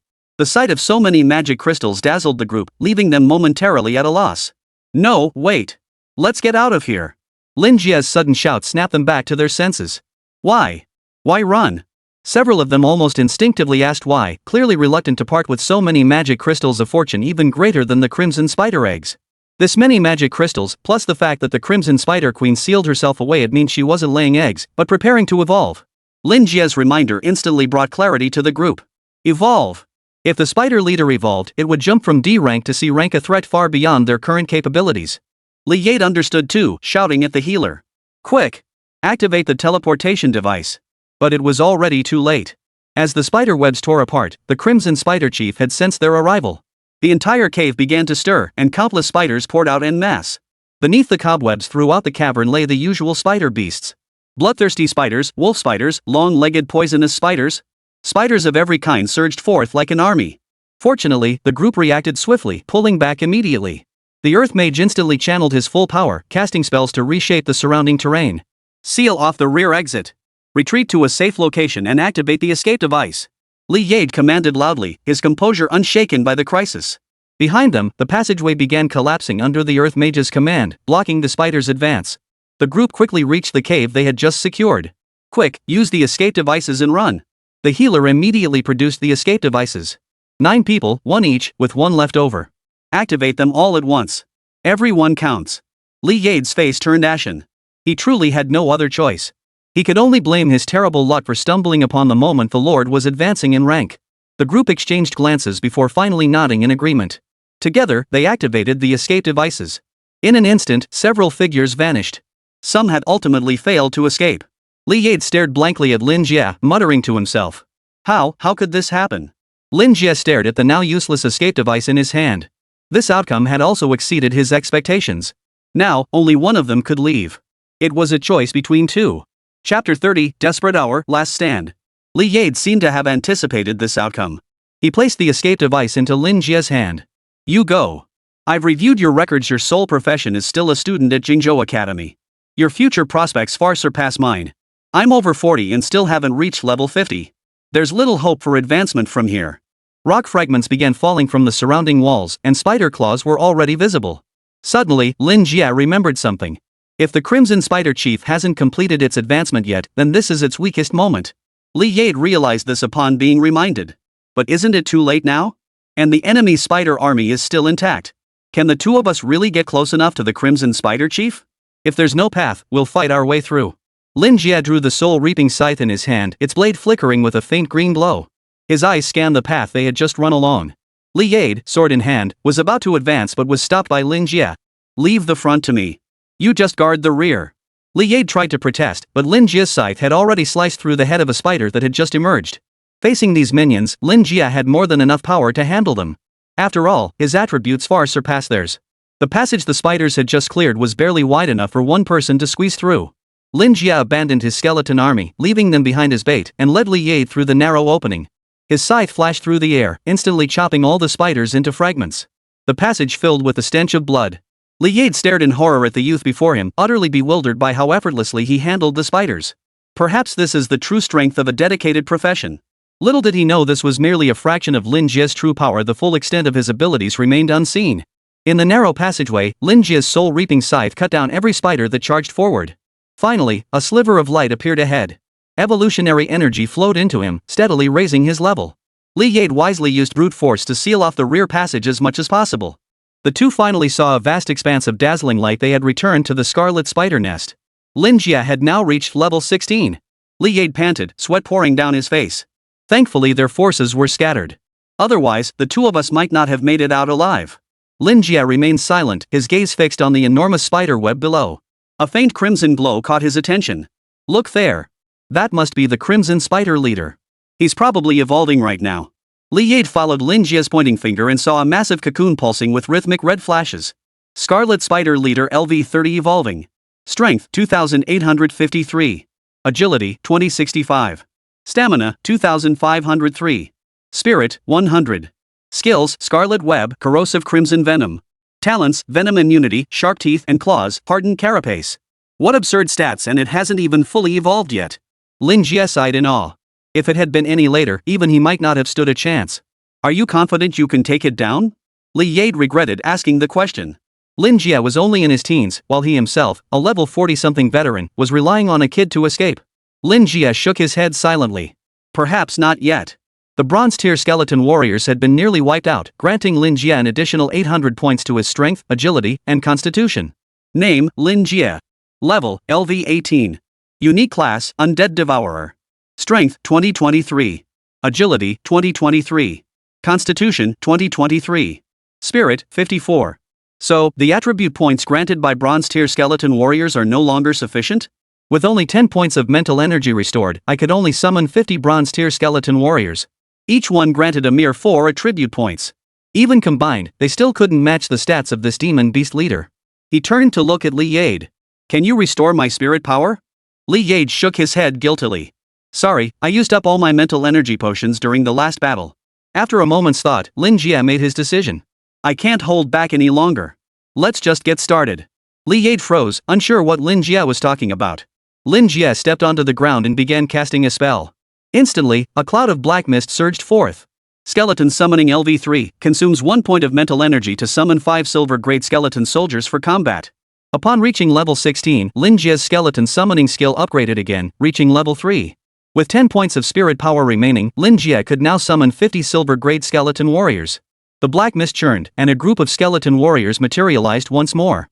Compared to bronze grade skeleton warriors, the silver grade warriors showed significant differences. Silver grade skeleton warriors wore defensive leather armor, wielding iron swords that appeared sharper.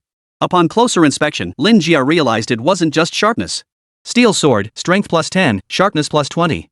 The attributes of the silver grade skeleton warrior were even more astonishing than those of the bronze grade skeleton warrior. Skeleton warrior LV3. Strength 100. Agility 100. Constitution 100. Mental 0. Skill horizontal cleave. What incredible stats! Lin Jie hadn't expected the difference between this skeleton warrior's levels to be so significant. As things stand, my skill level will only increase by 1 after I level up 5 times. Lin Jie's silver skeleton warrior now easily handled ordinary spider minions. The real challenge, however, lay in. Lin Jie stared at the enormous spider web cocoon before him. Screw it, let's do this. Lin Jie growled under his breath. He had to try this, otherwise, he'd just be waiting to die here. He shed his robe, activating the swiftness aura on his armor. The surrounding skeleton warriors instantly gained a buff, their agility attribute boosted by 40%. Light's power. Seeing this, Li Yade wasted no time, channeling his last reserves of mental energy to cast a buff upon Lin Jie and his companions. Instantly, Lin Jie's strength surged by 10%, reaching 2,243 points, while his agility soared to 2,892 points. Kill. Moreover, through the accumulation from the bronze skeleton soldiers, the Soul Reaper's attributes also gained enhancement. Soul Reaper, each time an ally dies, it absorbs their soul to charge, granting 500 shield points, 50 strength, and 50 sharpness. Lin Jie leapt high into the air, gathering all his strength. His strength now approached 3,000 points. Split strike. Li Yade watched Lin Jie in midair, radiating overwhelming momentum, his eyes filled with awe at the young warrior's formidable presence. Who knew this kid had such potential? Rip. Accompanied by a sound like paper being torn, the giant spider web cocoon shattered. A massive, jet-black spider's body came into view before the two, its form bearing a terrifying gash. Success? Chapter 31, Quick Victory, Safe Return. Only Lin Jie knew if they had succeeded. A colossal spider now stood before them, its body covered in intricate black and crimson patterns. Its massive form clearly signaled a completed evolution. Wailing Crimson Spider LV33. Strength 3,564. Agility 3,251. Stamina 2,983. Spirit 300. Skills: Web Bind, Wailing Screech, Crimson Web, Corrosive Scarlet Venom. Talents: Venom Immunity, Sharp Claws and Fangs, Hardened Carapace. A piercing wail echoed throughout the cavern. The colossal roar, accompanied by a mental shockwave, instantly left the two feeling dizzy and disoriented. Failed? Li Yade's face drained of color. He fumbled for the escape device, preparing to secure it around Lin Jie's wrist. The next moment, a massive spider web cocoon burst open, revealing a colossal spider before them towering as high as a small building. A long gash ran across its back, oozing foul-smelling pus. A head nearly human in form let out a piercing howl. Whether from the agony of its wound or sheer rage. Light, the purity of light. Li Yade mustered his strength to cast a spell, bathing Lin Jie in a bright light that snapped him back to consciousness. This thing is far too massive, my strength just isn't enough. The previous strike hadn't hit a vital spot, this creature was simply too massive. Lin Jie pushed himself up with his scythe and saw the escape device on his wrist. No, now is not the time to flee. The shrill roar ended, but Li Yade hadn't yet recovered from the mental assault. Thud, thud, thud. Hearing 3 distinct sounds, Lin Jie instinctively dodged. 2 strands of spiderweb whizzed past him, but Li Yade, still in a state of mental confusion, failed to dodge the attack. He was tightly bound by the webs, unable to move. You bastard, you sneak attack me? But the most urgent task now was to rescue Li Yade. 50 silver-grade skeleton warriors surged forward under Lin Jie's command. Yet the silver-grade skeleton warriors served only to buy time. These creatures were utterly insignificant before the wailing scarlet spider chieftain. Its massive spider legs, encased in hard carapaces, could crush a silver-grade skeleton warrior with a single blow. Still, they bought Lin Jie over 10 seconds.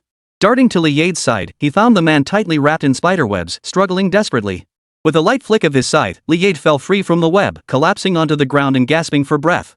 Thank you. Li Yade looked at Lin Jie with confusion. Why aren't you leaving yet? He reached out and slapped Lin Jie's escape pod.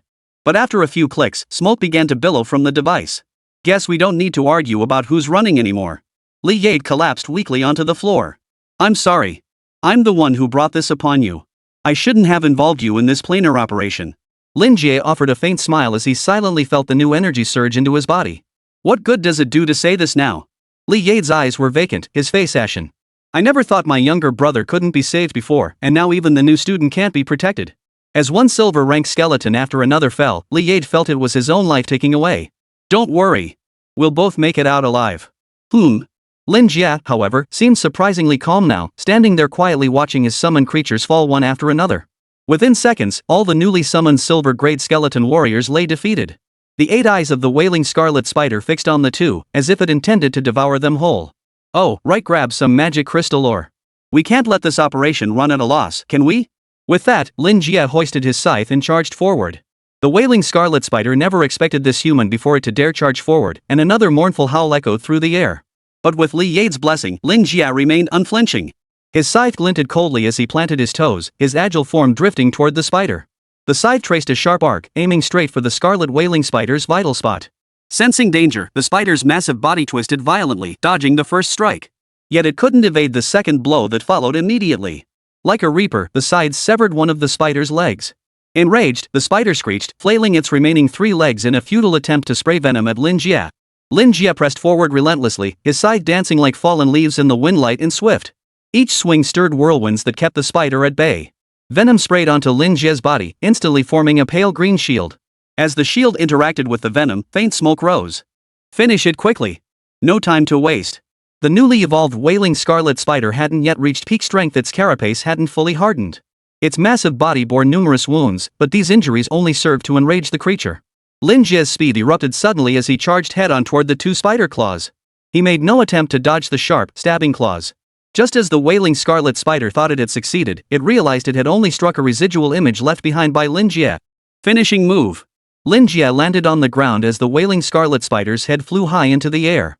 As the spider's body fell stiffly backward through the air, Lin Jie's final strike was complete. The blood dripping from the scythe glowed eerily bright under the magic crystal's light. Li Yade stared blankly at Lin Jie's series of actions. He didn't know what to say, nor could he comprehend why such a powerful expert as Lin Jie would forego any gain just for leveling up. The plane began to collapse, and the two prepared to teleport out. Lin Jie helped Li Yade to his feet and said calmly, "Could you keep this matter to yourself?" Li Yade nodded numbly. He still couldn't understand why. "Don't think about it. Let's go home." As the plane collapsed, Lin Jie and Li Yade's figures materialized in the teleportation chamber. Outside, members of the Dea Guild were currently contacting others, attempting to enter the plane to rescue the two. But everyone knew it was impossible. Among them, the Earth Mage woman wept the most bitterly. "My apologies for the spectacle. That's my wife." Li Yade smiled faintly before stepping out of the teleportation chamber, supported by Lin Jie. "We're back." Lin Jie shouted, then exchanged a glance with Li Yade. The latter nodded slightly, committing Lin Jie's words to memory. The others stared in astonishment at Lin Jie and Li Yade. The woman in her 30s immediately rushed forward and embraced Li Yade. The healer stammered. How did you get out?" Lin Jie shrugged, pulling out the prepared story he'd rehearsed. That spider leader wasn't laying eggs, it was evolving. But there were so many magic crystals there, it seems it absorbed too much energy and its evolution failed. We were fighting the spider minions when the plane suddenly collapsed. This explanation was a mix of truth and lies, making it difficult to discern. Even after the staff arrived to verify, they found nothing unusual. Evolution failures were known to occur in demon beasts, uncommon, but not unheard of. After registering their story, the group departed. Lin Jie prepared to head home. His objective had been achieved this time, not making any money didn't matter. "Don't leave yet. Let's celebrate together." Li Yade stopped him with a wink, while the other members of the Dea Guild behind him looked at Lin Jie with eager expressions. "All right, we should celebrate." Chapter 32, Level Up Success. Golden Skeleton. The group gathered at a hotel to celebrate their narrow escape, drinking heavily together. No matter how much they pressed the two about how they'd escaped the plane, Lin Jie stuck to his story. Soon, several were thoroughly drunk. Lin Jie stepped out onto the balcony for some fresh air. Li Yade joined him, leaning against the railing as he watched the others still drinking and joking inside. "We really owe you this time. It's nothing. Escaping a plane requires doing these things." Lin Jie shrugged it off, but Li Yade shook his head. "Truthfully, I intended to leave on my own at first. But you remind me so much of my younger brother. He was just as young and impassioned as you are now. Unfortunately, that time was much like today, except I was the one who survived." The light fell on Li Yade's face, revealing a hint of sorrow. "It was just like today, only one escape pod left. My brother strapped it onto my hand, and then..." Lin Jie cut him off. "People shouldn't dwell on the past, right? I'm actually quite grateful to you today. If not for you, I wouldn't have leveled up so quickly or gained this much strength. I never expected you'd let me go first. Lin Jie felt this guild wasn't so bad after all, especially compared to the Gods Guild. I never expected your strength to be this formidable either. Now that you've achieved your goal, you won't be coming back, right? Not necessarily. I might still have things to learn from you. The two shared a knowing smile. Well then, drop by often when you can.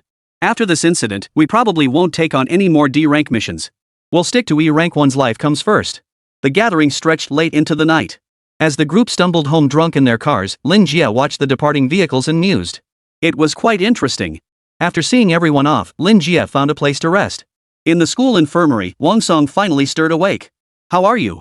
Are you okay? Gong Yuxuan asked Wang Song with a grim expression.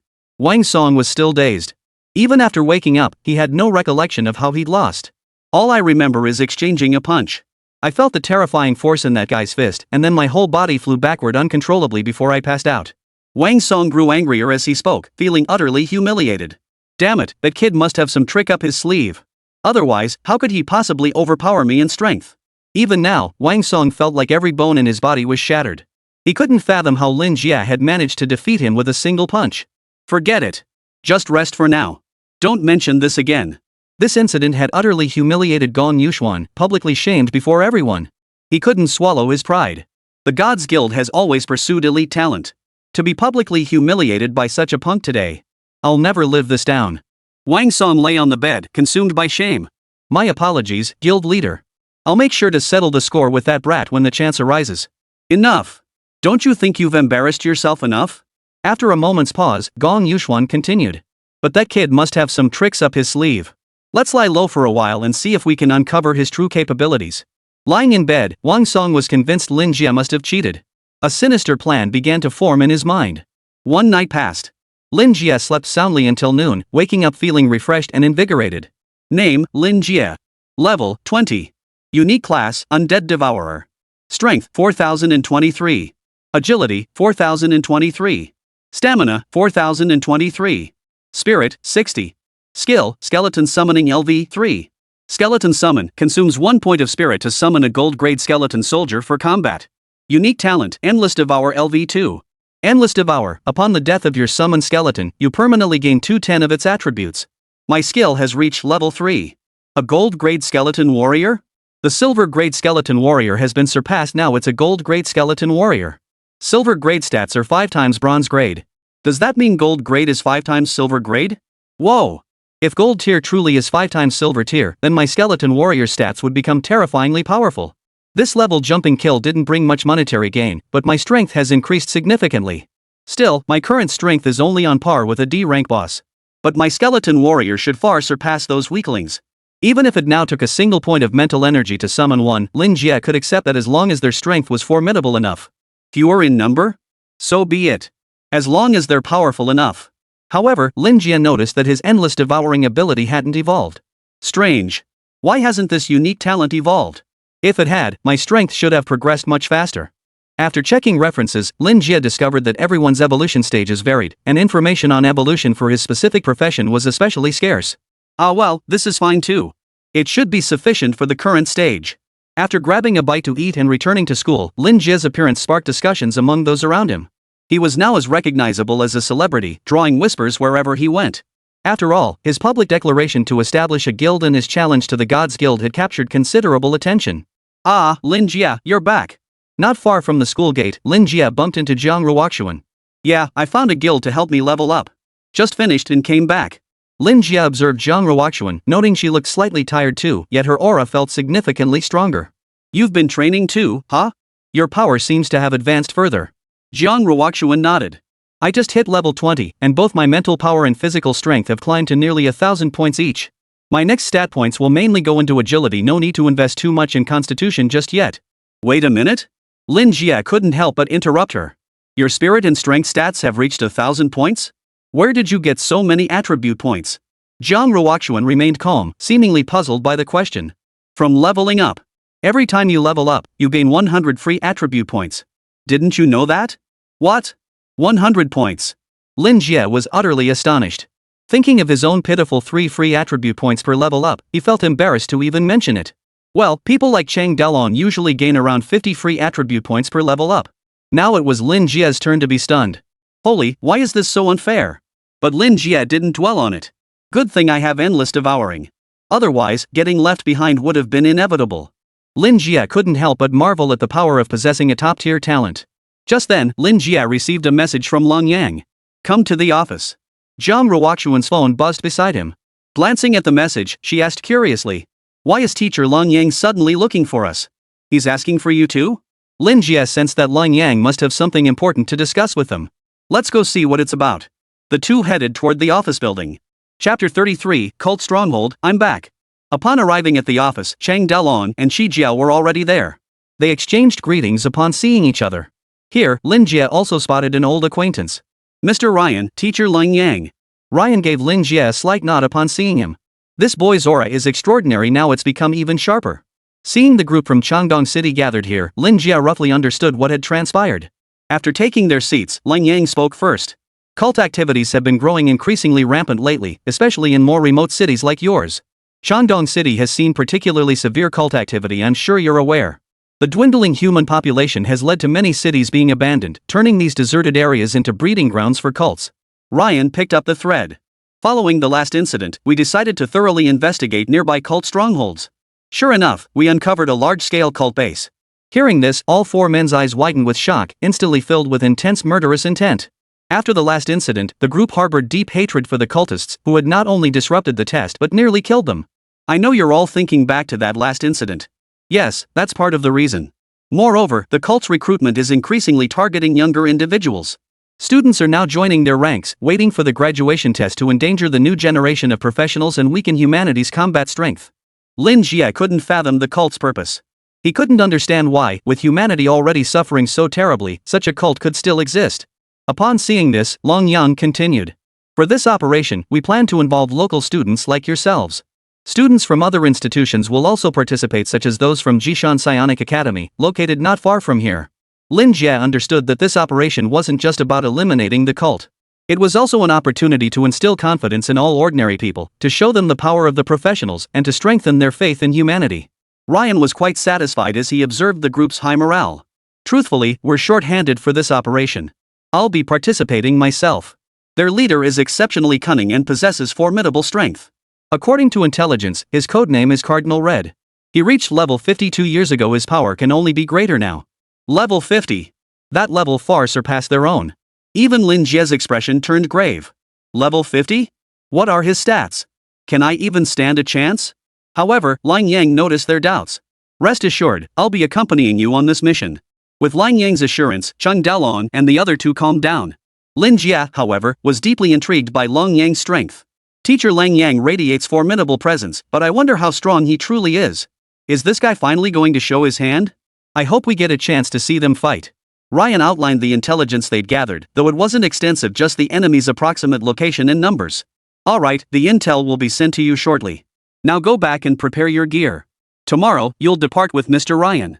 Just as the group was about to leave, Ryan suddenly added. Oh, and it'd be best to prepare some gear that looks more appropriate. After returning, Lin Jie also began organizing his belongings. The Soul Reaper's scythe requires no preparation. The main issue is that my own gear seems a bit sparse. The only gear Lin Jie currently owned, aside from the mithril ring on his finger and the Swift Wolf King leather armor, was a pair of rather shabby speed boots. True, my gear is too shabby. While I don't have pants armor, there are battle skirts available. I'll just buy one to save face when the time comes. He had just earned 1 million from sparring with Wang Song. After paying off the remaining equipment costs, he still had 50,000 left. This battle demands thorough preparation, all potions must be stocked. Fighting humans was far more challenging than battling beasts. Human tactics were far more cunning and unpredictable compared to the straightforward nature of beasts.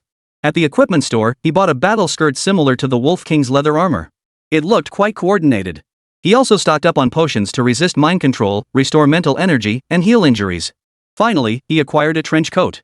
While offering little defense, it provided stealth in darkness, making detection by the naked eye difficult. Before I knew it, my 50,000 credits were nearly gone. Being a professional is tough. Back in the dorm, I studied the intelligence reports. The target remained the same group from the beast cult. Over 100 cultists in total? 12 bishops and 1 archbishop, quite a large operation. The intel also noted their levels were generally around 20, with the bishops around 30. The archbishop's level was still recorded from 2 years ago. However, most of them possessed mediocre talents. A significant portion were even ordinary life-oriented professions, whose stats might not even match those of the most basic combat-oriented classes. Resentful of their fate? No wonder. After all, the gap between people widens drastically after awakening. The next day, Ryan led Lin Jie and the other 3 back to Changdong City on an early train. What about Mr. Long Yan? Zhang Ruoxuan asked in confusion. Mr. Lang departed last night. To prevent any mishaps, he's already positioned himself outside the cult stronghold to block their escape. One couldn't help but admire Lang Yang's foresight. Teacher Lang Yang is ruthless, he won't let a single one of them escape. Cheng Dalong could only be thankful that the man wasn't his teacher. Watch your words about teacher Lang Yang, I might just tell the principal. Shi Jiao teased from the side. The group passed the time chatting and laughing along the way. Before they knew it, nearly 3 months had passed since they arrived at Jingzhou Academy. Oh, right. When you go back this time, you'll need to give a speech at your alma mater first. We've got the speech and everything else ready for you. Showing off in front of juniors and the public was no big deal. Ryan looked at them with deep satisfaction. These were all prodigies from Changdong City. What levels are you all at now? Lin Jie and Zhang Ruoxuan were at level 20, while Qi Zhao and Cheng Dalong were at 18 and 15 respectively. There was still a significant gap between their professions. Dalong, you need to work harder. Yeah, got it. Cheng Dalong hung his head, too afraid to speak, but inwardly he muttered to himself. Who could possibly compare to those monsters? From the plain, a familiar cityscape soon came into view. Changdong City, I'm back. Chapter 34, Strange Students, Cult Infiltration. Lin Jie felt little attachment to this city, far less than Qi Jiao and the others. After all, he only had a dilapidated rental apartment here. The plane landed directly on the playground of Lingnan First High School. The playground was already packed with students, standing in neat formations as they waited for Lin Jie and the others to disembark. You go first. You're the stars of the show this time. The moment Lin Jie and his group stepped off the plane, the entire playground erupted in thunderous applause. Welcome! Welcome! A warm welcome! The shouts, accompanied by drumbeats, echoed across the sky. Even Lin Jie felt a surge of warmth in his heart at the sight. Being surrounded by cheers like this feels pretty good. No wonder so many people strive to be above others. Compared to Lin Jie's understated all-black attire, Cheng Dalong's pale gold dragon-patterned armor was far more flashy. Meanwhile, Zhang Ruoxuan wore an icy blue robes, and Qi Jiao sported fiery red leather armor. The 4 colors stood out strikingly. Among the arriving students were not only those from Lingnan First High, but also students led by Qi Jiao's principal. After disembarking the plane, they were warmly received by both principals and delivered speeches from the podium. The welcome ceremony finally concluded after nearly 2 hours of bustling activity, and Cheng Dalong and the others were reunited with their parents. Lin Jie watched the others reunite with their parents without much emotion. He had always been an orphan, and even after his transmigration, he remained one. It wasn't necessarily a bad thing. Brother Jia, wanna come stay at our place? You could teach me how to cultivate properly while you're at it. Cheng Dalong seemed to notice Lin Jie standing alone and approached to ask. At the same time, Cheng Dalong's father approached. He was a man of average height dressed in splendid attire. Thank you for saving my son's life. Why not stay with us? Food and lodging are no problem. With your help, Dalong has become much less arrogant than before. We owe you our deepest gratitude. Faced with such a warm invitation, Lin Jie declined. I'm here on a mission. I won't have much time to rest, so I won't intrude on your family gathering. Just remember there's a mission tomorrow. Cheng Dalong's father understood this was a polite refusal and didn't press further. Zhang Ruoxuan's father looked like an academic dressed in a suit with gold-rimmed glasses. He merely appraised Lin Jie before saying nothing and leading Zhang Ruoxuan home. Qi Jiao glanced at Lin Jie tentatively, but her gaze was met with a silent refusal. With little time left, everyone headed home to savor their final evening together. The principal of Lingnan First High School approached at that moment. Student Lin Jie, why not stay on campus? Your rental unit has been reclaimed for new students in need. Lin Jie shot back with a teasing tone. TSK. They've even repossessed my place. Now I don't even have a place to crash. But he didn't seem to mind. Forget it. Staying on campus isn't exactly comfortable anyway, and it'd disrupt your normal operations. I'll just wander around Changdong City instead. The principal didn't stop him. After giving him instructions, he let Lin Jie head out on his own to explore the city. The moment he stepped out of the office, he encountered students leaving class. Upon seeing Lin Jie, they immediately surrounded him. Senior, how many missions have you been on? Have you encountered any really powerful enemies? Senior Lin, what kinds of demonic beasts have you encountered? Senior, do you have a girlfriend? Senior, can I get your autograph? Facing this eager crowd of students, Lin Jie patiently chatted with them. Then, someone suddenly asked a question. Senior Lin, have you ever killed anyone? The question shattered the silence. All eyes turned to the student who had asked it, a tall, bespectacled boy. Of course. For instance, cult members who slaughtered our comrades within the plains, I killed them. Lin Jie answered without hesitation, though he found the questioner somewhat peculiar. Then why did these people become cultists? Lin Jie scrutinized the boy, but the other's eyes were filled with innocence. They were deceived, manipulated, or simply venting their frustrations. Then the other person posed another question. Senior, cults kill people, and you kill people too. How are you any different from a cult? His eyes were earnest, seemingly unaware of any inconsistency. The surrounding students began murmuring quietly. Who is this guy? Is he out of his mind? No idea. Haven't seen him around much. What class is he in? Their eyes locked, and Lin Jie stared back without flinching. There's no difference. Killing is killing. It's no different. If one day you become stronger than me and I don't like the look of you, you can find a way to kill me too. As for judging whether it's a cult, someone will naturally step forward to tell the story. As Lin Jie finished speaking, the class bell rang. The students dispersed back to their dorms, and the bespectacled boy blended into the crowd, leaving Lin Jie standing alone. Why have so many strange things been happening lately? After entering the classroom building, the student slipped into the restroom, tore off his mask and wig, and pulled out a specialized communication device. Boss, they're already here. After sending the message, the student gazed out the window at the setting sun. Lin Jie, you killed my two brothers. Today is the day of reckoning.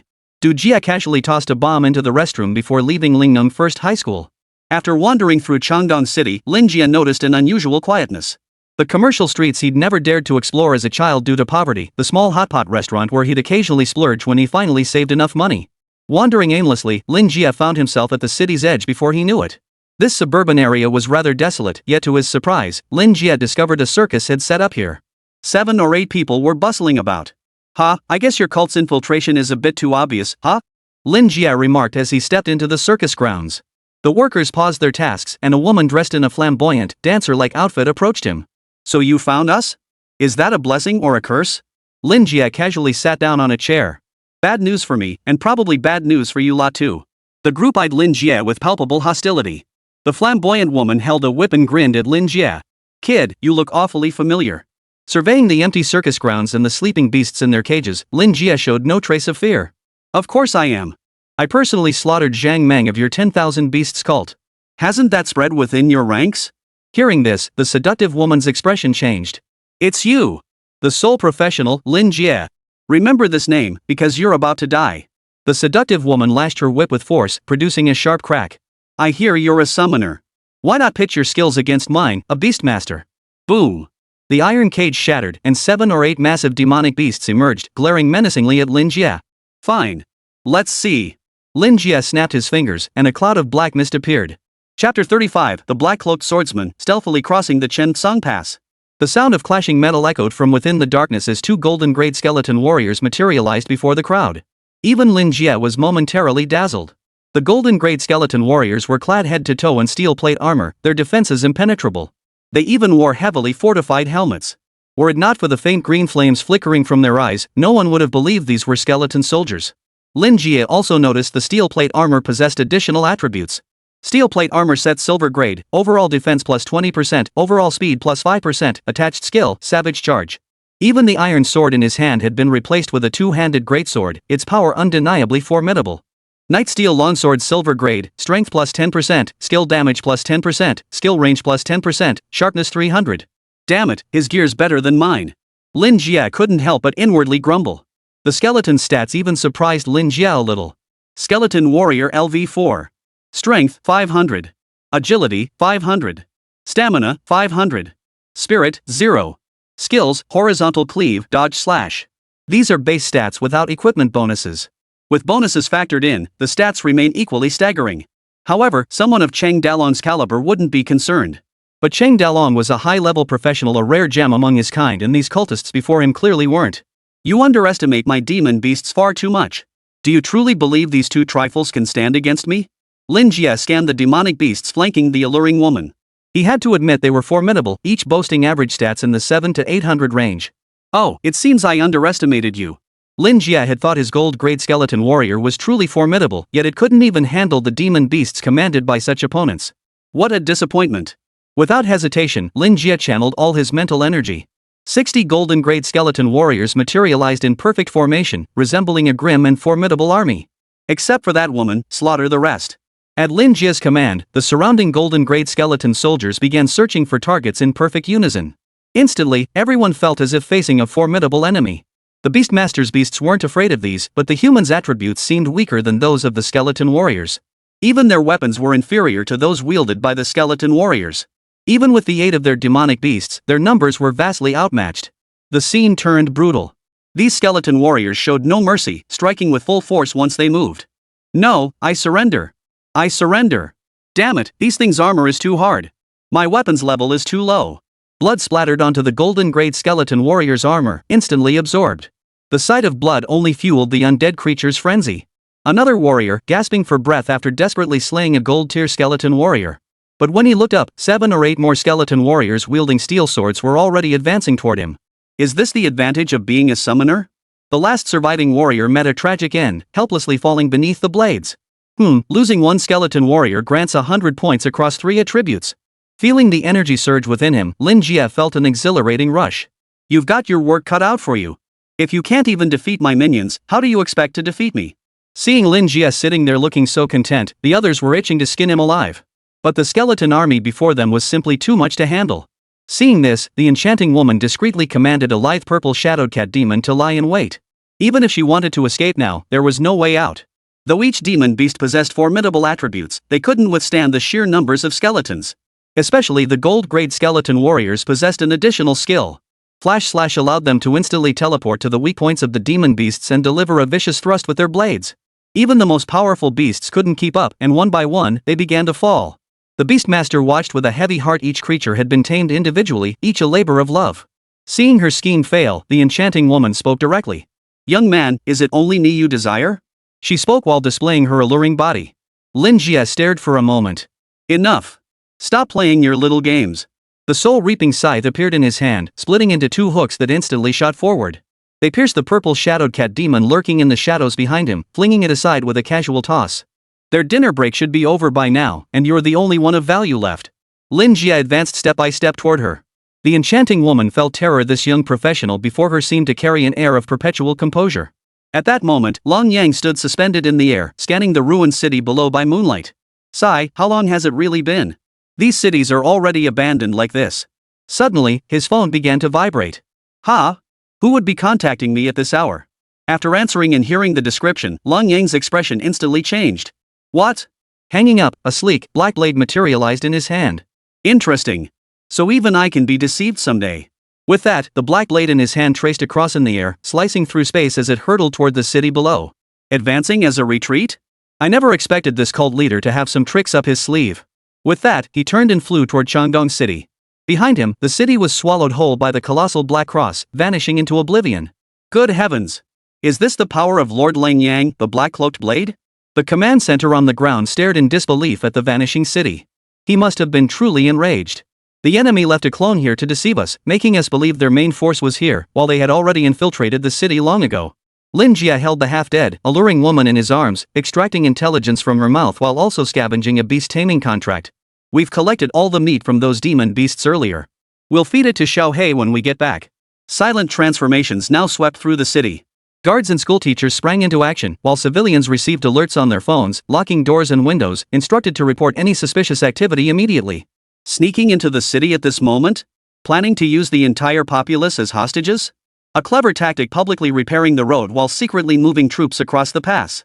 No one had anticipated that while the main forces were besieging their stronghold, the enemy had secretly transferred most of their forces into Changdong City. All security forces sprang into action, their task now to await the main army's return. Everyone has been notified. Now it's time to eliminate them. Boom! A deafening explosion erupted, instantly engulfing Lingning First High School in a sea of flames. Next came the hospital, the teleportation hall, the awakening hall, the government buildings, and the police station. One after another, sparks of fire erupted throughout the city.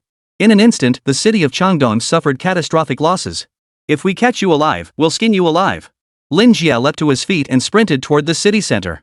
Chapter 36, Four-Way Assault. Lin Jie emerges. Where's Lin Jie? Has anyone seen him? Chaos reigned throughout the city. People still on the streets panicked, surrounded by explosions and flames. No one knew how many bombs the enemy had hidden throughout the city. Jiang Ruoxuan commanded her ice powers, instantly extinguishing the flames engulfing a building. She had just received news about Lin Jie and rushed out of her home immediately. Now the city had turned into a sea of flames. At the same time, all communications were jammed, leaving everyone unable to contact each other. Jiang Ruoxuan was frantic with worry. All this was thanks to Du Jie. His mechanical devices had jammed the city's entire communication network. Lin Jie. This is all your fault. If not for you, this city wouldn't be in this state. Members of the 10,000 Beasts cult surged onto the streets, waving banners and chanting. Refuse to resist. Prosperity for all races. Resist no more, all races prosper together. However, resistance had already begun within the city. Teachers from some schools and remnants of the security forces had started fighting back. But these forces were too few. Without the main contingent, defenses were impossible to mount in time. These cultists would randomly snatch innocent passers-by off the streets and force them to confess whether they had joined the cult. Men who refused were killed on the spot, while women were dragged into corners for vile acts, euphemistically called atonement. Jiang Ruoxuan unleashed 3 icy arrows, instantly piercing several attackers through the heart. The rescued woman thanked her repeatedly before heading to safety. Jiang Ruoxuan, the legendary divine tier psionicist from Lingnam First High, her reputation is well deserved. Her mastery of ice truly surpasses ordinary mortals. How beautiful. Can we take her alive? I want to play with her properly. 4 figures emerged from the surrounding area, instantly surrounding Jiang Ruoxuan. A palpable pressure emanated from them. An ice sword materialized in her hand as Jiang Ruoxuan glared at them. You cultists! What else do you do besides harming innocent people? A sleazy, overweight man stepped forward with a lecherous grin. We can hurt you too. The moment the words left his mouth, the 4 cultists launched a coordinated attack. Jiang Ruoxuan gripped her ice sword tightly, her eyes radiating a chilling glare as she faced the 4 black-clad psychics. Each possessed distinct abilities. The leader, the seemingly ordinary fat man, broke free from the ice Jiang Ruoxuan had frozen him in, steam rising from his body. Tougher than I expected. This fat guy is actually a pyrokinetic practitioner. Jiang Ruoxuan's physical attributes far surpassed those of the 4 men, yet they worked together with remarkable coordination, as if they'd been fighting side by side for years. Hey, girl, I'm still here. Another figure slapped the ground, instantly causing countless plants to burst from the earth, growing thick and tall as they surged toward Jiang Ruoxuan to bind her. The other 2 excelled in close combat, delivering punches that landed with bone-crunching force. Their speed and power were overwhelming, leaving Jiang Ruoxuan no chance to cast spells. The night was as dark as ink, moonlight glinting off her silver hair, lending an air of mystery to the battle. She drew a deep breath, and a thin layer of frost instantly formed around her body. The cold energy radiated outward, crystallizing into icicles in the air that shot out like arrows in all directions. Seizing the moment as her opponents dodged, Jiang Ruoxuan's eyes flashed with lightning speed. She thrust her feet against the ground, soaring through the energy storm like a swallow on ice. Her long sword danced through the air, each strike carrying a biting chill that kept the cultists at bay. Steam burst. Vegetable cage. Instantly, countless plants intertwined to form a cage, trapping the 4 within. The intense heat generated by the steam began to melt Jiang Ruoxuan's ice. As the battle raged on, Jiang Ruoxuan's stamina gradually depleted. Though she wielded the power of ice, facing the combined assault of 4 opponents, she began to feel the pressure mounting. The confined space filled with steam, its unbearable heat intensified by the relentless assaults of 2 melee fighters within the mist. The ice sword in her hand began to melt. Steam's temperature far exceeds boiling water, even ice can't withstand it. Hey, sweetheart, feeling hot enough to shed your clothes yet? An icy wall descended, enveloping Jiang Ruoxuan and instantly easing the pressure. I advise you to surrender now. We might still show leniency. If you persist in your crimes, no one can save you, only death awaits. As she spoke, Jiang Ruoxuan channeled an icy storm into her hands, pouring as much spiritual energy as she could into it. She pinned her hopes of breaking free from the prison on this storm. Manipulating 2 spells simultaneously left her stretched thin. As the walls melted away, she had to continuously form new ones. Ha ha ha ha. Little girl, what good does it do to lecture us? Oomph. Do you even know what we've been through to become like this? You spoiled brat from a wealthy family wouldn't understand a damn thing. Today, you'll taste every bit of suffering we've endured. The ice walls endured relentless assault and scorching heat, melting at an ever-increasing pace. Very well, then. Prepare yourselves for judgment. With a sharp crack, the ice wall shattered, and 2 melee fighters burst through amidst a cloud of steam. Arctic blizzard. Jiang Ruoxuan let out a fierce cry. Instantly, a blue light exploded from her hands, freezing everything around them in an instant.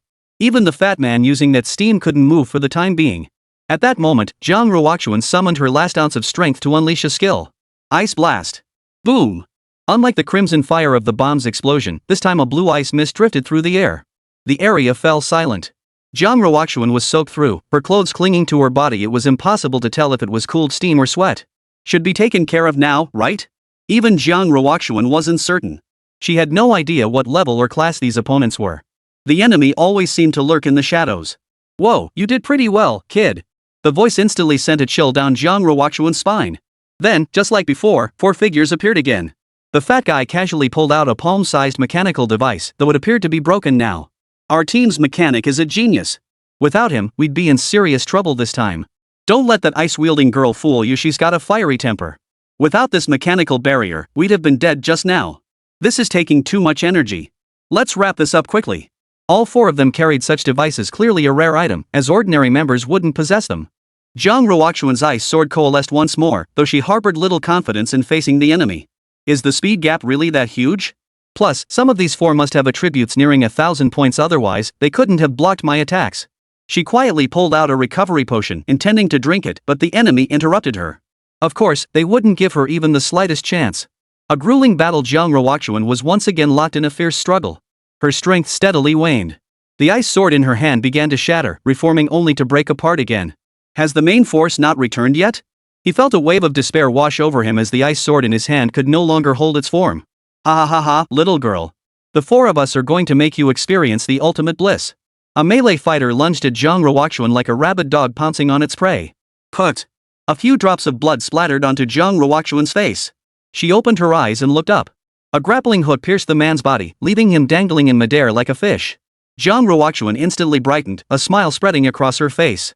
Lin Jie. Chapter 37, The General's Demeanor, Restoring Communication. Who? Witnessing their comrade's instant death, the remaining 3 gasped in shock. They looked up to see Lin Jie standing calmly on the rooftop, observing them. He reeled in his grappling hook and casually tossed the cultist's corpse before the trio. The instantaneous elimination of their comrade instantly froze the trio in place, deterring any rash action. Lin Jie, you're finally back. Jiang Ruoxuan felt an overwhelming sense of security wash over her, as if Lin Jie's mere presence meant everything could be resolved. Hearing that name, the group finally recalled the man listed as Lin Jie in their files. This kid seems to possess some mysterious power. Our own Zhang Meng died at his hands 3 months ago. All 3 were far stronger than Zhang Meng, yet they still felt uneasy facing Lin Jie, especially after witnessing their comrade's instant demise. Watching them freeze in place, Lin Jie twirled his scythe impatiently. Are all 3 of you here? Can you call for reinforcements? The words ignited fury within them. Kid, don't talk so big. What kind of skill is it to ambush one of us? Oomph. We don't need reinforcements. The 3 of us are more than enough to handle you, the weakest class in history. Moonlight and firelight intertwined, casting flickering shadows across Lin Jie's face. Enough? I doubt you'll even be enough for me to kill. What a bold claim. The last melee cultist drew a short blade and lunged at Lin Jie. Lin Jie leapt down, his side spinning. Their paths crossed only briefly before landing. The cultist's body was already split clean in 2. What? Both men were stunned, never expecting their comrade to fall in a single strike. Their eyes widened in disbelief. Cold sweat instantly broke out on their foreheads as they realized the opponent's strength was beyond estimation. They exchanged a glance, instantly understanding each other's thoughts. Run! With a hiss, thick white mist billowed forth. Simultaneously, countless lines erupted from the ground, closing in to trap Lin Jie. Without a second glance, they began their retreat. Yet neither could fathom the true extent of Lin Jie's power. Flash slash. This was the skill Lin Jie had acquired after the death of the gold-grade skeleton warrior. The scythe instantly sliced through the fat man's body, killing him instantly. Simultaneously, the grappling hook in his hand shot out, piercing the other man's thigh. Dragging him back amidst his screams, Lin Jie shattered his limbs. Talk. Where are the other main members? I'll talk. I'll talk. The rest are out hunting down the rest of your group. All of you are under our surveillance. The remaining few are being surrounded by our members. Looking into his terrified eyes, Lin Jie didn't believe he was lying, but there was still one question. Where is your communication jamming device? I don't know. I truly don't know. The communication jammers were installed by our supervisor, Du Jie. Kicking the man unconscious, Lin Jie bound him and walked toward Jiang Ruoxuan. Are you okay? Jiang Ruoxuan downed several bottles of potions at once, restoring both her physical strength and mental energy. I'm fine. I rushed out as soon as I got the message after getting my family settled. But their forces are numerous and scattered. There's only so much I can do. Plus, communications are jammed now, so I can't reach Cheng Delong and the others. Lin Jie surveyed the surrounding chaos. Our priority now is to locate and destroy the device jamming communications. Otherwise, even if the main force returns, they'll be completely in the dark. But in a city this big, where could she possibly find a device that blocks communications? Facing this problem, Jiang Ruoxuan felt a headache coming on. Let's put that aside for now. Our priority is to get these people in the city under control. If we can't find the jammers, we should at least protect the civilians around us as much as possible. But where are we supposed to find enough manpower? Seeing the devastation across the city, Jiang Ruoxuan felt helpless. Changdong City was vast. Though the area of unrest wasn't large, just the four of them were simply outmatched. Manpower? There's plenty. From the surrounding streets, squadrons of skeleton warriors marched in perfect formation. My skeleton soldiers may not have high stats, but their strength is roughly equivalent to a warrior class with 600 points. Still, it's more than enough to maintain stability. Lin Jia hadn't been idle along the way either, downing all 5 bottles of mental energy recovery potions he carried, restoring a full 200 points of mental energy. 250 golden grade skeleton warriors stood in perfect formation. Jiang Ruoxuan witnessed this scene and couldn't help but be struck by the overwhelming aura of lethality radiating from them. Is this really the same shambling skeleton from before? How could such a huge difference emerge in just 3 months? And why are these skeleton soldiers equipped so well? Lin Jia himself had undergone a similar transformation from the mocked cannon fodder class to now commanding a skeleton army like a general. His transformation is staggering. Only then did Jiang Ruoxuan realize the gap between her and Lin Jia wasn't about level or strength. Under Lin Jia's command, the gold-tier skeleton warriors fanned out, hunting down cultists to ambush and eliminate them. Do you know where Cheng Dalong and the others are? Hearing Lin Jia's question snapped Jiang Ruoxuan back to reality. I know where Cheng Dalong lives, but I don't know where Qi Jiao lives. Lin Jia frowned, sensing trouble brewing. Let's find Cheng Dalong first. He's the weakest among us and now the most vulnerable. How's your stamina recovery? Jiang Ruoxuan adjusted her clothes. Her stamina was mostly recovered, and she assured him she was fine. Let's go now. Jiang Ruoxuan followed behind him, as if trailing a reassuring leader. The pair swiftly reached Cheng Dalong's home. Sure enough, he hadn't even made it out of the house yet, locked in combat with someone right in the courtyard.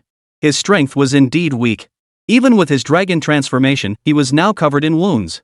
Seeing this, Lin Jia and the others wasted no time, immediately joining the fray. The 4 assailants surrounding Cheng Dalong were roughly equal in strength to those who had attacked Jiang Ruoxuan. Yet before Lin Jia, they were all slaughtered in mere moments. Brother Jie. Seeing Lin Jia, Cheng Dalong felt the same overwhelming joy as Jiang Ruoxuan. Are your family members okay? Lin Jia spared one survivor to extract information, asking this as he surveyed Cheng Dalong's pitiful state. My strength is still too weak. Thankfully, Brother Jia, you arrived in time. Otherwise, not only me, but my family would have been doomed too. Lin Jia extracted no useful intelligence from these 4 either. After binding them, he tossed them aside. After confirming Cheng Dalong was still fit for battle, Lin Jia immediately asked if he knew Qi Jiao's address. But since they weren't at the same school, Cheng Dalong didn't know either. This is tricky. Why not just go to Lingning No. 5 High School and look up the records? Jiang Ruoxuan suggested. It's already been blown up. The 3 lost contact with Qi Jiao for a moment. Just then, Cheng Dalong's father emerged, his face still pale with shock. If they can jam signals, then they must be near the signal tower. As long as they can jam the entire city's signals from there, I know from doing business with them that it's the most critical communications hub. This information was crucial. Unexpectedly, Cheng Dalong's father had provided vital assistance at this critical moment. Thank you. You two should seek shelter immediately. As Lin Jia prepared to leave, Cheng Dalong's father retrieved a box from the room. Inside are some of our family's best supplies. These potions are highly effective. Take them with you. Cheng Dalong snatched it up. Dad, I never expected you to be so generous today. What are you implying, you brat? But he patted Cheng Dalong on the shoulder. Get to know this classmate of yours better. He's far more capable than you. You can't keep relying on him for everything. He then turned to Lin Jia. I'm entrusting my son to you. Seeing the complex expression in Cheng Dalong's father's eyes, Lin Jia nodded solemnly. Don't worry, uncle. Without further hesitation, the group set off immediately. The signal tower stood as the tallest structure in the city, making it an obvious target. Once we take the signal tower, notify teacher Lang Yang and the others immediately. Chapter 38 Potent Potion Infinite Summoning. The trio arrived at the perimeter of the signal tower. To their surprise, the area was completely deserted, not a single cultist in sight. Strange. Why is no one here? Cheng Dalong scanned the surroundings repeatedly, confirming not a single soul was present. Lin Jia gazed up at the towering structure, utterly silent against the night sky, save for the rhythmic blinking of several signal lights.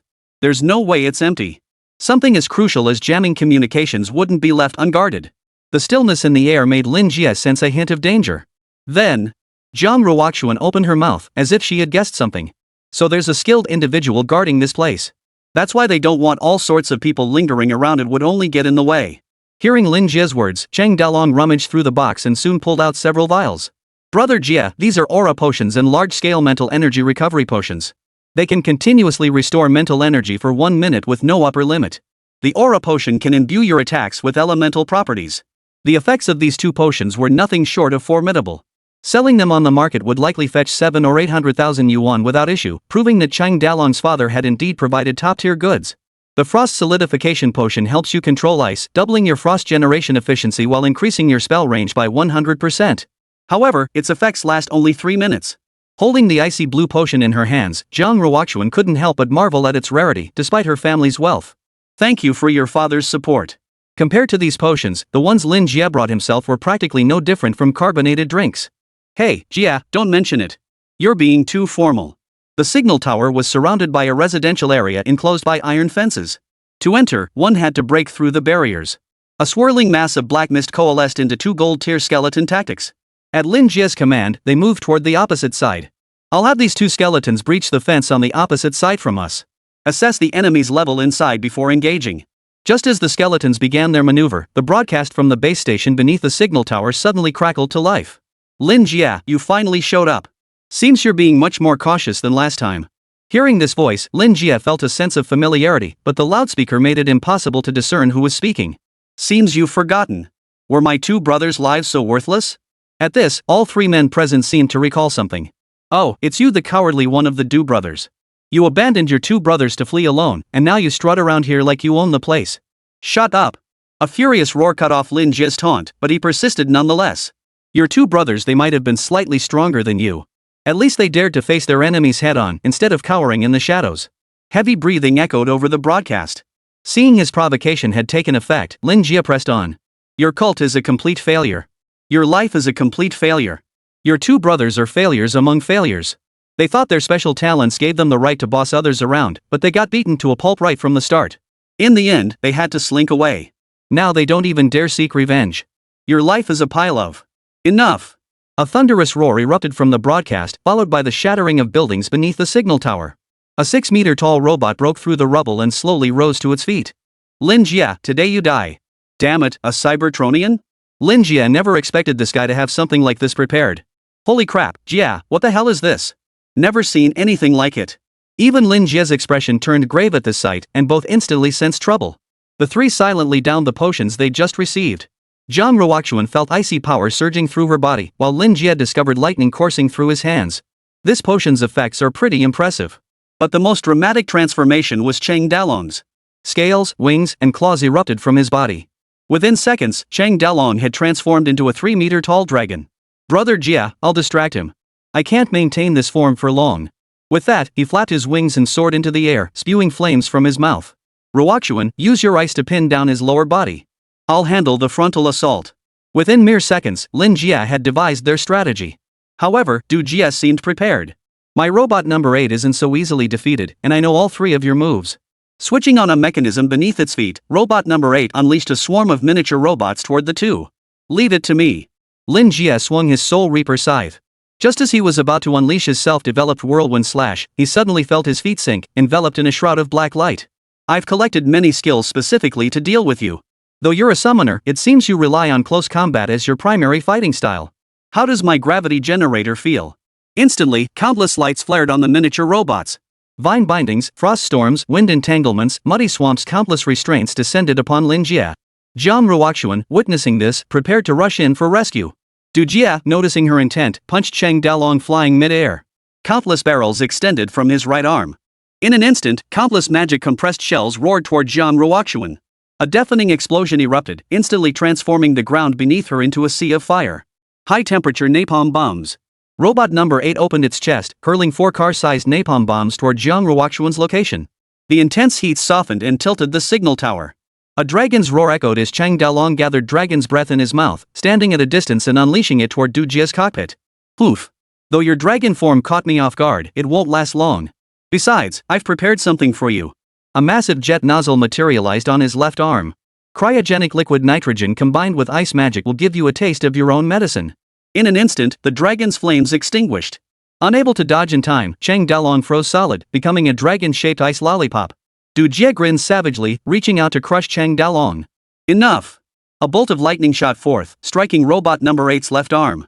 It exploded instantly, causing the entire arm to go haywire. Lightning-type ability. How is this possible? The lightning disrupted the robot's normal signal transmission, temporarily severing Du Jie's control over the left arm. Lin Jie's body surged with faint lightning energy, obliterating all the small robots closing in. You want to outnumber me? In an instant, an endless tide of skeleton warriors surged forth from beneath Du Jie's feet. The psychic potion took effect, and Lin Jie channeled all his mental energy, summoning one golden-grade skeleton warrior after another. How many have you summoned? Du Jie was stunned, never expecting Lin Jie to possess such power. Oomph. Even if there are more, they're just cannon fodder.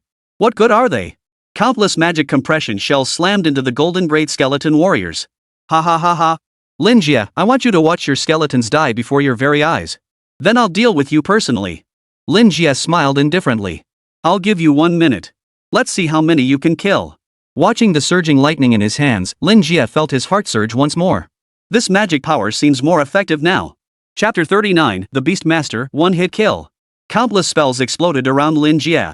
Standing motionless within the position that trapped him, he watched Du Jie perform. Lin Jie, you're as useless as these things you summoned. You can only stand there motionless, watching your comrades die. What good are all these summons of yours? Lin Jie stood expressionless, his gaze drifting to Chang Dalong, frozen solid like an ice pop nearby, lying there ignored. Zhang Ruochuan was engulfed in a sea of flames, but Lin Jie knew she should be fine. If she could be harmed by ordinary magical flames, she wouldn't deserve the title of a god-tier profession. Watching the skeleton soldiers die and reappear endlessly, Lin Jie felt a twinge of pain in his heart. If I had summoned a few more earlier, would the situation in the city have been pacified by now? But Lin Jie wasn't worried now. Instead, he calmly watched his skeleton soldiers appear and vanish. What's wrong, Lin Jie? Too scared to speak? Do you know how long I've waited for this day? I want you to die in utter despair. Du Jie seemed to have gone mad, expending all his energy in a desperate attempt to annihilate Lin Jie's skeleton soldiers. Finally, the duration of the psychic energy restoration potion ended. Lin Jie had no idea how many skeleton soldiers he had summoned. Meanwhile, the energy reserves of robot number 8 were nearly depleted. Is this all you've got, Lin Jie? Du Jie, having finally vented his fury, regained a shred of composure and sneered at Lin Jie, who still lay immobilized on the ground. You're no better off. What can you possibly do now? Du Jie hadn't expected him to still be talking tough at this point. Ha ha ha ha. Fine. This robot number 8 was specifically prepared for you. Its raw strength alone exceeds 5,000 points. Let's see if you can block this punch. As he spoke, robot number 8 charged its right arm. A fist the size of a bus, accompanied by a whistling wind, slammed violently toward Lin Jie. Boom! The explosive sound shattered nearby glass, while the shockwave blew away flowers and plants. Ha ha ha, Lin Jie, are you dead yet? Du Jie, convinced he had killed Lin Jie, sat in the driver's seat laughing hysterically. The next moment, red lights began flashing wildly in the driver's cabin. Warning, warning, right arm severely damaged, function lost. Warning. Warning. Right arm severely damaged, has lost functionality. What? No matter how hard Du Jie pushed the control stick, the right arm of robot number 8 remained completely immobile. Is that it? Hearing the sound, Du Jie snapped his head around to see Lin Jie had somehow caught the punch. Impossible. Du Jie roared. Heh, nothing's impossible. A thick cannon barrel extended from the chest of robot number 8. You can't move now. You're going to die here today. Swish. Instantly, Du Jie realized his controls were utterly useless, and his vision began to shift. Boom. The massive robot head was kicked into the ground as Lin Jie stared coldly at him. In that split second, Lin Jie had soared past the obstacle, his soul reaping side slicing clean through the robot head before kicking it aside. I suppose it's time I sent you to join your brother. Cold sweat instantly drenched Du Jie as he slapped his mechanical suit, instantly activating a layer of defense. Master, save me. A figure drifted down from the sky, causing even Lin Jie to feel a hint of pressure. A middle-aged man clad in crimson robes landed gracefully and addressed Lin Jie. Young man, your potential is boundless. Truly worthy of being the sole chosen one. Might you consider joining our 10,000 Beasts cult? Lin Jie looked at the middle-aged man before him with utter disdain. So you're Yu Hongliang, the leader of the 10,000 Beasts cult? I never expected the cult's leader to appear here in person. Aren't you afraid of getting caught? Yu Hongliang paused upon hearing this, then burst into laughter. Young man, your words are truly amusing. This is the first time anyone has spoken to me like that. Du Jie struggled to crawl out of the driver's seat, shouting hoarsely in disarray. Master, kill him. This bastard will threaten the 10,000 Beasts cult in the future.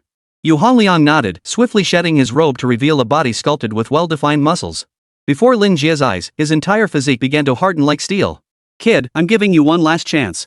Do you want to join our 10,000 Beasts cult? The words were thick with menace, which greatly annoyed Lin Jie. Neither of you will escape today. You're talking big.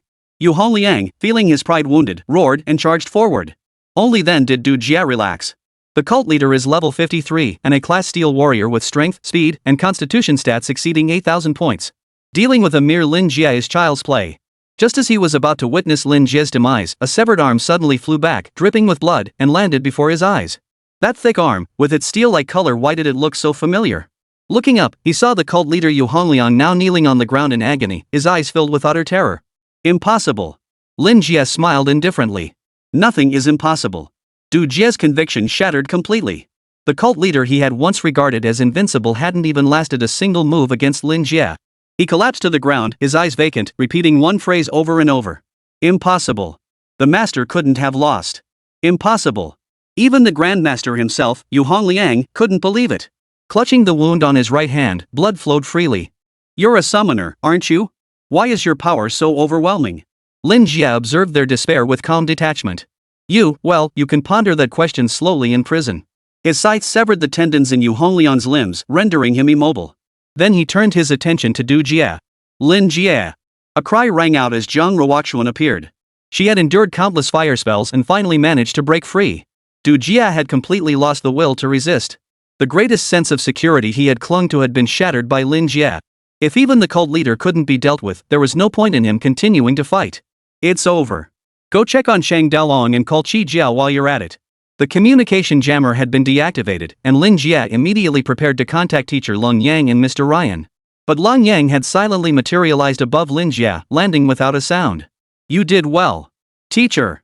Lin Jie hadn't expected Lung Yang to be here. Hearing those words, he realized Lung Yang had witnessed the entire incident. Your abilities have surpassed my expectations. Perhaps it's time for you to take on something different. With Zhang Ruoxuan's assistance, Cheng Dalong thawed from the ice. He had fully reverted to human form, and the situation with Qi Jiao remained stable. Moreover, the presence of the gold-grade skeleton warrior had significantly reduced the city's losses. It could be said that Lin Jie single-handedly stabilized the situation, preventing it from worsening further. Let's go. Once we've cleared out the remaining cultists in the city, this mission will be complete. By the time the main force returned, they discovered the city's affairs had already been resolved. Everyone wondered who could possess such immense power to stabilize the situation. Some speculated it was a teacher from Jingzhou Academy, while others guessed it was an ally summoned by Mr. Ryan. But the truth would only be revealed once the dust settled. After a night of relentless work, all cult remnants were finally apprehended. Lin Jie began his rest at dawn. Yet he felt a surge of excitement, his heart racing as he stared at his attribute panel. After the recent battle, his strength had surged to an extraordinary new height. Chapter 40, Medal of Valor, Communication Tournament. Name, Lin Jie. Level, 20. Unique class, Undead Devourer. Strength, 10,023. Agility, 10,023.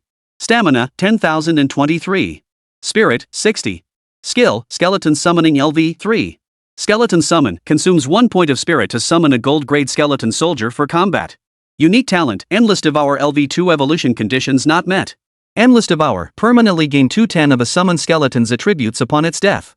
Lying on his bed, Lin Jie stared at his stats panel, his heart racing with excitement. That potion from Cheng Dalong's father is incredibly potent. And Du Jie is a madman. Without his help, my stats wouldn't have risen this fast. During the recent battle, Lin Jie hadn't bothered counting his skeleton soldiers' casualties. He didn't need to keep track of losses. Thus, with Du Jie's aid, Lin Jie's strength surged at a terrifying pace. Otherwise, he wouldn't have had the confidence to face that colossal robot in Yu Hongliang, the bishop of the 10,000 Beasts cult. But my skeleton soldiers are still too weak. Even though their overall stats have reached around 600 points, they're still too feeble. They're helpless against ordinary demonic beasts or warriors above level 20. Lin Jie feared no equal opponent in combat, but when it came to deploying his skeleton soldiers, their combat effectiveness was undeniably abysmal. It's only because today's cultists weren't very high level. If they were all like those beast tamers, I doubt I'd have won so easily. At this thought, Lin Jie recalled the unstable magic crystals mentioned in the little notebook. No, the risk is simply too high. Since the problem needs solving now, I'll handle it myself. Lost in thought, Lin Jie drifted off to sleep. When he awoke, it was already noon. His increasingly formidable physical constitution no longer required lengthy sleep. Right. My mental energy is still far too weak. What little I have now is barely enough for anything. After lunch at the hotel, Lin Jie received a notification from Lun Yang as expected, inviting him to attend a celebratory banquet that evening. After resting and freshening up, the time was right. Lin Jie followed the address to a high-end clubhouse for the celebration. Few people came and went here, and there were fewer officials than usual. Instead, it was filled mostly with students from other schools and various teachers. Most officials are out comforting the public and the families of the casualties. Zhang Ruoxuan approached Lin Jie as soon as she saw him. Aside from exhaustion, last night's battle hadn't significantly affected her. No wonder. Yesterday's losses were devastating, so many innocent people and students were harmed. It's only natural the city officials are out providing support. No one had anticipated yesterday's events. They never imagined this cult would dare launch a preemptive strike, wreaking havoc within the city. This made the banquet less lavish and somewhat simple, though fortunately, the teachers and students didn't mind. Shi Zhao arrived, though she looked far more exhausted than Zhang Ruoxuan, sitting quietly to the side eating in silence. Cheng Dalong also arrived, looking extremely weak as he sat in a wheelchair. His expression, however, was quite exaggerated as he described last night's battle to several unfamiliar faces. They nodded frequently, but their expressions seemed to suggest they were looking at a fool. Those are students from Yoshiyama Psionic Academy. They didn't participate much in last night's battle, but they came today specifically to see a legendary figure. Ha? A legendary figure? Who? Teacher Long Yan? Zhang Ruoxuan shot Lin Jie a meaningful glance before bursting into laughter. Oh, you. You look like a fool in this situation. There's only one star at today's celebration banquet, and that's you. Ha? At that moment, Lun Yang, Ryan, and several other middle-aged men stepped onto the stage. At Lun Yang's signal, Ryan began to speak. Today, on behalf of the citizens of Changdong City, I extend our heartfelt gratitude to all the students. Thank you for helping us eradicate the cult and allowing the people of Changdong City to enjoy a period of peace. A brief round of applause rippled through the crowd below the stage. Ryan continued. Today, we especially honor one individual, Lin Jie from Jingzhou Academy. He made the most significant contributions in this battle, killing 8 high-ranking cult members, capturing 1 senior member, and apprehending the cult leader, Yu Hongliang. For this, he is hereby awarded the Medal of Valor. In a daze, Lin Jie stepped onto the stage to receive his medal and bask in the applause. He didn't catch a word of what was said afterward before stepping back down. He looked at the medal in his hand and pursed his lips. They should have given something more practical. Stop complaining. This medal is classified as special equipment. Zhang Ruoxuan remarked, observing Lin Jie's apparent indifference toward the medal. Lin Jie finally examined it closely. Medal of Valor, mental power plus 20, movement speed plus 3%, ally attributes plus 5. You don't need to wear the medal. Just store it in your storage bracelet. Not bad. Lin Jie felt somewhat satisfied now this cult clearing operation hadn't been in vain after all. The celebratory gathering was drawing to a close. You're Lin Jie? An unfamiliar voice spoke up. Lin Jie turned to see it was the stranger who had been talking with Cheng Dalong. This is my brother Jie, the man who single-handedly took on the leader of the 10,000 Beasts cult and cut him down with a single stroke. The unfamiliar boy extended his hand. Jishan Spirit Energy Academy, Zhang Xueson. Seeing his courteous manner, Lin Jie extended his hand to shake it. Jingzhou Academy, Lin Jie. Zhang Xuesong was tall and lanky, yet he seemed quite friendly. Classmate Lin Jie's abilities surpass our expectations. We hope you'll go easy on us during the upcoming Academy Exchange Tournament. After all, we should stand united against external challenges. Lin Jie hadn't heard of this tournament yet, but he smiled and agreed nonetheless. After exchanging a few more polite words, the other man departed, and the celebratory gathering was drawing to a close. Academic Exchange Tournament? What's that? Zhang Ruoxuan explained when she saw Lin Jie's confusion. It's an exchange tournament designed to hone students' practical combat skills. Participants compete head-to-head on stage. Lin Jie nodded thoughtfully. So what did he mean by united against external threats? Zhang Ruoxuan patiently continued her explanation. Seems you don't keep up with the news. After the Academy Exchange Tournament, there's a global exchange tournament. Don't underestimate the human race just because it's in decline now. It's still split into several nations. The few remaining nations will all compete in this exchange tournament. International exchanges can get pretty brutal. Seeing Lin Jie lost in thought, Zhang Ruoxuan teased. Having you on our academy team is more than enough. Not necessarily. That guy's strength is formidable too. During their earlier handshake, Lin Jie had sensed that the guy's strength was actually on par with his own. This year might just be one where talent abounds. Ha? If you say so, then that guy might be no ordinary talent either. Lin Jie nodded as he watched Zhang Xuesong's retreating figure. He certainly isn't ordinary. Chapter 41, Competing for the Mission and Old Acquaintance? The mission ended abruptly. On the flight back, everyone seemed in low spirits. This mission had resulted in heavy losses due to intelligence failures, and Shi Jiao's family had been severely frightened. Fortunately, Lin Jia's formidable abilities had managed to stabilize the entire situation. Don't dwell on it. This mission was already outstanding. It was your first assignment. Achieving this outcome is commendable enough. Long Yang remarked calmly from his seat. Besides, this was only your first mission. Future tasks against cults will be far more challenging. Remember, cults aren't like demonic beasts, they think strategically and set traps. So don't dwell on it. Mentioning other cults, Lin Jie recalled the evolutionary god cult he'd encountered during his last field mission. Teacher Lang Yang, how many cults currently exist in our nation? Long Yang sighed softly. There are roughly 5 known cults at present. The 10,000 Beasts cult we just encountered counts as one, though its leader is only the head of the Changdong City region. Ha! Shang Dalong let out a sigh upon hearing this. So this cult leader, Yu Honliang, is just a minor figure? Exactly. Most cult headquarters are located on the 10,000 tribes battlefield. They wouldn't base themselves here. The battlefield is the safest place for them. Besides the 10,000 Beasts cult and the Evolution cult, there's also the Blood God cult, the Divine Servant cult, and the 10,000 Laws cult. The Divine Servant cult is the strongest, but it has the fewest followers. The 10,000 Beasts cult has the largest membership. Lang Yang outlined the distribution of these cults. What shocked Lin Jie most was that some nations were entirely founded upon cults. So you must have heard about the global exchange tournament. Sometimes even we can't fathom these cults' motives, especially the servants of the divine cult. It's the one we've had the least contact with. As the plane drew closer, Lang Yang's narration neared its end.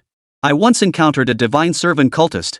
I was only level 60 at the time, and our combat power was evenly matched. I still lost, but they didn't kill me, they just left. Left? Hearing this, the others looked puzzled. They couldn't fathom why the servant of God cultist hadn't killed Lang Yang. This incident seemed to weigh heavily on Lang Yang's mind.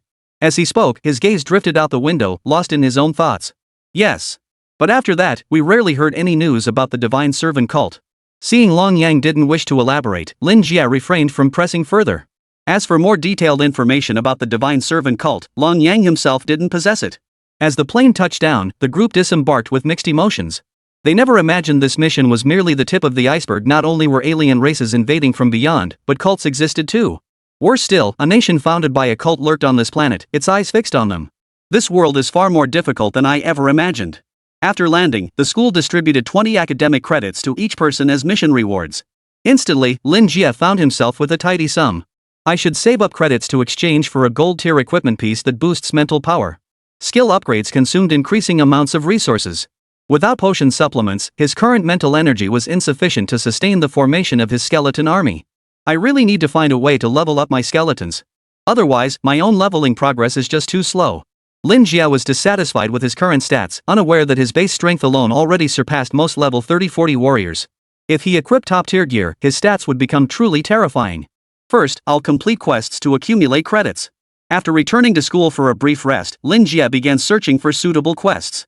E-rank and F-rank quests aren't even worth considering. My primary target now is D-rank quests. His strength had increased dramatically. If he could handle the D-rank spider cave on his own, then other D-rank quests should be manageable too.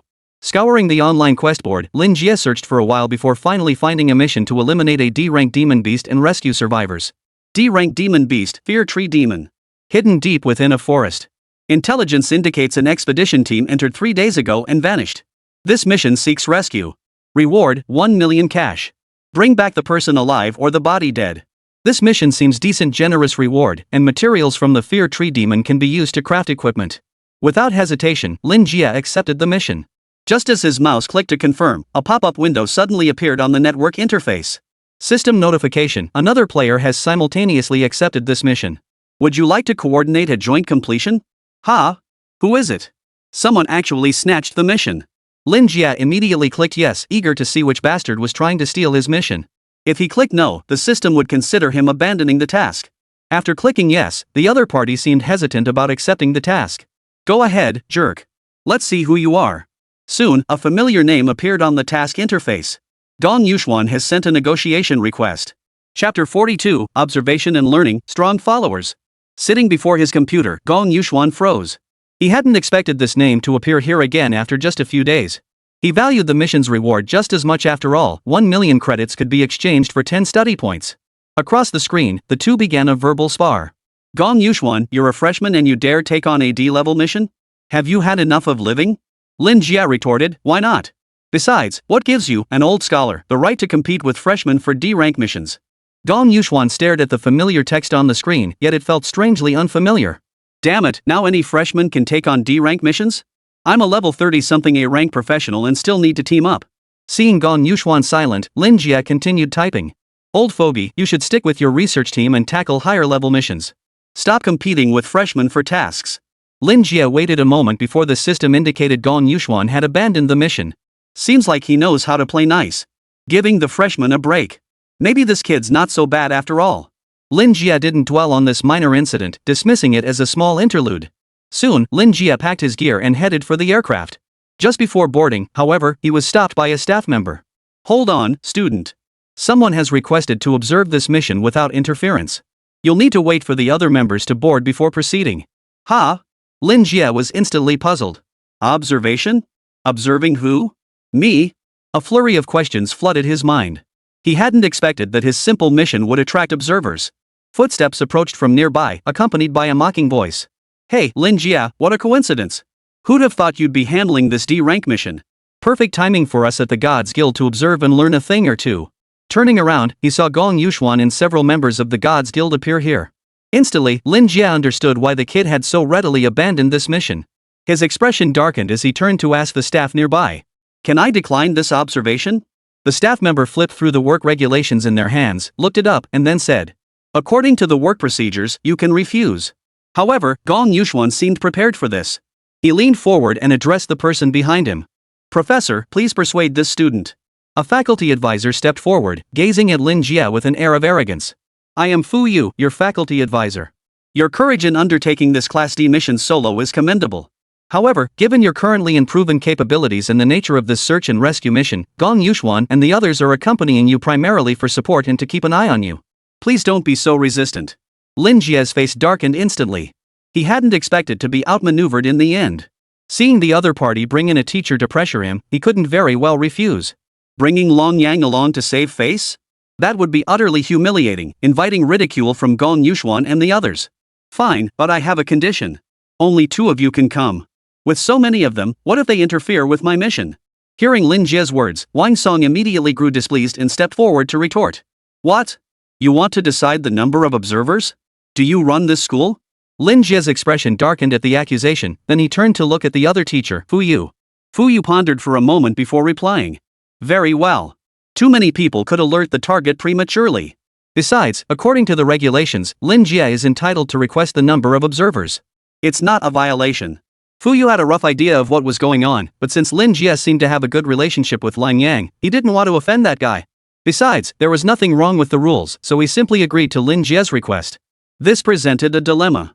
The Guild of Gods had quite a few members, and 8 or 9 of them had come to observe this time. Damn it! Wang Song was the first to step forward. He and Lin Jie had long-standing animosity, and he wanted to see if this kid was really as formidable as he claimed. Gong Yuxuan nodded. Just as he was about to follow along, Lin Jie spoke again. Bring a support class. If something goes wrong during the rescue, I doubt you'd just stand by and watch. Bringing 2 combat classes, are you here to observe, or do you have ill intentions toward me? Gong Yuxuan glanced at his mentor, Fu Yu, who gave him a nod. Lin Jie had a point. Reluctantly, Gong Yuxuan could only send a female adventurer. Li Na, the harpist. She can not only heal injuries but also provide other support functions. Let her accompany you. A petite, slender girl stepped forward. Lin Jie finally felt reassured. Very well, we'll depart immediately. You must not make a sound along the way and follow my commands precisely. Understood? Wang Song was both furious and exasperated, but he could only nod in agreement. Seeing this, Lin Jie felt reassured, and the 3 boarded the aircraft to begin their mission. Watching the plane disappear into the distance, Gong Yuxuan couldn't help but worry about his guild members. Teacher, do you think they might run into trouble this time? Fu Yu pondered with his hands behind his back. Probably not. Besides, someone always accompanies Lin Jie on missions with such high difficulty levels. Gong Yuxuan was startled, inwardly thinking, this is bad. What? Someone always accompanies Lin Jie on his missions? Fu Yu glanced at him and said. Lin Jie's abilities far exceed expectations. He's a key subject under the school's covert surveillance. Whenever he's on a mission, Lang Yang usually tags along. Now it was Gong Yuxuan's turn to panic, fearing Wang Song might do something reckless. Wang Song, you better not cause any trouble for me. But it was too late for warnings now. Wang Song, unaware of this, was already preparing to stir up trouble. Chapter 43, Baffling Behavior, the Fear Tree Demon. The three passengers on the plane were eerily silent, making the pilot feel slightly uneasy. The cabin temperature is perfectly fine, so why does it feel so cold? With less than 10 kilometers remaining to the destination, the pilot halted the aircraft. Everyone, please prepare for parachute deployment. The area ahead is too dangerous for the aircraft to land. Wang Song and Li Na strapped on their parachute gear. Within seconds, Lin Jie opened the door and leaped out. Ha! Isn't he wearing a parachute? Thud. Lin Jie hit the ground hard, kicking up a cloud of dust. His physique now made falling from high altitudes harmless, rendering a parachute unnecessary. After landing, Lin Jie gazed at the dense forest in the distance. This forest seemed utterly eerie. Typically, forests should be lush and vibrant, teeming with birds and beasts roaming freely. Yet this forest before him was lifeless, appearing dark green from afar. Not a single living creature existed within sight. I fear this entire forest is composed of the Fear Tree Demon. By the time Wang Song and Li Na landed, Lin Jie was surrounded by rows of skeleton soldiers. 80 skeleton soldiers stood in perfect formation around Lin Jie. This was the first time Wang Song had witnessed Lin Jie's skeleton soldiers. This is truly the weakest cannon fodder class in history? Gazing at the skeleton warriors before him, clad in fine armor and wielding superior weapons, Wang Song began to doubt whether he could even stand a chance against these creatures. The bone-chilling aura inherent to undead creatures had deeply shaken both men earlier, and for a moment, Wang Song felt a pang of fear. Lin Jie is truly extraordinary. Wang Song shook his head vigorously. Nothing but bluster. Lin Jie, you made me look like a fool in front of everyone. I won't let you off today. Lin Jie glanced back at the two of them indifferently. You two, protect yourselves. Don't interfere with me. With that, he led his skeleton army into the forest without looking back. Who's protecting whom remains to be seen. Wang Song and Li Na immediately followed suit. High above, Long Yang stood silently in the air, observing Lin Jie and the others below. The Fear Tree Demon. This creature is particularly vulnerable to fire, and warrior-type classes find it especially difficult to handle. I wonder if Lin Jie has made any corresponding preparations. As they neared the forest, its eerie atmosphere intensified. The tree trunks ahead bore terrifying hollow cavities, each resembling a grotesque human face, a sight that sent shivers down the spine.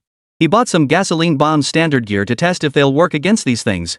He casually lit one and hurled it deep into the forest. Boom! The petrol bomb exploded mid-air, unleashing a dazzling shower of fire that rained down upon the trees below. The gasoline sizzled as it burned, accompanied by wisps of blue smoke. Once the gasoline burned out, the trees remained completely unscathed, as if nothing had ever happened. You idiot, what kind of nonsense is this? Ordinary flames can't hurt these things. They're demon beasts. If they could be burned by regular gasoline, they'd have gone extinct long ago. Wang Song stood at a distance, sneering sarcastically. Behind him, Li Na murmured timidly. Probably just a simple test. It's common knowledge that demon beasts aren't afraid of ordinary flames. Wang Song shot Li Na a glare. Why are you siding with an outsider? But Lin Jie's next move surpassed even Li Na's expectations. He leapt high into the air, scattering countless gasoline bombs from his hands. Boom! Boom! Boom! Boom! As the grenades detonated, a fiery rain fell from the sky. Instantly, most of the forest erupted in raging flames. What a fool! I told you ordinary gasoline couldn't cause any damage, yet here he is wasting his efforts. Wang Song felt a surge of satisfaction. Lin Jie's combat style was nothing short of comical. Soon, the fire burned out. Compared to before, some charred tree trunks appeared. So he was just screening out ordinary trees. Li Na caught on to the pattern and finally understood Lin Jie's intent. What do you mean? Wang Song still didn't quite grasp it, so Li Na patiently explained. By burning such a large area, he's trying to see if there are any ordinary trees left. After all, clearing a forest this size of demon beasts isn't easy. If ordinary trees are mixed in, clearing them requires extra caution and vigilance. So using this method to eliminate them is perfectly normal. Hearing Li Na's explanation, Wang Song realized he'd embarrassed himself again, and this time in front of his own guild members. Well, I know all that. I just haven't dealt with a Fear Tree Demon before. Cold Yang in the sky nodded frequently. Not bad, but this method is a bit too violent. And since we've prepared petrol bombs, we should naturally have some real countermeasures ready for these tree demons, right? Li Na voiced precisely what Lin Jie had been thinking. After clearing away the ordinary trees, Lin Jie felt it was time. Now that all the normal trees are gone, we can begin. With that, he retrieved several bottles of fiery red potion from his storage bracelet. Chapter 44, Robbing the Demon Beast, Mission Accomplished. Fire Lizard Blood Potion. Li Na recognized the potion the moment she saw it. Not too dumb, knowing about Fire Lizard Blood Potion and even enchanting their weapons with fire attributes. Lin Jie shattered the Fire Lizard Blood Potion mid-air, causing a faint crimson glow to coat the blades of all the skeleton warriors. The Soul Reaper's scythe was drawn, and Lin Jie swung it fiercely, unleashing a fiery blade of light that sliced forward. Boom! Wah! This time, the tree demons finally sensed danger, letting out piercing wails that sent waves of dizziness through the air. This was the skill of the Fear Tree Demon, Wail. Fear Tree Demon LV 26. Strength 2021. Agility 110. Stamina 2564. Spirit 100. Skills Wail, Vine Entangle, Sharp Thrust, Whip Strike. These tree demons have long cultivated in such environments, drawing nourishment from the earth and sunlight to grow.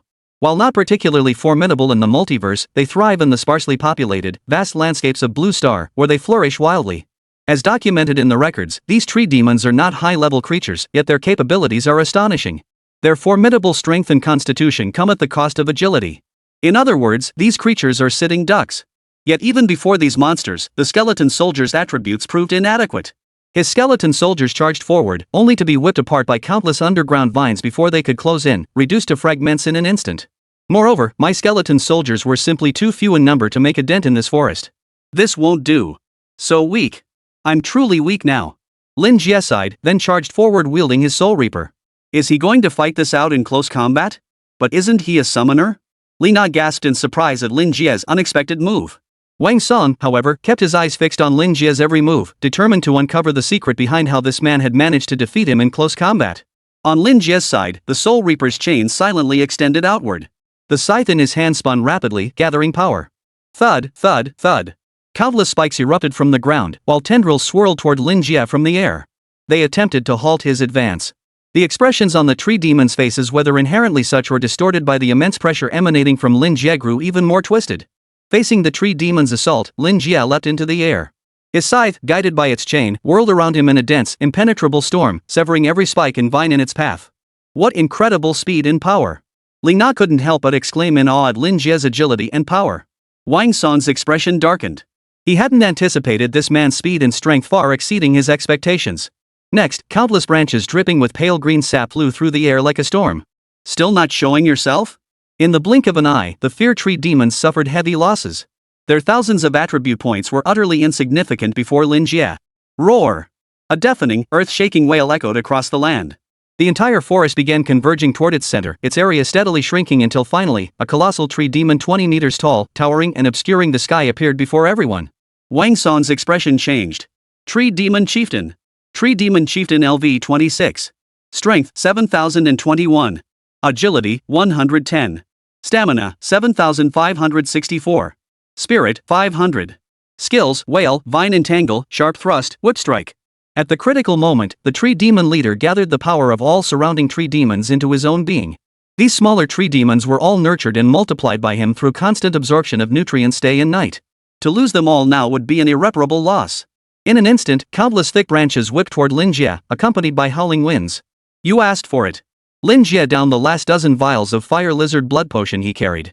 The Reaper's scythe in his hand instantly burst into blazing flames, and Lin Jie's entire body erupted with scorching heat. This is perfect. Elemental attacks are truly superior, far stronger than a pure warrior's. The scythe, trailing sparks, sliced through the lashing branches. The intense heat instantly ignited and melted them. Kill! The searing heat washed over Lin Jie like a wave of pure bliss, washing away the bitterness of his failed mission. His scythe danced wildly as he stomped his feet, charging headlong toward the tree demon's massive form. Roar! The tree demon leader roared in fury. Seeing Lin Jie closing in, it assumed the man was courting death. Once he touched its body, countless vines would bind him. He's mad. Li Na's face instantly drained of color as a guzheng appeared silently in her hand. Wang Song grabbed her arm to stop her. Leave him be. Today we'll see what he's truly capable of.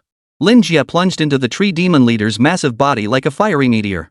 Instantly, countless branches, glowing green, lashed out to bind Lin Jie. You think these can hold me? Boom!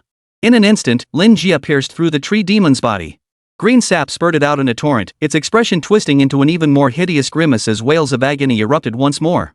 Lin Jie pulled out an immunity potion and downed it. Twisting midair, he used the snapping branches to pivot his body and charge toward the tree demon once more. Lin Jie's form darted back and forth like silver-woven fabric, piercing the tree demon's body with numerous holes of varying sizes. Its massive frame now became a liability, only allowing Lin Jie to inflict more wounds. Stop! Finally, the tree demon couldn't endure it any longer and stammered out human words. Poof! Lin Jie landed and steadied himself, the flames enveloping his body retreating. Why?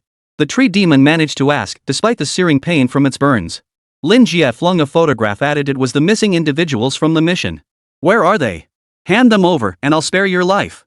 The tree demon's intelligence was no greater than that of a human child. Upon seeing the photo, it immediately used its vines to bring the missing individuals over. Twigs were still stuck in their bodies, and they were completely drained of blood. If they had arrived a few days later, they would likely have been sucked dry. You know what's good for you. Lin Jie beckoned to Li Na and the others in the distance, signaling them to approach. Li Na glanced questioningly at Wang Song, who had blocked her path. His face was deathly pale now. He couldn't believe that such a tree demon had been beaten into submission by Lin Jie. Go help him. At that moment, he finally let go of his stubborn resolve. Besides, his childish tactics were no match for Lin Jie anyway. The two wasted no time, rushing to Lin Jie's side. Li Na examined the injuries of the others. They're extremely weakened.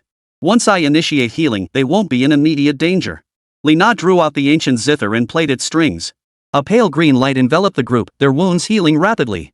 However, they still require blood transfusions. Since none are available here, we'll have to bring them back for treatment. Lin Jie was thoroughly satisfied with Li Na's actions. He gave a faint nod before waving his hand to summon several skeleton soldiers. They carried the unconscious individuals away. Go over there and summon a plane. We'll wait for the school's people to handle this. Wang Song tried to say something more, but Lin Jie had already turned away, ignoring him. Let's go. Li Na tugged at Wang Song's sleeve, signaling him to talk later. They hadn't gone far when Lin Jie called out from behind them. You've caused us heavy losses. Shouldn't you offer something as compensation? The tree demon's decades-old brain struggled to process the words. Li Na and Wang Song stumbled slightly. Is this guy robbing a demon beast? Hearing this, Lan Yang in the air froze for a moment before bursting into laughter. Amusing. This kid is truly amusing. Just how desperate for money are you? The soul-reaping scythe flared with flame once more as Lin Jie pointed at the tree demon leader. Give it up, or I'll slaughter you. Finally, a vine extended from the tree demon leader, bearing a juicy, blood-red fruit the size of a fist. Smells pretty sweet. Not bad. Is that all you've got? Lin Jie pocketed the fruit and pressed on with his interrogation. This is getting a bit much, don't you think? Even Li Na couldn't help but feel pity for the tree demon leader. Wang Song remained silent, his heart growing increasingly cold with fear. Thank goodness I didn't offend him earlier. With how petty he is, I'd probably have died a miserable death. Seeing the tree demon leader's hesitation, Lin Jie lunged forward with his blade. After a pained howl, the tree demon leader tremblingly handed over the second fruit. This kid. Lang Yang's lips twitched at the sight. But will he spare this tree demon leader? After the second fruit was handed over, Lin Jie turned his gaze toward the tree demon, sending a chill down its spine. Very well. You wouldn't give it without being asked, huh? I suspect you have more. Now I'll have to search for them myself. Huh? The three watched in stunned silence before hearing the tree demon leader's final agonized wail. So ruthless. The three thought simultaneously. This is the first time I've seen students like this. Lan Yang reflected inwardly, then recorded everything that had transpired today. Wang Song was drenched in sweat. If he had offended Lin Jie just now, a gruesome death in the wilderness awaited him. I'll find an opportunity to apologize in person once I get back. The mission concluded flawlessly. Lin Jie examined the green crystal in his hand with satisfaction. We gained quite a lot from this mission. But I've never seen those two fruits before. I'll find someone to ask what they're used for when I get back. Upon returning, he found Wang Song and the others. The three waited together for the plane to pick them up and take them back. Not a word passed between the two on the flight. They remained silent all the way back to the academy. Only when the payment cleared did Lin Jie finally feel satisfied. Hey, Lin Jie. Wang Song suddenly called out to him. What is it? This mission doesn't involve you too. No, I just hope you won't hold what happened earlier against me. What are you talking about? Oh, you mean the duel? That's no big deal. Besides, didn't you lose to me? With that, Lin Jie walked away with a flourish. Wang Song stood frozen in place for a long moment before finally letting out a sigh of relief. That kid, more magnanimous than I expected. Chapter 45, The Life Source Fruit, Preparing for the Tournament. Wang Song returned to the gathering place of the Gods Guild in a foul mood. Gong Yuxuan saw him return safely and felt half his worries ease. He hurried over and asked, how did the mission go? Did you pull any tricks?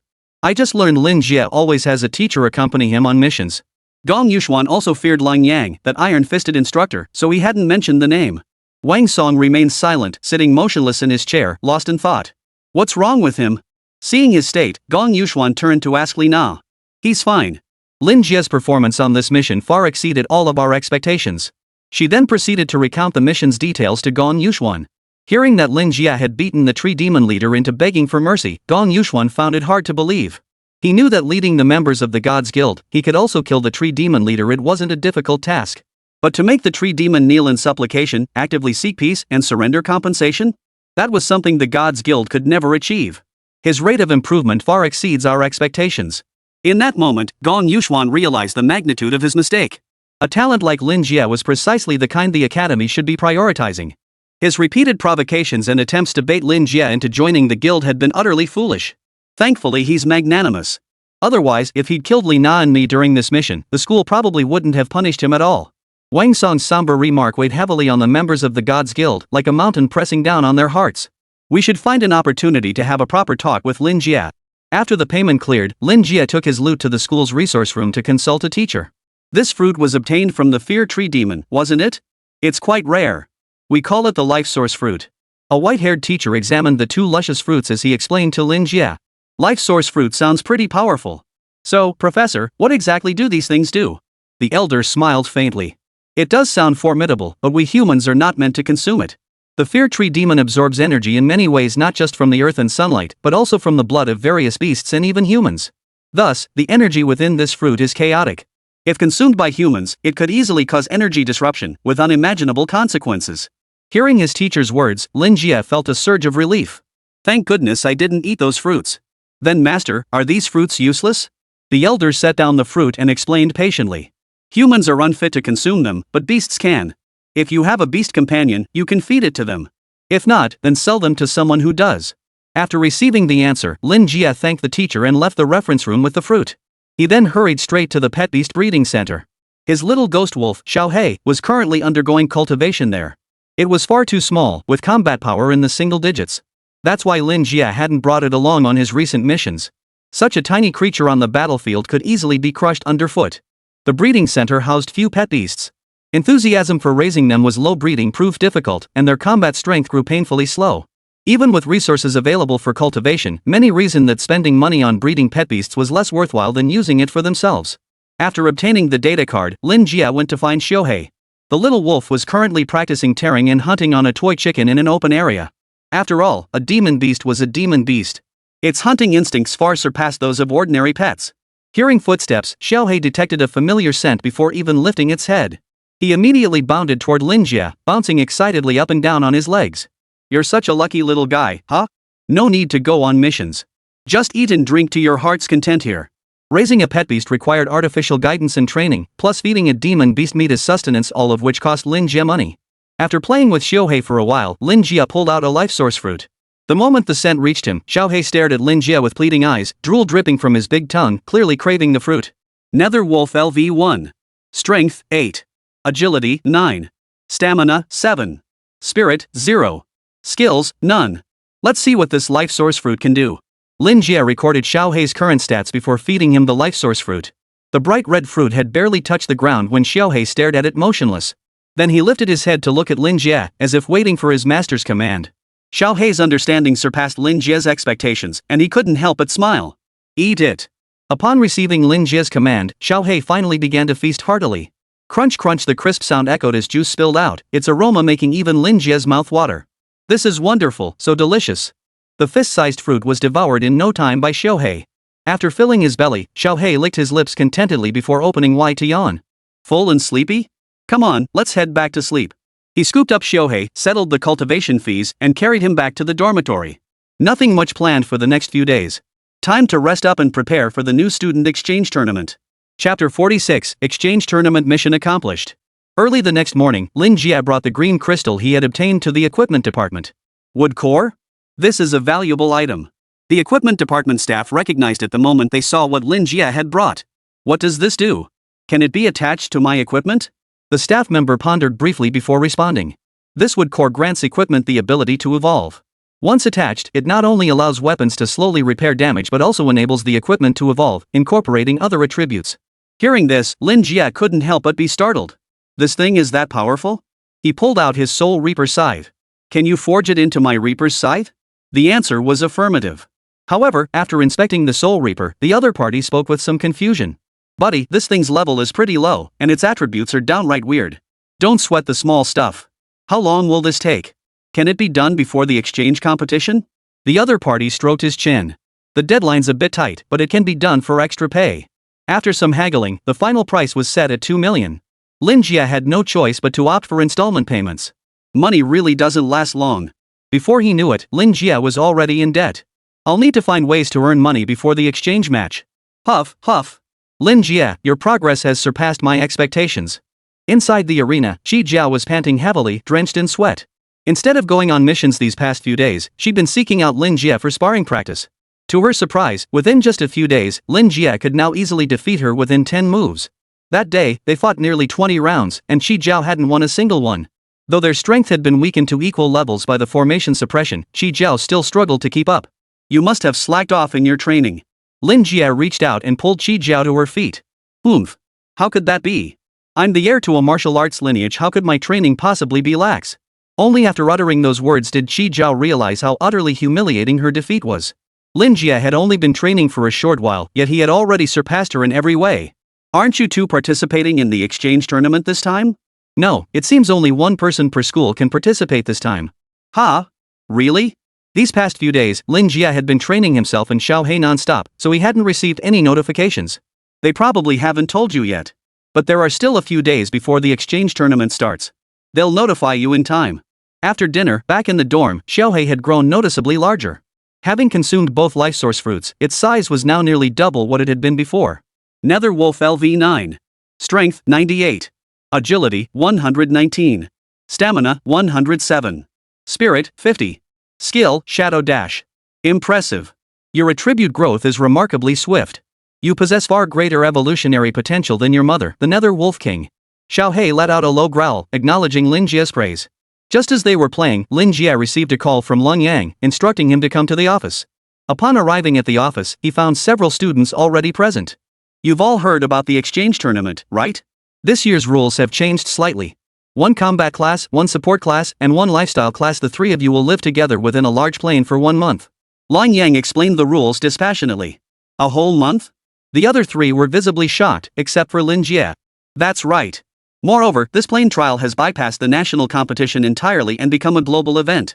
Instantly, Lin Jie grasped the gravity of the situation. So that means killing people inside won't be regulated?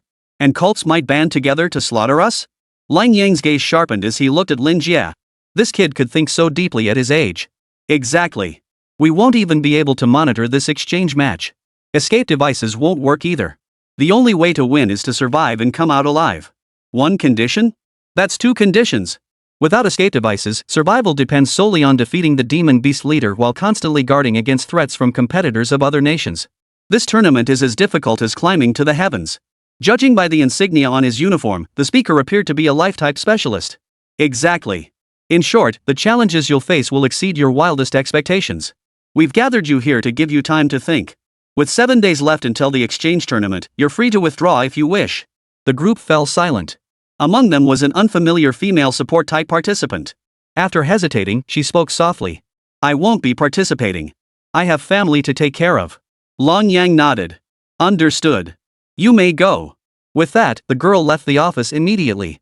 What about you two? Lung Yang asked, looking at the two of them.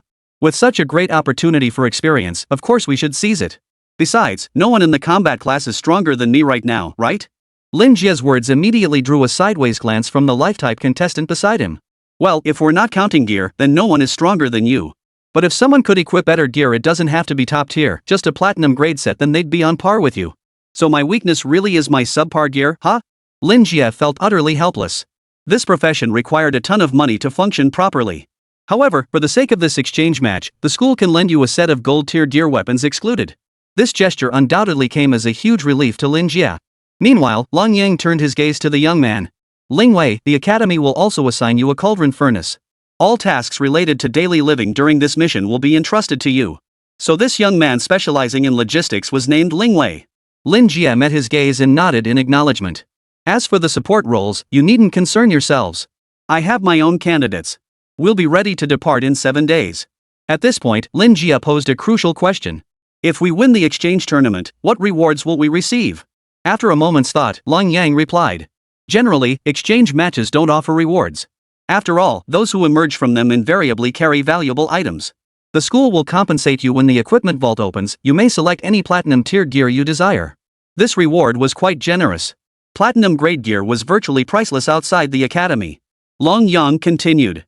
The primary purpose of the exchange tournament is to secure portions of another nation's territory for development space. Of course, it can also be exchanged for other items of equal value. Our dragon nation possesses vast lands, making it naturally coveted by other countries. After all, the smaller the territory, the less secure it is. Those smaller nations never know when they might be wiped out. The two left the office with contrasting emotions. You must be Lin Jie? Ling Wei greeted him. That's me. Upon receiving Lin Jie's affirmative response, Ling Wei's eyes lit up instantly. I've heard about your exploits. Your formidable reputation is known to nearly every freshman. Today, I finally get to meet the man himself. Well, it's been okay. I wonder what profession brother Ling Wei has chosen. That way we can coordinate better later. Ling Wei chuckled. My profession is chef. I specialize in preparing all kinds of plants, birds, and beasts, and my dishes come with certain medicinal effects. That profession sounded quite promising, and with its added benefits, he was practically half an alchemist. Ling Wei was a decent fellow. Lin Jie chatted with him for quite a while before parting ways after dinner. 7 days passed quickly, and the day of departure for the competition was fast approaching. Lin Jie received his newly forged soul-reaping scythe, along with the gold-grade armor set the school had lent him. His support class partner was a woman named Lan Meng, whose unique profession was that of a dream controller. Arriving at the teleportation hall, the staff placed a blood-red stone into the teleportation array, preparing to activate the portal. This mission's difficulty rivals C rank, so exercise utmost caution. Failure is acceptable. All students and teachers gathered here, their storage bracelets already brimming with various supplies. The principal spoke with a gentle expression. Compared to winning the competition, I hope you survive. You are the future of this nation. Lin Jie looked up and replied earnestly. Rest assured, we will not fail in our mission. The other two echoed in unison. We will not fail in our mission. Chapter 47, The Cult of Divine Servants, Display of Miracles. In the blink of an eye, the trio found themselves transported to a cold and desolate place. Beneath their feet lay hard frozen earth, where only sparse vegetation clung stubbornly to life. Looking around, they saw a massive snow-capped mountain looming in the distance, its outline clearly visible. What should we do next? Lan Meng asked timidly. Lin Jie turned to Ling Wei, who among the three likely possessed greater knowledge of wilderness survival. The vegetation here is sparse, but thankfully there are edible plants. However, this ice plain and snow-capped mountain are teeming with demon beasts. Their leader resides at the summit. If we want to win, we must head toward that snow-capped mountain ahead. Lin Jie scanned the surroundings. Not a single soul was in sight. Let's advance slowly. We still have provisions. The beasts aren't the main concern. We need to be wary of ambushes from competitors of other nations. Unlike previous graduation tests, this exchange tournament saw nations deploying resources to monitor its inner workings. Lin Jie and his companions were well aware that every move they made here could be observed from the outside. However, they couldn't contact them directly, only observe through the abilities of spatial masters. In other words, they could only be spectators. Lang Yang and the others observed Lin Jie's trio as they spoke. 30 nations are participating in this tournament, with 90 competitors. I wonder if those three will be able to endure it. The principal remarked calmly. Everything is predestined. We know little about the strength of other nations. Lan Yang frowned. But only our 5 allied nations uphold the principle of human supremacy. Most other countries are our enemies. There's nothing we can do about it. They'll just have to figure it out for themselves. With only this many people left in the world now, everyone's mixed together. No one can tell them apart. Lin Jie had already summoned 80 gold-tier skeleton soldiers. Here, he could still gain experience by hunting beasts, which might allow him to upgrade his skills later. Under Lin Jie's command, all the skeleton soldiers dispersed, forming a vast net to constantly sense movements in the surrounding area. The trade-off was that the target area was quite large, making detection more likely. Still, Lin Jie felt confident facing the enemy. His newly acquired gold-grade armor set provided substantial defense, and his Soul Reaper scythe had also evolved. Though the Soul Reaper scythe appeared unchanged at first glance, the equipment department staff had informed Lin Jie. This weapon could now absorb the attributes of demonic beasts it slew. The more it killed, the stronger its attributes became. Perhaps this way, I won't have to figure out how to learn magic on my own anymore. However, the Soul Reaper's absorption capability currently stood at 0. Soul Reaper, upon each ally's death, absorbs their soul to charge the weapon, granting 18,000 shield points, 1,800 strength, and 1,800 sharpness. Just then, a figure burst into the office without knocking. Before Lang Yang could react, the intruder blurted out frantically. Principal, Teacher Lang Yang, look at the news. Something major just happened. Hearing this, the two turned on the television to check the news. Through dedicated efforts, the servants of the divine have united 10 nations to form the United States of Divine Servants. We hope everyone will work together in the future to build a better living environment. Seeing the news, Lung Yang leapt to his feet. The Divine Servants cult. Those bastards have been lying low for so long, secretly orchestrating all this. The principal's expression also turned grave. The Divine Servants had always been shrouded in mystery, and their sudden declaration of allegiance at this moment clearly signaled they had ulterior motives. Their target is the participating students.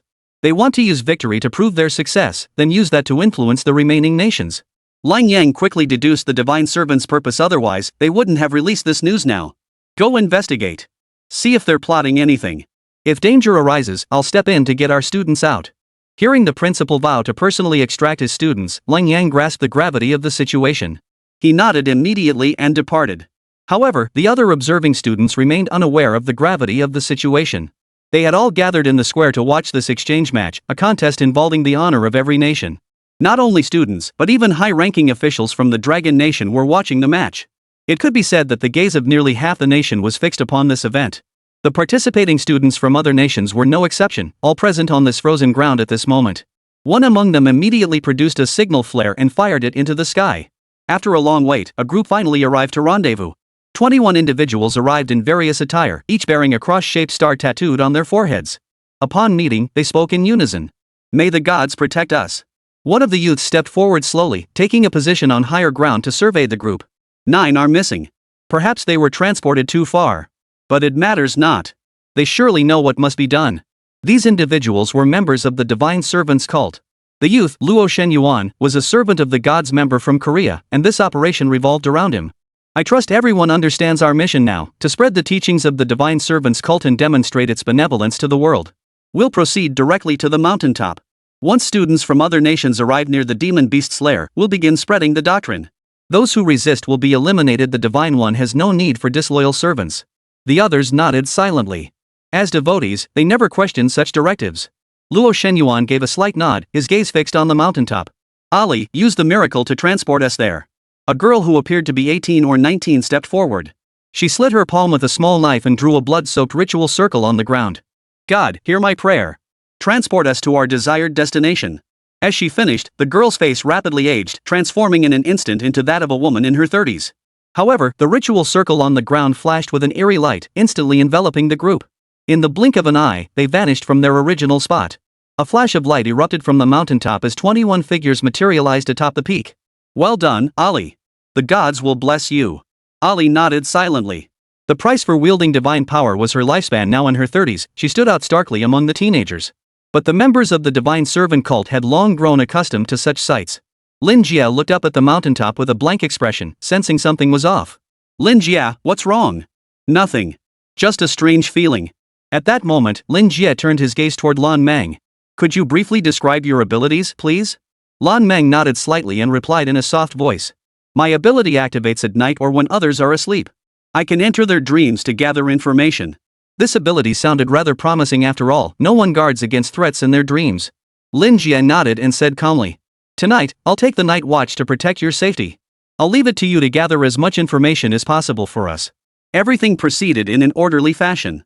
Chapter 48, Buddhist Disciples, Cult Alliance. At night, Lin Jia had the skeleton soldiers dig a small, semi-sunken shelter. Ling Wei cooked up some wild vegetable soup, and after eating, everyone felt warm and cozy. You two rest. I'll take the night watch. Lan Meng, try to gather as much intelligence as possible. Lan Meng nodded and replied. But my abilities only allow me to detect human presence within a 5-kilometer radius. That's fine. Do your best. Emerging from the shelter, Lin Jia had the skeleton warriors build a raised platform where he sat. The night air was bitterly cold, with temperatures plunging below freezing, but for Lin Jia, whose physique was exceptionally resilient, this posed no challenge. Surveying the silent surroundings bathed in bright moonlight, Lin Jia sensed this exchange match was far from straightforward. Early the next morning, Ling Wei rose before dawn, gathering wild greens to prepare a meal alongside their dry rations. Lan Meng rose shortly after. The three ate while discussing the situation. There are 2 factions nearby. 1 kilometer northeast is a team from our neighboring country, the Triangle Nation. 3 kilometers west is a group from Western nations, though they seem to have gathered early 9 people in total. Hearing this, Lin Jia frowned. 9 people gathering together so early means they must have known each other before entering the plane. That's why they could assemble so quickly after entering. This was not a good sign. Ling Wei seemed to grasp the issue as well, slowly speaking while extinguishing the campfire. Since the demonic beasts of all races broke through the plain, nations have suffered heavy losses. Only powerful countries with solid industrial foundations can maintain connections. How could trainees from 3 small nations possess such cohesion? At that moment, Lin Jie turned to Lan Meng. Do you have any information on their individual abilities? Lan Meng pondered for a moment before replying. No. When we were in the East initially, gathering information on those 3 took extra time, so we didn't fully obtain the key details on these 9 individuals here. This presented a problem. Lin Jia, what should we do now? Lan Meng suddenly spoke up. The people in the northeast the Asan Kingdom group seem to be cult members. Should we go clear them out first? Lin Jia looked at Lan Meng in confusion. How do you know they're cult members? Last night when I infiltrated their dreams, I noticed these people kneeling before something and muttering incantations. That's how I determined they're cultists. Ling Wei looked astonished upon hearing this. Is that so? Well then, Lin Jia, let's hurry and take care of this group. These 3 might just be trouble. Lin Jia glanced at the 2 of them, paused for a moment, then spoke slowly. Alright then, but let's meet them first. We'll discuss specifics when we see them. We can't just rush in and kill people. A flicker of unease crossed Lan Meng's face at those words, though neither of the others noticed. Let's depart at full speed. At that moment, Luo Xinyuan, resting with his eyes closed atop the mountain, suddenly opened them and smiled. Comrades, I have good news. Through our missionary work, we've gained a new comrade who will be a powerful ally in our upcoming endeavors. The other followers congratulated him enthusiastically. Thank the gods for blessing us. On the march, Ling Wei and Lan Meng moved at a snail's pace, though their slowness was relative to Lin Jie. After all, Lin Jie's agility stat of over 10,000 made him more than 10 times faster than them. I'll go check the situation first. I'll have the skeleton soldiers protect you for now. He commanded the skeleton soldiers to gather around the 2. Once he deemed their protection sufficient, his form shot off like a cannonball, racing toward the northeast. Wow, I'd heard that Lin Jie's strength was unfathomable, but I never imagined it would surpass my expectations by so much. Ling Wei watched Lin Jie's figure vanish in an instant and couldn't help but marvel. Lan Meng, however, wore a look of disappointment, as if some objective had gone unfulfilled. 3 tall, lean figures with dark complexions were now traveling in the northeast. In the bitter cold, they wore only thin cloth robes. The sound of something tearing through the air made them look up. One of them, a slightly shorter man, exclaimed in alarm. Someone's coming and they're incredibly powerful. Instantly, all 3 readied themselves for battle, their magical artifacts glowing brightly as they prepared for combat. Boom! Lin Jie landed, kicking up a swirl of snow. Who are you? What brings you here? Hearing this strange language, Lin Jie pulled out a translator and finally understood. Are you people from the 3 kingdoms? Buddhists? The snowflakes scattered in the biting wind. Lin Jie sheathed his weapon, signaling his lack of hostility for now. The leader of the combat-oriented group stepped forward and spoke. Yes, we are Buddhist disciples from the 3 kingdoms of A. May we ask if you are from the Dragon Kingdom? Lin Jie nodded slightly. As a transmigrator, he instantly recognized their attire as Buddhist, though distinct from Longwa's style yet unmistakable. But why did Lan Meng call them cultists? Because they don't recognize Buddhist followers? Just as he pondered this, the other party suddenly spoke up. This is wonderful. We've long heard rumors of a formidable competitor emerging from the Dragon Kingdom. The other party sounded genuinely excited, as if the Dragon Nation player wasn't seen as a villain in their eyes. The taller man continued. My name is Mo Hand. These 2 are my companions, Larry and Bo Lai. They showed no sign of caution, instead introducing themselves openly. My name is Lin Jie. Hearing this name, the other party grew even more excited. I knew it. You must be Lin Jie, the only professional practitioner in the Dragon Nation, right? Fantastic. This gives us hope. Seeing no hostility from these men, Lin Jie relaxed and stepped forward. What's going on? Isn't your primary goal here to win? If that's the case, we're still competitors. Mo Han's expression turned serious as he prepared to discuss the matter at hand. Here's the situation. We've received intelligence that several smaller nations have been severely infiltrated by cults. Even before this exchange tournament began, these groups had already started forming alliances. It's possible they'd united within this plane by now. What? Lin Jie was slightly startled by this news. Has the cult's infiltration become this severe? Mo Han nodded solemnly. We understand you might be skeptical, but this is the truth. To demonstrate our sincerity, we won't harm you. The Dragon Nation is now one of the few major powers left. You are our only hope. Lin Jie stood merely 2 meters away from them. He could kill them in an instant. Yet, observing their sincere expressions, he found their claim highly credible. Alright, I have a plan. First, you should do this. Chapter 49, Sakura Ninja, Change of Plans. Ling Wei and the others were following the skeleton warriors forward when Lin Jie's figure suddenly appeared. Brother Jie, you're back so soon. Lin Jie nodded. So, are they a cult? Lan Mang asked urgently. Sort of. But I've already driven them off. These guys are strong, but not as strong as me. Plus, they seem to have some unique abilities, so I couldn't kill them. A hint of disappointment flashed in Lan Meng's eyes. Holy crap, is this really the top freshman? J.E., your strength is insane. Ling Wei was utterly thrilled, never expecting Lin Jie to single-handedly repel 3 opponents. Still, my current strength isn't enough. I need to level up first. After that, we'll adjust our next target. The two looked puzzled. Change our goal? To what exactly? Lin Jie looked at Lan Meng as he spoke. Can you sense any nearby demon beasts? Lan Meng nodded. Of course. Even animals have dreams, and I can sense them too. Alright then. Our next objective is to hunt demonic beasts. I need to level up as quickly as possible. The higher my level, the better my chances against these people. Ling Wei found this quite reasonable and added.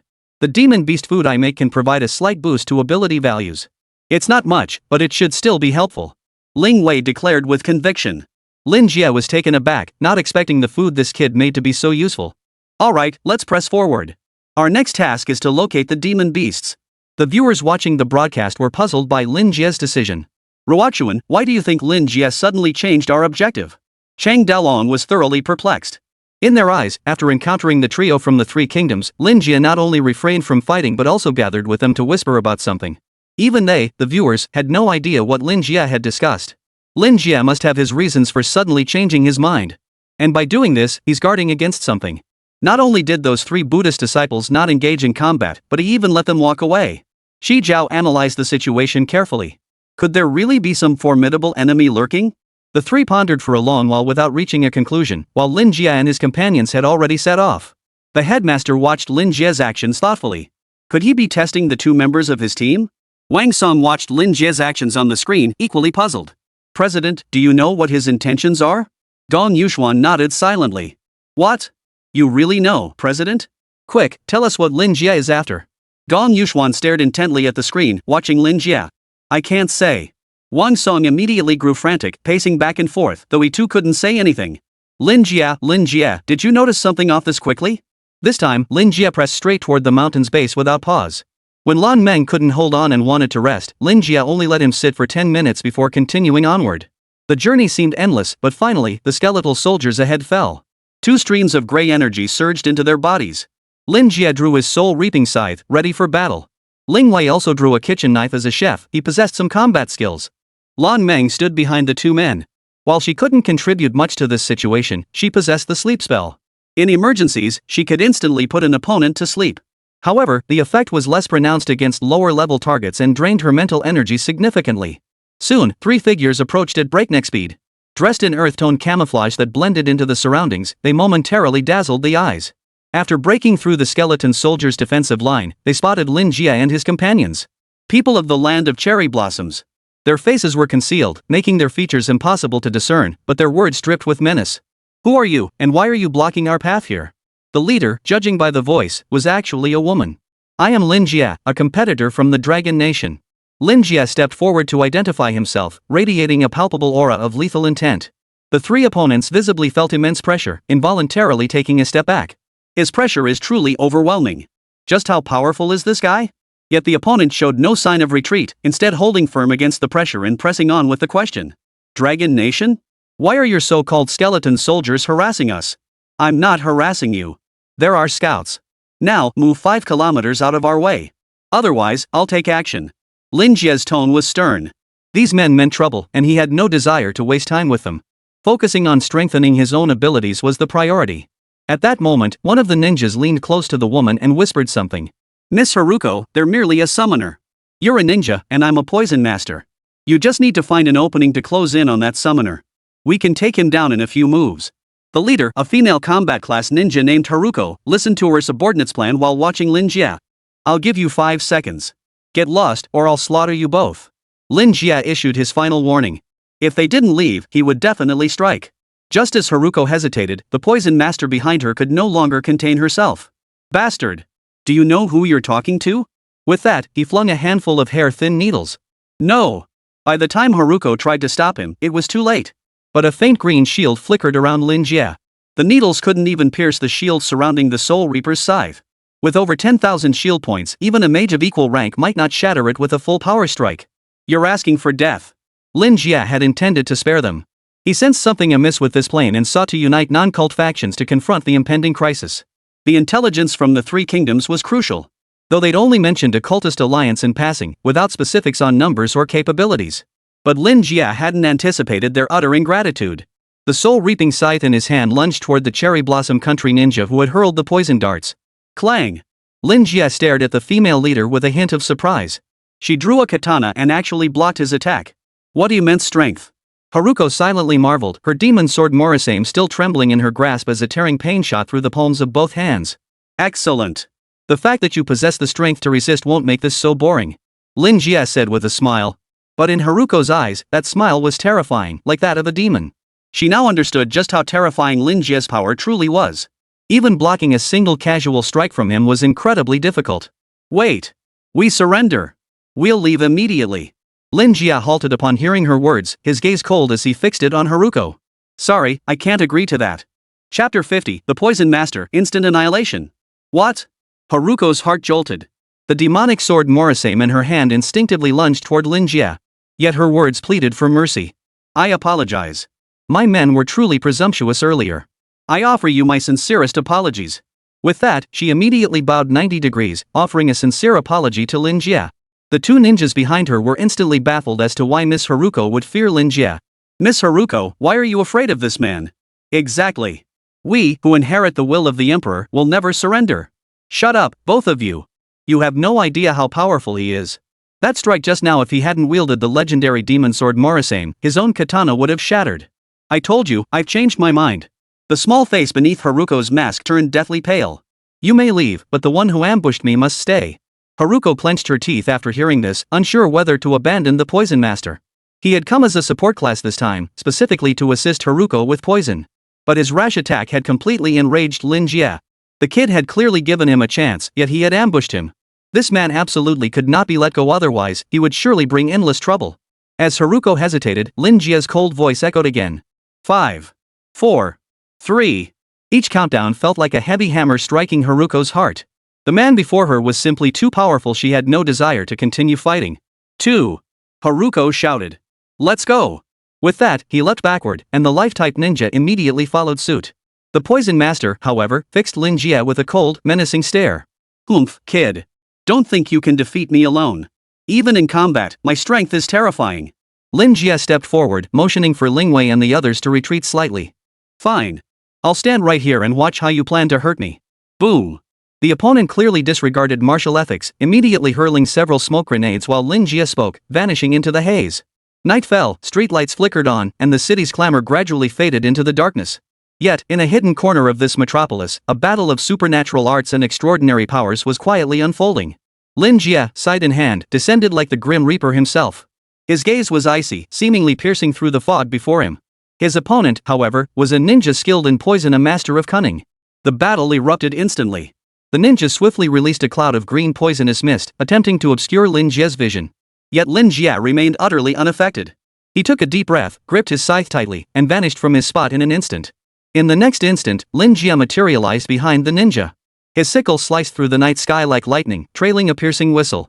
Unexpectedly, the ninja reacted swiftly, rolling to evade the fatal blow. Yet Lin Jie's assault didn't cease. His form shadowed the enemy relentlessly, the scythe carrying boundless killing intent as he launched another fierce attack. The ninja was forced back step by step, wildly flinging his poison-tipped weapons as if they were worthless: kunai, fine needles, cross darts, money darts, and sleeve darts. Countless hidden weapons rained down toward Lin Jie's position like a torrential downpour. The Poison Master attempted to drive Lin Jie back with this barrage. Yet Lin Jie seemed immune, utterly unconcerned by the toxins. These projectiles couldn't even breach his defenses. Oomph. I'm a level 22 Poison Master. With my gear boosts, my speed and strength both exceed 3,000 points.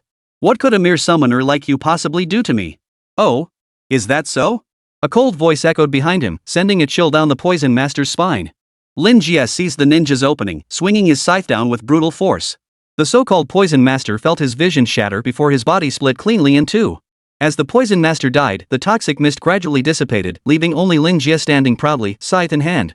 The entire battle had been brief and intense, yet for Lin Jie, it was merely an effortless fight. So fast, so powerful, but Lin Jie is also so arrogant. In that moment, the freshman finally grasped the true extent of Lin Jie's power. The fight had looked like an adult beating a 3-year-old child. Wang Song, you were right. Seeing Lin Jie's power with my own eyes today, I finally understand what a mistake that choice was back then.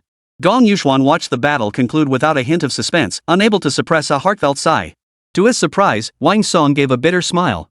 Not really, he's become far stronger than before. Gong Yuxuan's eyes widened before settling into a calm stillness. Why didn't Brother Jie finish him off? Shang Dalong asked in confusion after seeing 2 of the enemy escape. Qi Jiao pondered for a moment before offering a guess. Perhaps he feared they'd fight back with everything they had. If both sides ended up crippled, that wouldn't be good. Jiang Ruoxuan said thoughtfully. No, that's not his style. He must have had other reasons. The principal, observing this exchange, smiled instead. Unite when unity is needed. Lin Jie, oh Lin Jie, to maintain such wisdom at a time like this truly remarkable. Lin Jie was now safe and sound. After burying the poison weapons in the ground, he continued moving forward with Ling Wei and the others. After running for what felt like an eternity, Haruko finally stopped, panting heavily, having covered the full 5 kilometers Lin Jie had instructed. Miss Haruko, is that guy really that terrifying? The surviving life-type ninja asked, a hint of fear in her voice. Compared to the Poison Master, he had little combat ability, and this was the first time he had ever seen Miss Haruko so frightened. At that moment, Haruko removed her gloves. The webbing between her delicate fingers was torn, blood beginning to seep out. Do you understand now? Merely catching one of his casual strikes has injured my hands. If a fight broke out, not only the Poison Master, but all 3 of us would likely die in an instant. The life-type ninja immediately produced herbs and bandages to tend to the wounds. No wonder. Miss Haruko's judgment is truly remarkable. And the fact that the enemy didn't kill us, we really owe it to the Emperor's protection. Haruko now grasped the situation too. That man clearly had the power to kill us all on the spot. Why did he spare us? And why let us escape 5 kilometers away? What's the reason? She pondered Lin Jie's recent actions. It seemed he had deliberately let him go, but she couldn't fathom the reason yet. As time passed, Lan Meng finally grew too exhausted to continue. Lin Jie, the journey to the mountain is long and arduous. We haven't stopped much all day. Let's rest for a bit. Lin Jie glanced at his watch and nodded. Same as before. I'll take the night watch while you 2 rest. Lan Meng breathed a sigh of relief. As night fell and they slept in the tent, the dream control technique quietly activated. Chapter 51, Lan Meng's Betrayal, Perilous Turmoil. He actually changed his strategy, choosing to hunt beasts for leveling up first? In the dreamscape, Lan Meng now knelt on the ground, bowing respectfully. Facing her was a middle-aged man bearing a star-like mark on his forehead. Has that brat already realized your problem? Lan Meng bowed even lower, her posture growing more submissive. Given Lin Jie's temperament, I fear he'll kill me the moment he discovers me. The middle-aged man pondered for a moment before speaking. Why don't you infiltrate their dreams to gather some information? He hasn't slept at all these past 2 days. Lan Meng replied respectfully. He's a ruthless one. He hasn't slept for 2 days. Unless one possesses extraordinary mental fortitude, an ordinary warrior class would absolutely be unable to endure it. The middle-aged man pondered for a moment before speaking. Continue following him. Whatever he does, let him do it. If he wants to kill beasts, let him kill them. I'm curious to see how many he can take down. Next, go find a beast pack and report their location to us. Yes, nightmare. Lan Meng had long been utterly controlled by the nightmare's influence. Lin Jie, currently keeping watch outside, suddenly felt an overwhelming wave of drowsiness wash over him. Even he could not overcome the physical exhaustion. However, he discreetly took out a pale blue pill and slipped it into his mouth. A surge of crisp energy flooded his mind, providing significant relief. Even the wakefulness pill can't be taken indefinitely. This stuff lasts 3 or 4 days at most. After 3 days, even the pill won't keep you going. Before entering the plane, Lin Jie had stocked up on enough pills to guard against his 2 teammates. He didn't interact much with these 2, and it was difficult for him to trust people he didn't know well. After every meal Ling Wei served him, he secretly consumed an antidote pill. 2 days had passed before the trio finally reached the mountain's base. The snow-capped peak loomed majestically before them. Reaching the summit would likely take another 4 or 5 days. Lin Jie wasn't sure if he could endure it. Early morning, Ling Wei rose as usual to prepare some food. Seeing Lin Jie sitting motionless on the high platform, he couldn't help but marvel inwardly. You're something else, Lin Jie. Why not go rest now? Lin Jie leapt down from the platform and helped gather firewood. No, let's move quickly. This exchange match is relatively important and will be tough to endure. Just as the 2 were talking, Lan Meng emerged from the tent and began packing it away with surprising maturity. Did you gather any useful information, Lan Meng? After packing up the tent, a pot of vegetable congee was ready. As the 3 ate their simple breakfast, Lin Jie asked Lan Meng if she'd gathered any useful intelligence. About 3 kilometers ahead, there's a group of extreme ice storm bears around level 35. After 2 days, they finally encountered a group of demon beasts. Excellent. Once we're done eating, we'll set out. Lan Meng watched Lin Jia, who seemed surprisingly energetic, and couldn't help but feel astonished. Does this guy really not need any rest? After a quick breakfast, the trio set off directly toward the location of the extreme ice storm bears. The Arctic storm bear, a brutally violent bear-like creature dwelling in frigid regions, was massive in stature and possessed the ability to manipulate ice. Inside the ice storm bear's den, a girl clad in a long robe murmured as she observed the 5 massive bears before her. 5 polar ice bears never expected a human would dare to venture alone into their den.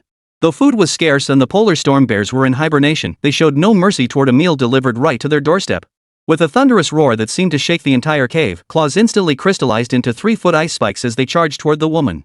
Unhurriedly, the woman slid her right hand, murmuring to herself, "Divine miracle, soul transfer." Her body went limp, collapsing to the ground. At that very moment, all 5 polar ice bears halted their movements, their eyes gradually filling with the image of a human. What a powerful body! The bear suddenly spoke human words, examining its own body as if it were human. Splitting one soul into 5 parts and implanting them into animal bodies, this was the power of the miracle. The flesh of a demon beast is indeed formidable, and this ability far surpasses my own. Though not a top-tier demon beast body, I shall not demand more, for it is a sacrifice to the true god. The soul of this woman existed within each of the 5 ice storm bears, like 5 identical sisters. Her original body lay on the ground, its vitality slowly fading away. What a waste! Demonic beasts love to devour humans. Since that's the case, let's not let it go to waste. The girl's rapidly aging body was soon torn apart by the 5 extreme ice storm bears. My own flavor isn't half bad. The extreme ice storm bear licked the blood from its lips. Just as they finished devouring her body, footsteps echoed outside the cave. Ha! People are here already? However, when the figures appeared, the Arctic storm bear realized they weren't Lin Jia and his group. Arctic storm bear, you're still eating people here. These 3 were clearly not part of the divine servant cult either, and they were furious to see a demon beast devouring a human here. The leader, a combat class man, was covered in armor. A massive axe materialized in his hand as the support class figure behind him stepped forward to cast buffs. Interesting. Perfect practice before Lin Jia arrives. 5 extreme ice storm bears instantly charged forward, engaging the trio in combat. Lin Jia was beginning his ascent up the snow-capped mountain. It proved far steeper than he'd imagined, and unlike the land still covered in some vegetation, this mountain was blanketed entirely in pristine white snow. Damn it, this mountain's covered in so much snow. Won't it trigger an avalanche? Ling Wei muttered as he struggled upward. You'd better not say things like that. Lan Meng said timidly. Lin Jia paid no heed to the two, instead forging ahead to clear the path. In a daze, he thought he glimpsed a figure ahead. In an instant, dark clouds gathered overhead. Damn it! Ling Wei cursed aloud at the sudden change in weather. Quick, find cover. Lin Jia instantly sensed trouble. The 3 quickly scanned their surroundings, searching for an escape route. But danger pounced like a ferocious beast. The air around them was whipped by freezing winds, as if an invisible giant hand was tearing at the heavens and earth. The avalanche crashed down like the sky splitting apart, the snow-capped mountains accumulated snow surging like raging waves. Lin Jia swung his soul-reaping scythe relentlessly, finally cutting through the ground. The mountain's hard rock split apart like tofu. Quick, get inside. The 3 immediately scrambled inside. With a massive slab of rock covering the top, all they could hear was the thunderous roar of the avalanche outside.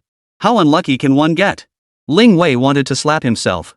No, it's not your fault. Someone's messing with us. Lin Jia pondered for a moment, then began chipping away at the ice with his scythe. Gradually, a passageway took shape. Snow had already buried the trio beneath them. At the summit, a figure watched the avalanche below, their face rapidly aging. Chapter 52, Cult Invitation, Miracle Display. Lin Jia, what are you doing? Ling Wei, shielding himself from flying debris behind him, asked in confusion. If they don't want us to pass above, then we'll pass below. Though the snow-capped mountain's rocks were hard, under the relentless sharpening of the soul-reaping scythe, they now sliced apart like tofu. This. Ling Wei never expected Lin Jia's methods to be so consistently unexpected. Who? Could it be enemies? Lan Meng feigned concern at this moment. Of course there is. Otherwise, Lin Jia wouldn't have resorted to this method. I told you, even if I'm a jinx, I couldn't possibly predict an avalanche happening just like that. At that moment, the man atop the mountain gazed downwards in confusion. It's been so long, why hasn't he emerged yet? Couldn't an avalanche have buried this guy? Isn't he supposed to be the top freshman in the Dragon Nation? Triggering an avalanche didn't require any so-called miracle, and he didn't believe a simple avalanche could bury this so-called top freshman of the Dragon Nation either. Let's wait a little longer. Time slipped by. Hours passed, and seeing no movement whatsoever in the snow below, the man decided to abandon the search for now. Is this the top newcomer? He's far too weak, buried by a mere avalanche. Just as he turned to leave, a faint rustling sound reached his ears from behind. Turning back, he saw nothing but the endless expanse of snow. Scanning the area, he detected nothing unusual. Just as he turned back, a loud thud echoed behind him. A grappling hook shot up from the ground, hurtling straight toward his face. What? Startled, he lunged backward at lightning speed, but his arm was pierced by the grappling hook. The barbed tip dug deep into his flesh as a figure used the momentum to burst out of the ground. That figure was none other than Lin Jie. Gritting his teeth against the pain, he couldn't shake the hook. With no other choice, he pressed his right hand against his hooked left arm. In an instant, his left arm froze solid. He slammed his palm down, shattering it completely, finally freeing himself from the grappling hook. You're still alive. Lin Jie stared coldly at him. Who are you? Why did you ambush me? Judging by his attire, Lin Jie couldn't identify which nation the man hailed from. So we finally meet. Though this greeting seems a bit more violent than I anticipated. Allow me to introduce myself, Johan, a follower of the Divine Servant cult. The Divine Servant cult. Hearing those 3 words, Lin Jie realized the intelligence provided by a manhwa was true. Not only Lin Jie, but all the spectators present finally witnessed the most mysterious cult in legend. Principal, should we pause this segment for now? The staff member responsible for the live feed asked. No, don't. Today, let these students see exactly what kind of cult the so-called servants of the divine is. Cult! Cheng Dalong exclaimed, clenching his fists so tightly he seemed ready to tear those cultists apart. Shi Jiao's eyes blazed with fury, while only Jiang Ruoxuan's gaze was filled with worry. Is Lin Jie going to be okay? This was the first time anyone had ever seen the Divine Servant cult. This cult was far too mysterious even after all these years, only high-level combatants like the teachers had ever encountered them. Their knowledge of the Divine Servant cult was exceedingly limited. Lin Jie was no exception. He looked at the armless Johan and asked calmly. A cult? No wonder. You lot are like rats, hiding in the shadows to strike from the dark. Johan remained unruffled, not even flinching. Instead, he smiled and replied. Mr. Lin Jie, we've long been aware of your background. The sole professional necromancer, correct? Lin Jie remained silent, his gaze coldly fixed on him. Johan pressed on without hesitation. Of course, this profession might not be as straightforward as imagined. Therefore, the Divine Servant cult invites you to join us. You may freely propose any conditions, and we will fulfill them to the best of our ability. Compared to the cults he'd encountered before, the Divine Servant cult presented a distinctly different impression. Facing Lin Jie, who had severed one of their arms, they showed no anger but instead extended a polite invitation. Interesting. Then tell me, what is the purpose of your Divine Servant sect? What exactly makes it worth my attention? Lin Jie was genuinely curious to see what tricks this so-called Divine Servants sect had up its sleeve. Certainly, Mr. Lin Jie. As the name implies, we of the Divine Servants sect are all servants of the gods. Our very purpose is to serve the deities. Johan grew increasingly excited and animated as he spoke. The gods? How do you prove their existence? Lin Jie interrupted Johan, who seemed to be getting a bit too enthusiastic. Mr. Lin Jie, deities have always existed in this world. It's just that some people don't want you to know. Of course, I can also prove the existence of miracles to you. With that, he drew a small knife from his right hand, placed it against his lips, and slit his palm, blood spilling forth. He proceeded to draw an eerie magical array on the ground, murmuring incomprehensible incantations under his breath. Soon, everything was prepared. Johan continued to smile at Lin Jie. My apologies for the wait, Mr. Lin Jie. I'm only at level 18, but what follows is the divine miracle I shall summon. His gaze shifted toward the distance, his eyes flickering with a blue light. Divine miracle ice meteor. Lin Jie whipped his head around, stunned by the sight before him. The sky's clouds had been shattered, revealing a colossal ice meteorite stretching endlessly like a towering iceberg. Sunlight streamed through the cracks in the ice, scattering like fine threads and adding a mysterious aura to the silent world. The colossal ice meteor descended slowly, accompanied by a dull, heavy thud as it crashed into the ground. Its immense force sent dust and snow flying in all directions.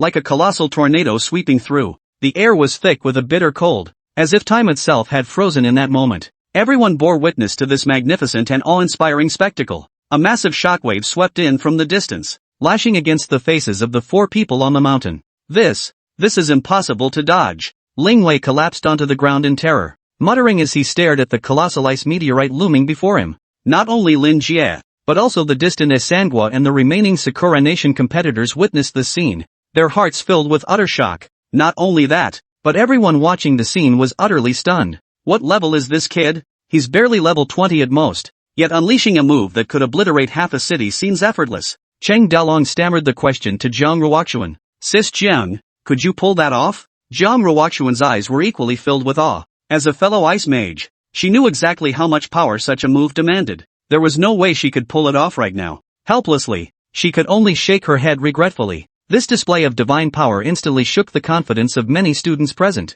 The mysterious servant cult possessed such formidable power. If they were to attack the human race, the consequences would be unimaginable. The principal's brow furrowed deeply. He hadn't anticipated their capabilities being this formidable. His gaze now fixed on Lin Jie in the video feed. He watched expectantly for his decision. Should Lin Jie choose to join the divine servant cult, it would deal a devastating blow to the confidence of every student present. This was precisely why he hadn't cut the transmission. He was making a high-stakes gamble. Lin Jie turned to look at the aged Zhou Han and suddenly smiled. Is that all? Chapter 53, Blue Dream turns traitor. Proving her strength. Zhou Han, Principal, Chang Dalong, Jiang Ruoxuan, Qi Jiao, and every student in the school. Zhou Han froze in place, his expression blank. After a long moment, he finally snapped out of it and said with a smile, Mr. Lin Jie, I know this is hard to accept, but you must admit no one at this level could have landed that strike. Lin Jie stretched his limbs briefly and said, You said you're level 18,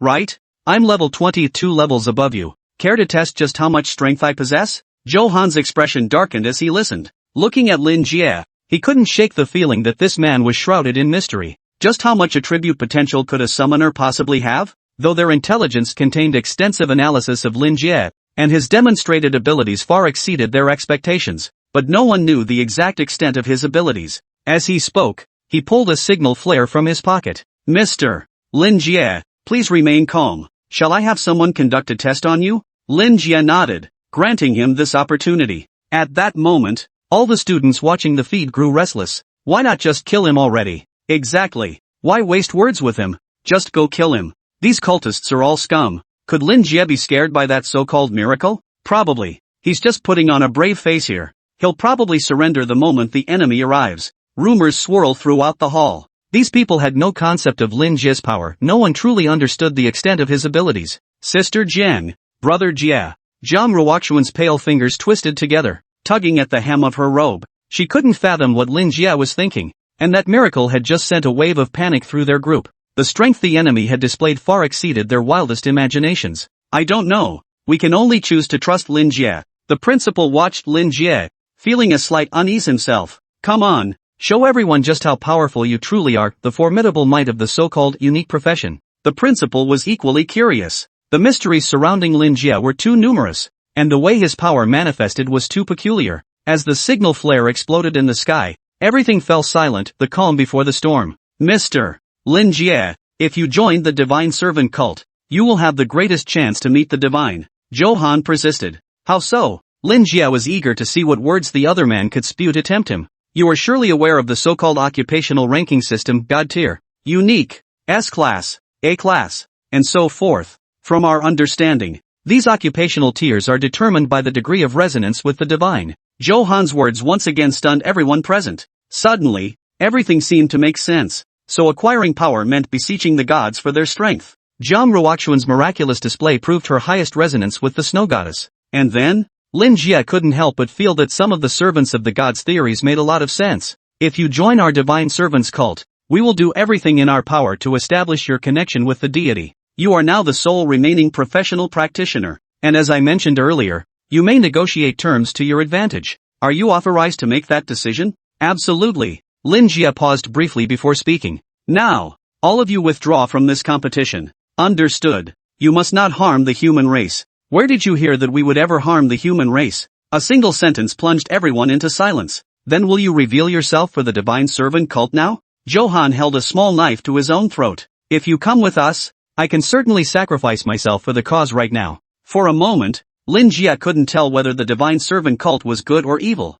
Master, no need for idle chatter. Just take him away. This statement sent a chill down the spines of everyone watching the scene. Lan Meng swung her staff, unleashing the forced sleep spell. At that moment, Lan Meng's identity as a traitor was finally exposed before everyone. Her forced sleep spell instantly plunged Lin Jie and Ling Wei into slumber. After completing this, Lan Meng knelt prostrate on the ground and spoke respectfully. Master Instructor, why waste so many words on them? Zhou Han paused, then stepped forward, ruffling Lan Meng's hair as he spoke. Very good. Though it seems Nightmare hasn't taught you the doctrines I imparted. Lan Meng replied with an expression of pure delight. I've only recently joined the order and haven't yet grasped the full teachings. I humbly request the Grand Master's guidance. Johan replied with a smile. Very well. The most crucial tenet of our doctrine is this: never act on your own authority without superior approval. Lan Meng instantly realized something was terribly wrong, but that expression was now frozen forever. Her head had been frozen solid, and with a forceful twist of Johan's right hand,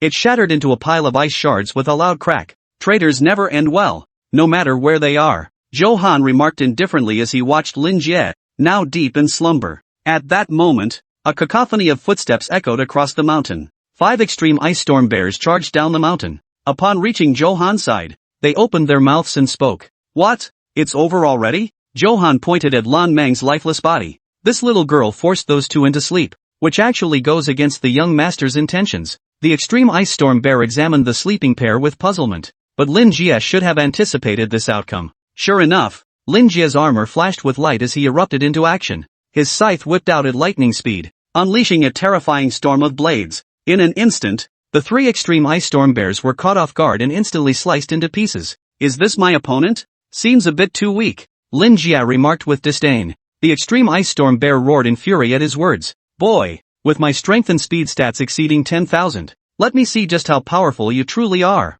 Lin Jie, wielding his silver scythe, advanced step by step toward the enraged extreme ice storm bear. A cold, ruthless gleam flashed in his eyes, as if awaiting the arrival of prey. The extreme ice storm bear roared as it lunged at Lin Jie, only to be easily dodged. With a sharp whistling sound, the scythe struck the bear's back, sinking deep into its soft flesh. The bear screamed and bolted, frantically trying to shake off the scythe, but Lin Jie held fast. Swinging the blade, he carved deep gashes across its body. At this moment, the frost storm bear felt only utter helplessness and the humiliation of being toyed with. 5 arctic storm bears were easily slaughtered by Lin Jie, as if crushed underfoot. Now it's your turn. Lin Jie stared coldly at Johan, who seemed to have abandoned resistance. Even in the face of death, he remained calm enough to ask, Mr. Lin Jie, will you join us now? We'll discuss that later. With that, Lin Jie killed Johan, who remained utterly composed until his final breath. Chapter 54, Deep Reflection. Truth and falsehood indistinguishable. Glancing at the lifeless body of Lan Meng, Lin Jie paid her no mind. Instead, he stepped forward and slapped Ling Wei awake. Freed from Lan Meng's control, Ling Wei stirred at Lin Jie's call, still unaware of what had transpired. All he could see were the corpses of the extreme ice storm bears scattered around, along with the stiff bodies of Johan and Lan Meng lying stiffly on the ground. Brother Jie, what happened? How did all our classmates die so suddenly? Where did these demon beast corpses come from? Ling Wei assumed a fierce battle had erupted. Nothing. We don't have time to explain now. Pack up and hurry to the mountaintop to kill the demon beast leader. Seeing Lin Jie speak thus, Ling Wei could say nothing more. He gathered his belongings, taking Lan Meng's equipment with him as well. Lan Meng, though I can't bring you back, I can return your gear. I'll make sure it reaches your family. After gathering a few essentials, the two continued their ascent toward the mountaintop. Throughout the journey, Lin Jie remained somewhat silent. The teachings of the Divine Servant cult and their approach to the world exceeded his expectations.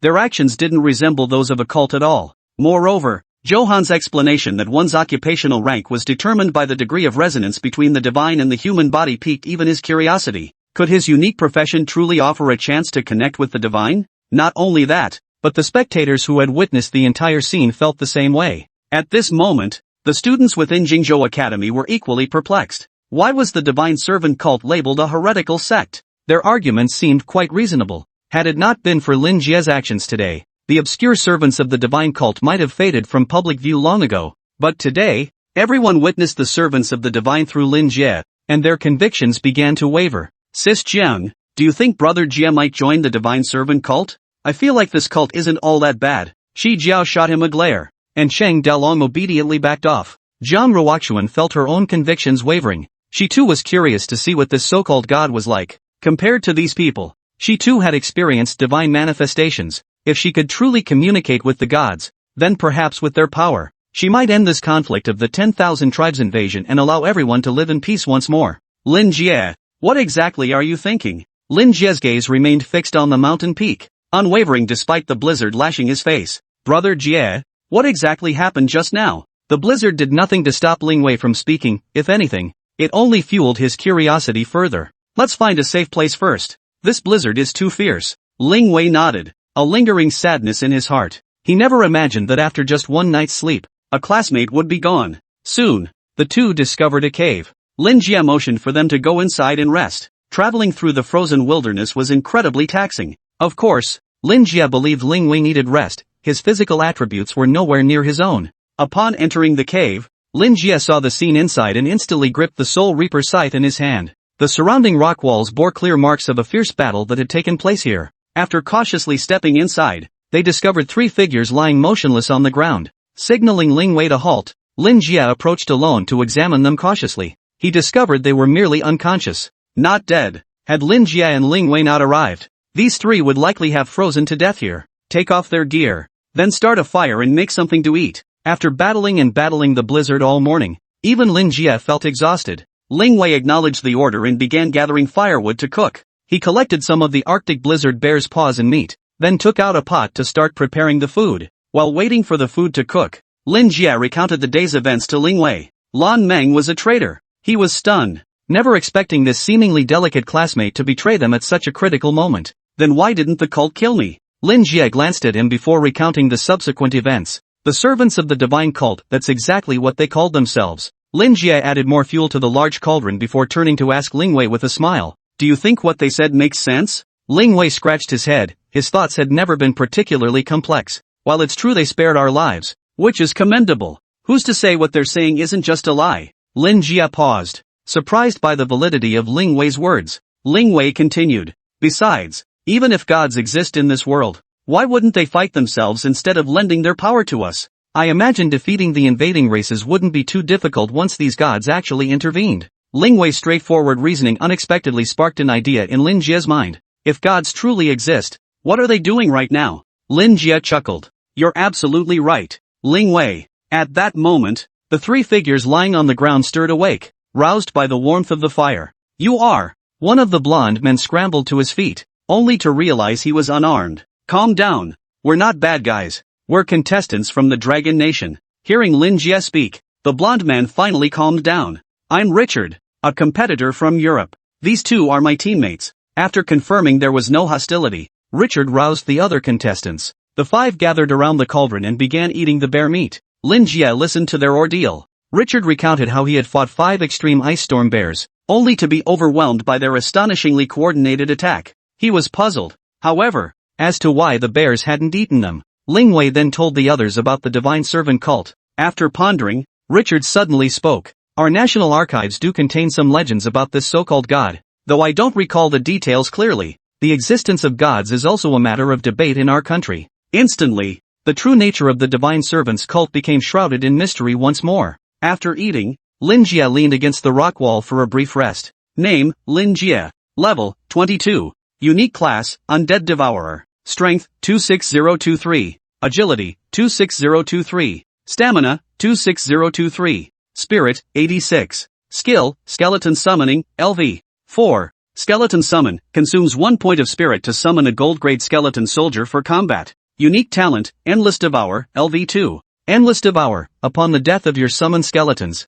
you permanently gain 2/10 of their attributes. All 86 skeleton soldiers he summoned perished, granting him attribute growth. However, the challenge ahead grew even more daunting. With that thought, Lin Jie's mind stirred once more. 80 golden-grade skeleton soldiers materialized, instantly causing Richard and his 2 companions to tense up. Stay here. I'll go check the mountaintop. Richard suddenly spoke up to stop him. Wait a moment. Let us recover a bit and accompany you. We can contribute to the fight. Lin Jie looked at the 3. Though they were part of his team, the more people who went, the greater the variables. Besides, their combat strength paled in comparison to his. Forget it. My skeleton soldiers will guard this place. If anything happens to them, I'll sense it and return immediately. You can stay here without worry. With that, Lin Jie walked out of the cave without looking back. Up on the mountain, Luo Xinyuan smiled as he listened to his subordinate's report. He's here. Chapter 55, The Cult's Total Annihilation. Lin Jie's disappearance.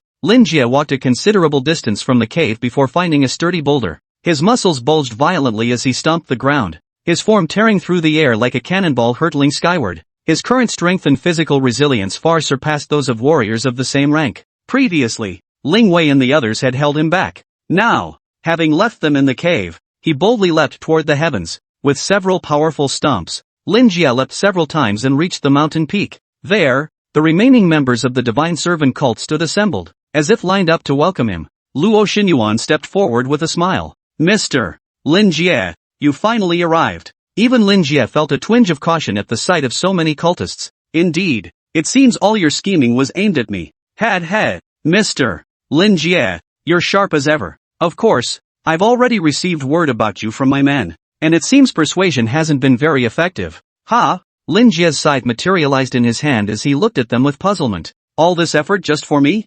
Honestly, I don't quite grasp your logic. Why would you think I could communicate with the gods? Luo Shenyuan chuckled. You'll understand once you meet our leader. We can't explain it to you. So you intend to take me by force? Facing Lin Jie's hostility, Luo Shenyuan smiled but said nothing. Behind him, the followers stepped forward in unison, simultaneously drawing small knives and slashing their palms. At that moment, every onlooker was stunned. Who would have thought that the purpose of these so-called cultists coming here was to take Lin Jie away? The principal could no longer contain himself. He immediately rose and stepped outside. Power surged through his body, causing the surrounding space to become unstable. Principal, we can initiate the teleportation now. You risk getting lost in the spatial turbulence. I can't be bothered with that now. The principal's power surged with savage intensity. In an instant, a portion of space tore apart, and his figure vanished from the spot. At that moment, Lin Jie's form erupted violently, launching an immediate assault toward the group ahead. But he was halted by a barrier.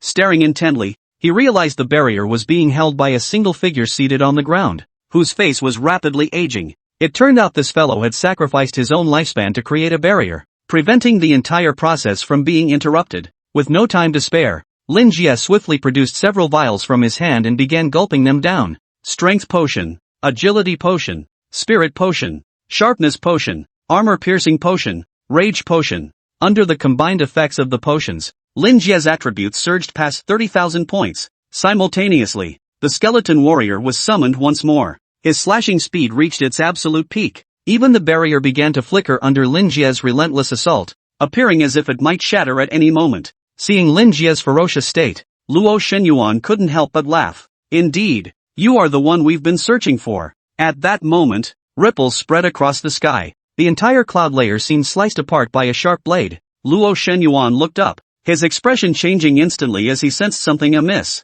As the spatial rift widened, a figure gradually materialized. Luo Shenyuan's expression darkened further. He knew someone had come to interrupt him. Never mind. Activate the teleportation array at full power, don't worry about this. Upon hearing this, all the divine servant cultists felt their life force drain away even faster. Instantly, a layer of dark red light enveloped Lin Jie. Witnessing this, Lin Jie immediately twisted and shifted, desperately trying to break free. Unfortunately, all his efforts proved futile. The principal's figure now materialized in the sky, yet the teleportation remained incomplete. He could only watch the light enveloping Lin Jie. Everyone watching the scene froze in shock. Jiang Ruoxuan rose to her feet, staring at the scene in disbelief. Lin Jie. Sadly, she could only stand there watching, unable to do anything. No one had anticipated that the ultimate goal of this competition wasn't victory, but Lin Jie himself. Seeing this, Luo Shenyuan slashed his own palm, causing the entire formation to accelerate.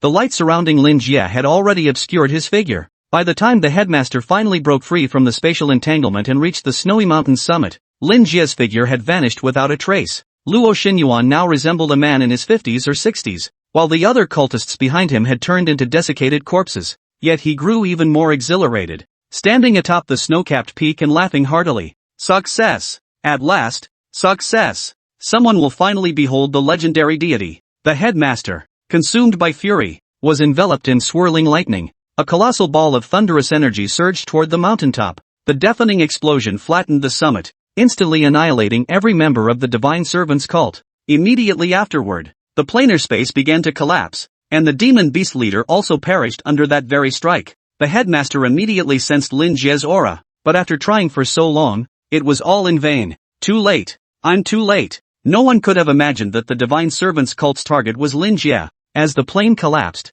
the principal was teleported back to the school grounds. Ling Wei stared blankly at his surroundings, finally realizing he was back at school. Brother Jie, you're so badass. You took down the demon beast leader that fast? Holy crap. That hit made the whole world tremble. Ling Wei muttered to himself while searching the area, only to discover to his shock that Lin Jie was nowhere to be seen. Teachers had already gathered around, checking on Ling Wei's condition. Where's Lin Jie? Where did Lin Jie go? He asked everyone around him in confusion, but no one answered. Lin Jie had vanished. This news struck everyone like a heavy hammer to the heart. No one had expected that even the principal had intervened. Yet Lin Jie had still been taken away right before everyone's eyes. The principal's expression was grave. When he relayed the news to Lang Yang, the latter was interrogating a cult site. But this cult wasn't the location of the divine servant cult. What? Lin Jie was teleported away. Upon hearing the full story, Lang Yang's rage boiled over. His blade energy flashed, reducing the cult's stronghold below to ashes.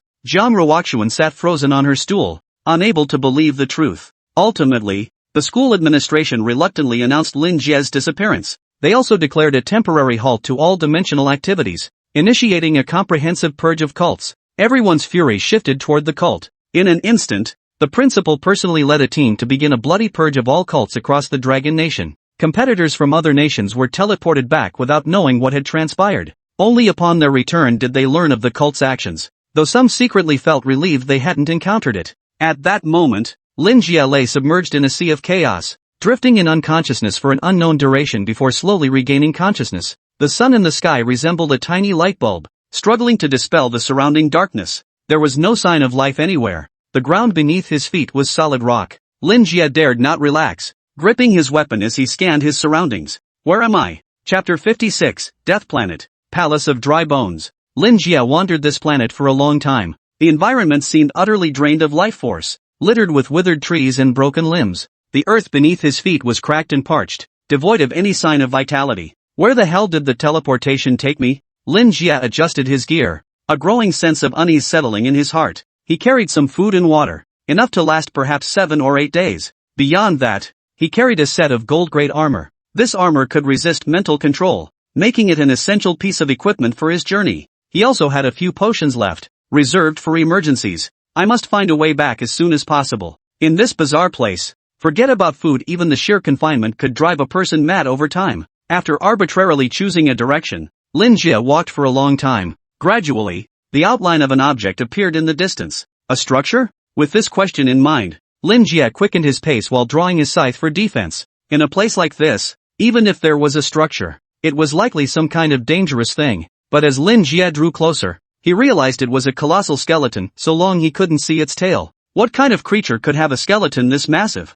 Lin Jie attempted to scan it with his detection spell, and to his surprise, it actually yielded a result. Undead Bone Dragon LV98. Strength, Speed, Spirit, Constitution, Skills. Upon seeing these stats, Lin Jie was utterly shocked. A bone dragon? A legendary dragon? It actually died here. This was the first time Lin Jie had ever encountered a legendary creature. Even the teachers at his academy had never laid eyes on a true dragon, only its subspecies. He leapt up onto the dragon's bones and looked around. As far as the eye could see, bones of all kinds of creatures lay scattered everywhere. A planet of death? Facing this scene, Lin Jie remained surprisingly calm. After all, these bones weren't going to jump up and attack him. After circling around, Lin Jie spotted what appeared to be an actual structure in the distance. No time to waste. Lin Jie leapt down from the dragon bones and sprinted toward the distant structure. After a frantic dash across the plain, Lin Jie finally reached the structure. A magnificent castle, though fashioned entirely from bones. Seeing the gates tightly shut before him, Lin Jie tried to push them open. After exerting all his strength, he discovered the gates wouldn't budge an inch. He raised the Soul Reaper and swung it down with all his might. Yet, despite possessing tens of thousands of razor-sharp edges, the Soul Reaper proved utterly ineffective, leaving not even a scratch on the gate. Another trial? Lin Jie's mind raced as he attempted to summon his skeleton warriors. But just as the dark mist appeared, before the skeleton warriors could materialize, the mist was instantly absorbed by the bone gate. Ha! Lin Jie was startled. What kind of trick was this? It had actually absorbed his power. Yet after absorbing the black mist, the gate slowly began to open. Was it waiting for me? Stranded in this desolate wasteland, Lin Jie had no choice but to step inside. Each step Lin Jie took seemed to stir some mysterious force. As he advanced, eerie green flames suddenly ignited along the passageway's walls. Glancing around, he realized this wasn't just the outer structure, the entire hall was constructed from bones, as if formed from the remains of some colossal creature. Within the divine servant cult, Lin Jie had been hailed as the one with the deepest resonance with the divine. Yet now, he began to doubt whether he was truly chosen to meet the gods. He attempted to summon his skeleton soldiers, only to discover his skill had failed. Why are my skills failing? Lin Jie's mind was filled with confusion. Yet he did not halt his advance, pressing onward through the exploration. Soon, he arrived before a colossal door adorned with the heads of bizarre, demonic beasts. Their shapes and features were unlike anything he had ever witnessed, as if they belonged to another world. How do I open this door? Lin Jie reached out to touch the bone-carved gate, but a sharp pain shot through his fingers. He yanked his hand back, only to see a small cut oozing blood. Yet, at that very moment, the skull-adorned door began to tremble and slowly swung open. An intense, ghostly blue flame erupted from within, illuminating the entire hall. Bathed in its glow, a colossal black bone throne appeared before Lin Jie, sitting there silently, as if awaiting his arrival. While Lin Jie explored this bone palace, a massive operation was unfolding in the Dragon Nation. Lin Jie's demise had filled everyone with fury, igniting a sweeping purge of cults across the nation. In no time, every cult was uprooted. Zhang Ruoxuan always charged at the forefront. With Lin Jie gone, she had become the Dragon Nation's next pillar of strength. Yet each operation yielded no leads. These cults bore no connection whatsoever to the Divine Servant's cult. Zhang Ruoxuan stared coldly at the frozen bodies before her. These were members of the 10,000 Beasts called old acquaintances. In a way. Yet these scum couldn't provide a shred of useful intelligence. Strange. Not a single tip about these cults coordinating activities? Chang Dalong retracted his dragon transformation and approached Zhang Ruoxuan. Still no news. Zhang Ruoxuan's cold voice carried not a shred of emotion. The next instant, the ice blast spell erupted, reducing all cult members along with their corpses to dust. Chang Dalong sat weakly on the ground. Sis Jiang, we've been clearing out cultists for a month now, yet there's still no sign of the Divine Servant cult. The cult purge had been ongoing for a month, yet the Divine Servant cult seemed to have vanished from the mortal realm entirely, save for that fleeting appearance during the exchange tournament. A month had passed since Lin Jie vanished. The cults had been largely eradicated. Even the 10,000 Beasts cult had been completely wiped out. Yet no one could locate Lin Jie. The headmaster had enlisted numerous individuals for assistance, yet all claimed they were unable to help. Long Yang remained silent. A month of intense combat had left him exhausted. Let's go back to school and figure something out there. With no other choice, Zhang Ruoxuan and the others reluctantly agreed to return to the school to make further plans. Back at the academy, the headmaster wore a deeply troubled expression. Not only was Lin Jie missing, but the situation on the front lines was also grim. The invading forces of the 10,000 clans had unexpectedly strengthened. Reports requesting reinforcements poured in from the front lines. With elite forces just having cleared out the cult, they were now being called back immediately to join the battle against the 10,000 tribes. The situation was truly dire. These multiple crises had the school reeling. Principal, what should we do now? Lang Yang asked after glancing at the report. As a high-tier combatant, he must return to the battlefield. But his greater concern lies with the students. The domestic situation is actually much safer now. After a few days' rest, have these students intensify their training within the planes to level up. You teachers should go support the battlefield. Leave a small number of teachers behind to maintain order and continue teaching. With the cult purged, the city was now largely secure. Very well. Let these students develop combat effectiveness as quickly as possible. The principal murmured to himself as he gazed at the sky. It seems everything is heading in a bad direction. Chapter 57, New Turmoil, Cult Resurgence. 3 months passed in succession, and life settled into calm. Lin Jie's disappearance was now merely an occasional topic of discussion on the forums. Zhang Ruoxuan and the others had all begun living their own lives. After all, life must go on. For those 3 months, everyone poured their energy into leveling up and slaying monsters, all in the hope that one day they might receive news of Lin Jie and rescue him. As the semester concluded, Qi Jiao, Chang Dalong, and others had become second-year veterans. Gong Yuxuan and his guild had graduated and departed to undertake missions. Before their departure, they sought out Zhang Ruoxuan and the others to offer a sincere apology to Lin Jie, hoping they would convey their words to him when they saw him. Chang Dalong strode back from the dimensional portal, a long sword in hand and covered in demon beast blood. Ha ha ha ha, I finally hit level 40 today. I'm just one torso away from fully dragonizing my body. He was utterly thrilled. He hadn't slacked off in his training these past months, and now that he'd broken through to level 40, he was already a warrior capable of standing on his own. But, so what? Sister Jiang is already level 50. Qi Jiao, clutching her broadsword, remarked indifferently, and I'm already level 43. Wow, you guys are both so strong. At that moment, a flash of light illuminated the teleportation hall as an announcement echoed through the speakers.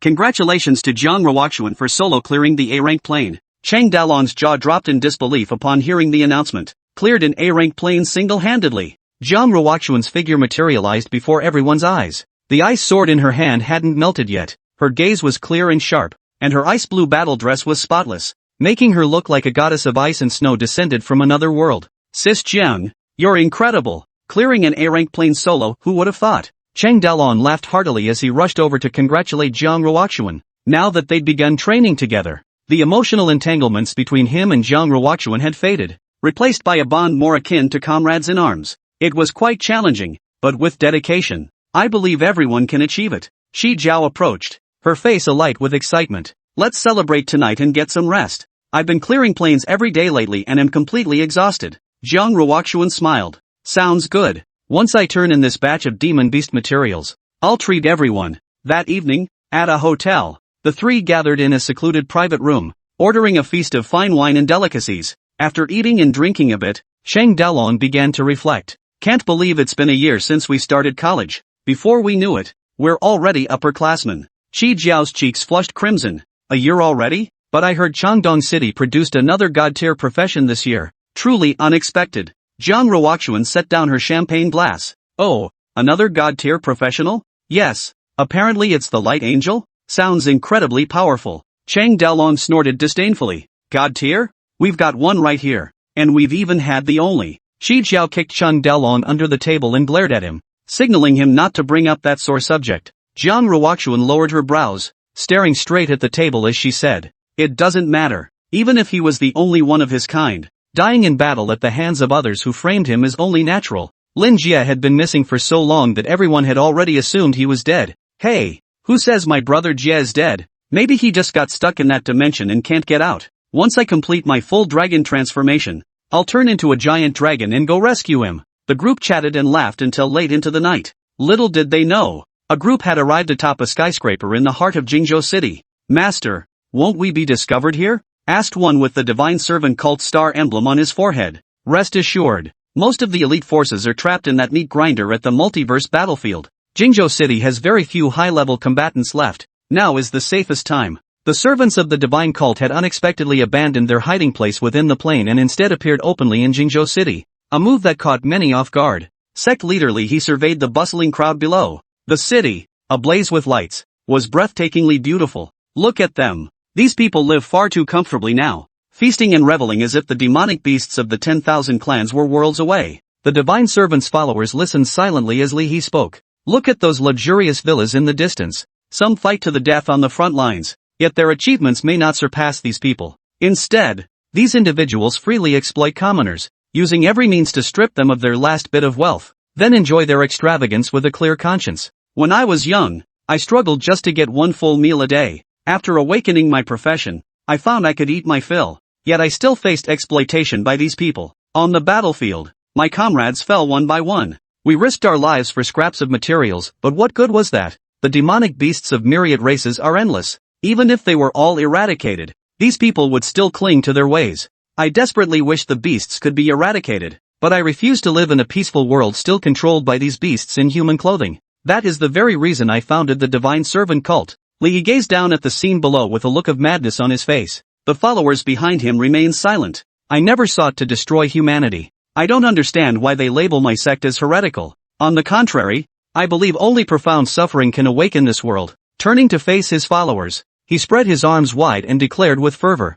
"Come now, my followers, for humanity's sake, open the gate to the plains." "Yes, master." The followers began tracing magical formations in the air with their own blood. Above the affluent district, a planar gate gradually materialized. Cheng Dalong strolled leisurely, rubbing his full belly. Qi Jiao walked arm in arm with Jiang Ruoxuan, chatting and laughing all the way. Boom! An explosion echoed, followed by a piercing alarm that reverberated throughout the city. What's happening? Cheng Dalong immediately went on high alert. Soon, the trio's phones received emergency alerts. A dimensional gate has suddenly appeared in the wealthy Green City Villa district of Jingzhou City. Preliminary assessment, SS grade, Minotaur warrior race. The city urgently needs skilled fighters. All level 30+ professionals are requested to proceed to the scene for support. Upon seeing the message, the trio wasted no time. All their gear was stored in their inventory systems. They immediately equipped themselves and headed to the scene. Ready for battle. An SS rank race? This is huge.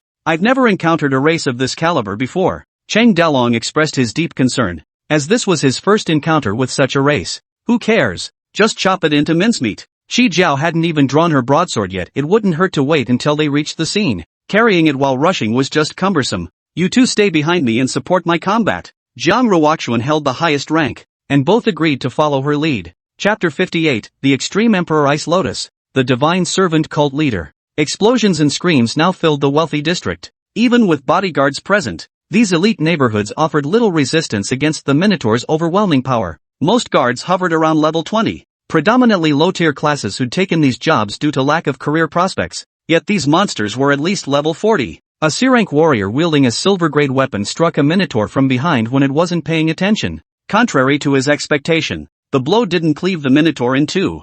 Instead, it left only a palm-sized wound on its back. Sensing the attack, the Minotaur whipped its head around, nostrils flaring and bloodshot eyes glaring at him. The bodyguard, utterly unaccustomed to such a spectacle, was so terrified he fell flat on his face. Abandoning his treasured weapon, he scrambled to crawl away, but the Minotaur grabbed him and hoisted him high. No! Help! But his shrill cries were swallowed by the silent night sky. The Minotaur flexed his arms, snapping the man clean in two at the waist. Blood spattered everywhere, trickling down the Minotaur's muscles. Moo! A furious bellow erupted from the Minotaur, venting its joy. You bastard! Jiang Ruoxuan's shrill command echoed through the air as a massive ice arrow coalesced, hurtling toward the Minotaur. With a sharp thud, it pinned the Minotaur firmly to the ground. The dimensional gate remained open, and Minotaurs continued pouring out endlessly. At that moment, Cheng Dalon's limbs had transformed into dragon form as he fought desperately against these demonic beasts. Having just reached level 40, he found the close combat with these creatures extremely taxing.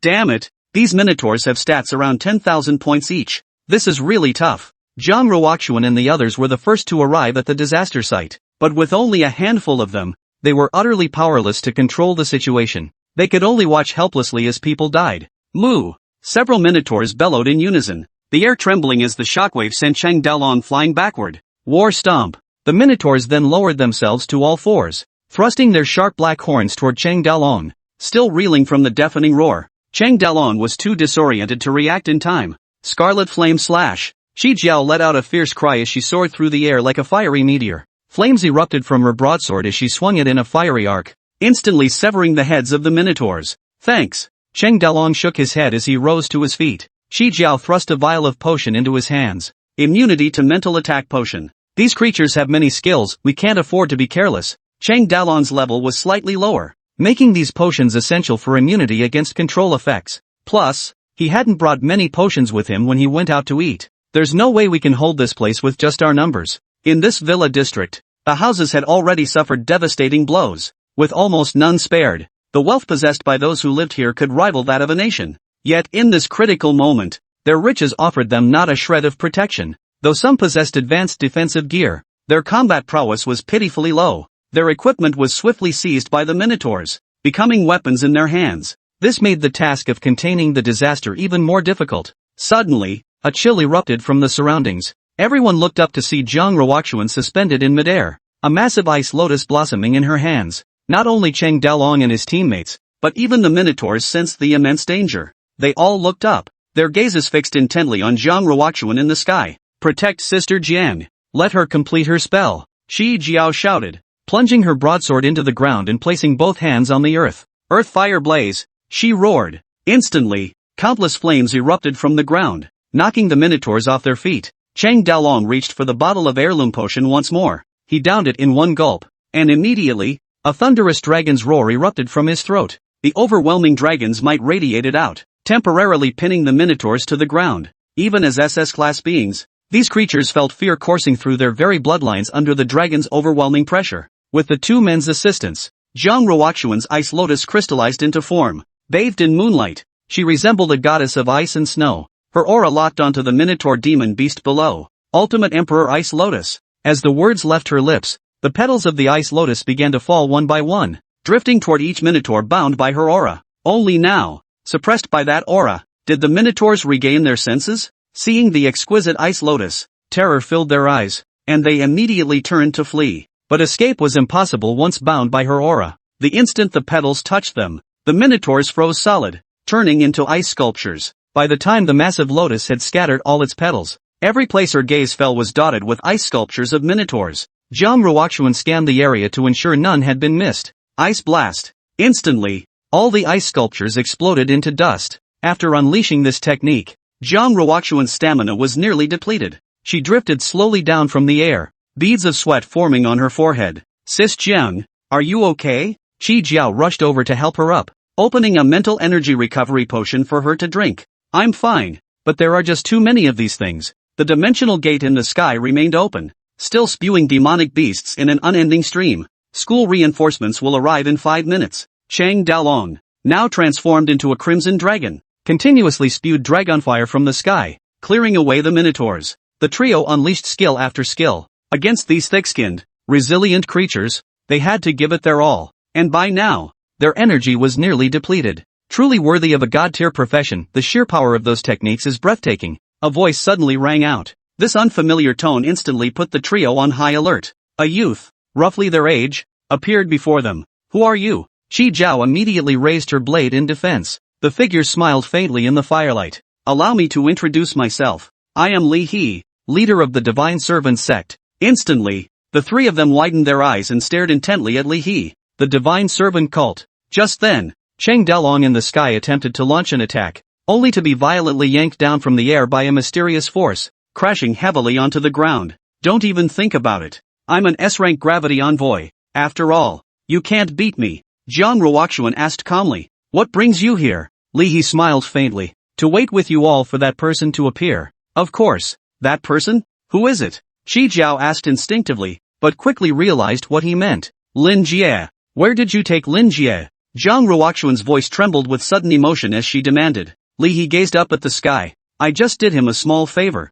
He should be back soon. If he doesn't return, you lot might be in for some trouble. From the planar gate in the sky, a towering golden figure slowly materialized. Everyone stared in shock, gasping in unison. Golden Seat Minotaur Chieftain LV 55. Chapter 59, Deep Agony, Perilous Situation. Li He examined the golden minotaur that had teleported before him, unable to hide his admiration. Though this gold-tier minotaur warrior isn't the highest rank among his kind, he should be more than sufficient to deal with you lot. Plus, he's been blessed by the gods. Hearing this, Jiang Ruoxuan and the others paled even further. Originally, the level 55 monsters could still be handled once the school's teachers arrived. However, due to the recent intense warfare, all teachers above level 60 had been deployed to the front lines. First you sent Lin Jie away. Now you're wreaking havoc in the city center, harming countless innocent lives. What exactly is your purpose? Chang Dalong, now weakened and transformed back into human form, glared at Li He, the self-proclaimed leader of the Divine Servant cult, and roared furiously.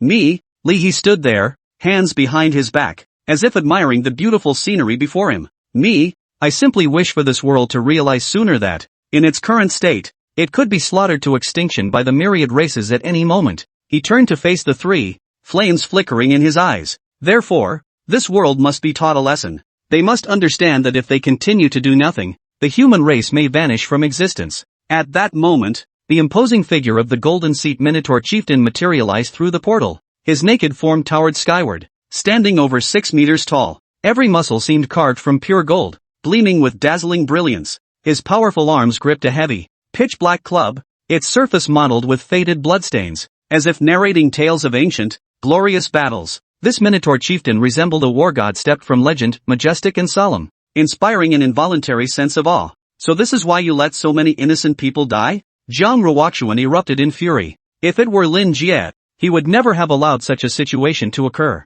Of course, these people have such poor memories. They forget things within 10 days or a fortnight. Murder cases, news stories. How many can recall anything beyond 2 weeks? So it must be sufficiently profound. With a thunderous crash, the golden-bodied Minotaur chieftain materialized. Though the process wasn't complete, countless Minotaurs continued streaming through from behind. So where the hell did Lin Jie go?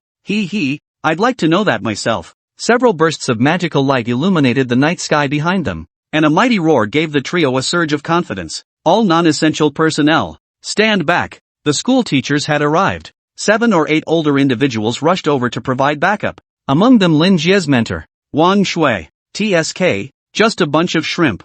Good luck to you all. I'll wait for that one person to return. With that, Li He vanished into the darkness, his whereabouts unknown. Exhausted, the three could only watch helplessly as Li He departed. Damn it, he got away. Cheng Delong cursed angrily. He's lucky he didn't kill us. That guy's behavior is really strange. Qi Jiao sat on the ground leaning on her broadsword, venting her frustration. Jiang Ruoxuan glared fiercely in the direction Li He had vanished, regretting she hadn't managed to ask where Lin Jie had gone. But what did he mean by saying he'd come back? Are you all okay? A teacher approached the group, none other than Wang Shui, Lin Jie's summoning arts instructor. We're fine, teacher. We just need a moment to rest before we can continue fighting. After carefully checking the three to ensure they were unharmed, Wang Shui calmed down. Glad to hear it. Take a break first. Leave this to us. However, there weren't many warrior class professionals left at the school. Among the 7 or 8 people, only one was a warrior. Teacher, are all our remaining forces here?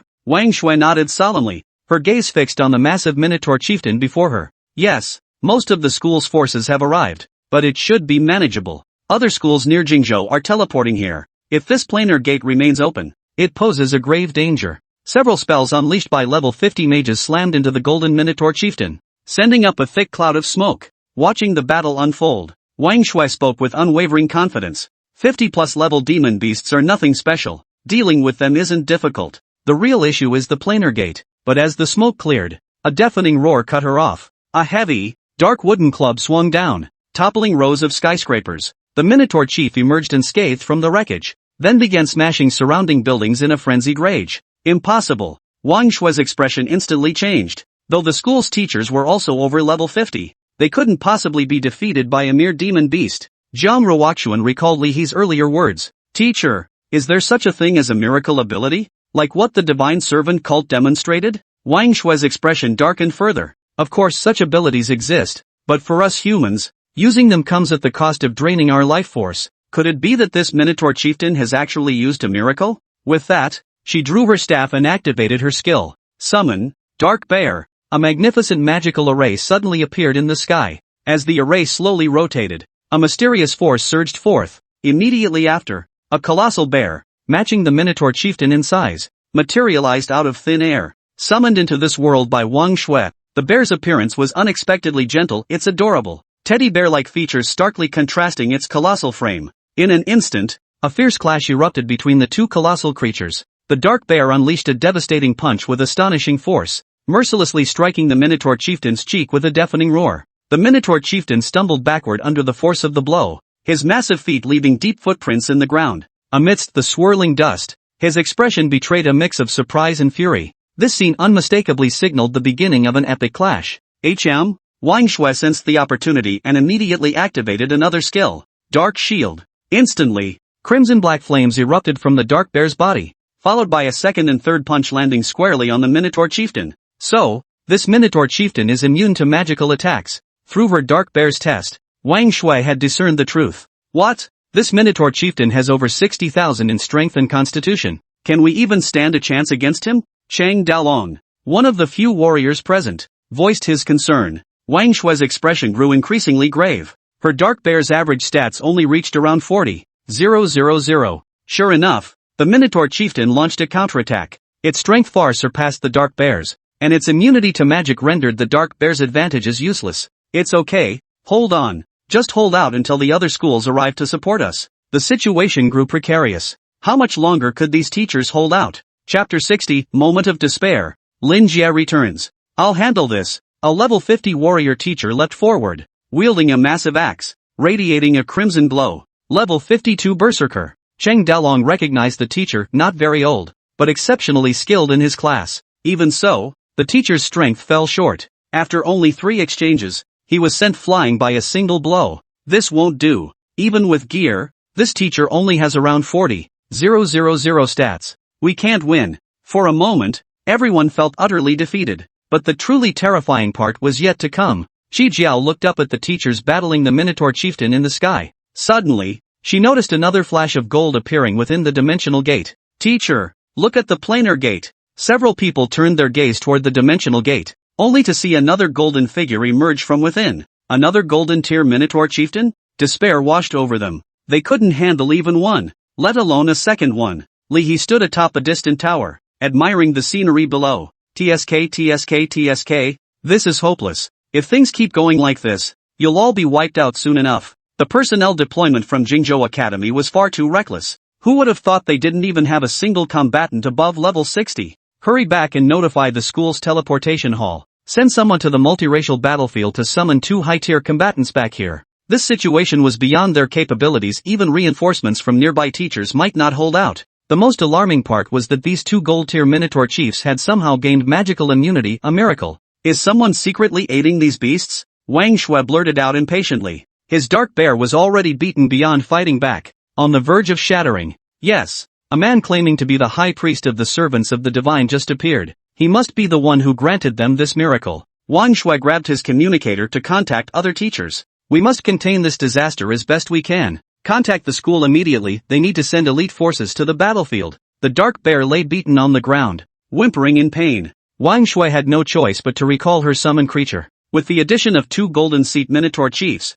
the entire affluent district had fallen completely. Ordinary Minotaurs had scattered and were now advancing toward the city center. The National Guard had been deployed, but their efforts were merely a drop in the bucket. With an average level of only 30, they could only offer minimal resistance against these Minotaur chiefs. Inside the school, staff scrambled to their feet and began bustling about. The teleportation hall activated, ready to transport people inside at any moment. No way. No outside help allowed. Li He appeared above Jingzhou Academy, where crowds had already gathered around the campus. I've been preparing for this day for so long. Everyone outside Jingzhou Academy drew small knives and began performing sacrifices. 3 figures already stood upon the teleportation platform. All preparations complete. The teleportation is about to begin. Do not forget your mission. After repeated reminders from the staff, the teleportation was about to begin. Teleportation countdown, 3, 2, 1. As energy surged into the system, the staff detected an anomaly. Something's wrong. Why hasn't the teleportation started even though the energy's been injected? Should we increase the power? As the energy surged, the crystals beneath the teleportation platform began to flicker. Suddenly, the head of the teleportation department realized something was terribly wrong. Stop the transmission immediately. But it was already too late. Overloaded with energy, the teleportation platform erupted in a massive explosion. Fortunately, the few people present suffered only minor injuries, as the crystal's explosive force was limited. The teleportation supervisor stared at the wreckage before him, utterly incredulous. Impossible. Could these people actually seal off space? The teleportation supervisor carefully sensed the spatial fluctuations and soon realized that the so-called space had not been sealed off. He immediately rushed back into the warehouse, grabbed an energy crystal, and began channeling power into it. To his astonishment, the crystal that normally required a massive amount of power to fully charge now needed only a fraction of energy to reach capacity. He picked up a second one for testing and found it required only slightly more energy than the first to fill. Then the third, the fourth. Finally, he could only slam the crystal stone onto the ground. Damn it! They've altered the energy absorption efficiency of the crystals. Now they're extremely unstable. Teleportation was impossible now. Soon, Wang Shui received a message from the school's teleportation supervisor. Teleportation is temporarily unavailable. We're contacting other schools to see if they can facilitate the transfer. The shrill alarm accompanying the message instantly crushed Wang Shui's spirit. These bastards sure prepared everything down to the last detail. Flames, screams, and the excited roars of minotaurs filled the air. Teacher, what should we do now? Cheng Dalong asked Wang Shui while struggling against the Hell Minotaur's assault. But even Wang Shui had no answers now. All they could do was wait for reinforcements from other schools to teleport in. Yet every minute of waiting cost lives. Since becoming a teacher at Jingzhou Academy, she had never felt so utterly helpless. Jiang Ruoxuan had already unleashed her third extreme Emperor Ice Lotus, now falling helplessly from the sky. She reached for the mental energy recovery potion to drink it again, but a hand stopped her. Qi Jiao exclaimed loudly, "You can't drink anymore. If you keep draining your spiritual energy like this, your brain will be in serious danger. There has to be a limit to how much you can overexert yourself." But Jiang Ruoxuan pushed her away. "We can't delay any longer. Only our group can hold back these creatures now." She downed another bottle of mental energy recovery potion, instantly replenishing her reserves. But the moment Jiang Ruoxuan stood up, dizziness washed over her, and darkness clouded her vision. "No! Your brain has been pushed too far. It can't keep up anymore." Qi Jiao rushed over to support Jiang Ruoxuan as she spoke. Jiang Ruoxuan gazed up at the pitch-black night sky. Flares flickered around her, and the cacophony of surrounding sounds filled her mind. Whether it was the environment or the effects of the potion, all Jiang Ruoxuan wanted now was to lie down and sleep peacefully. Months of continuous combat had left her utterly exhausted. An untimely voice cut through the silence. "Holy, a third golden minotaur just teleported in." In that instant, Jiang Ruoxuan felt a wave of resignation wash over her.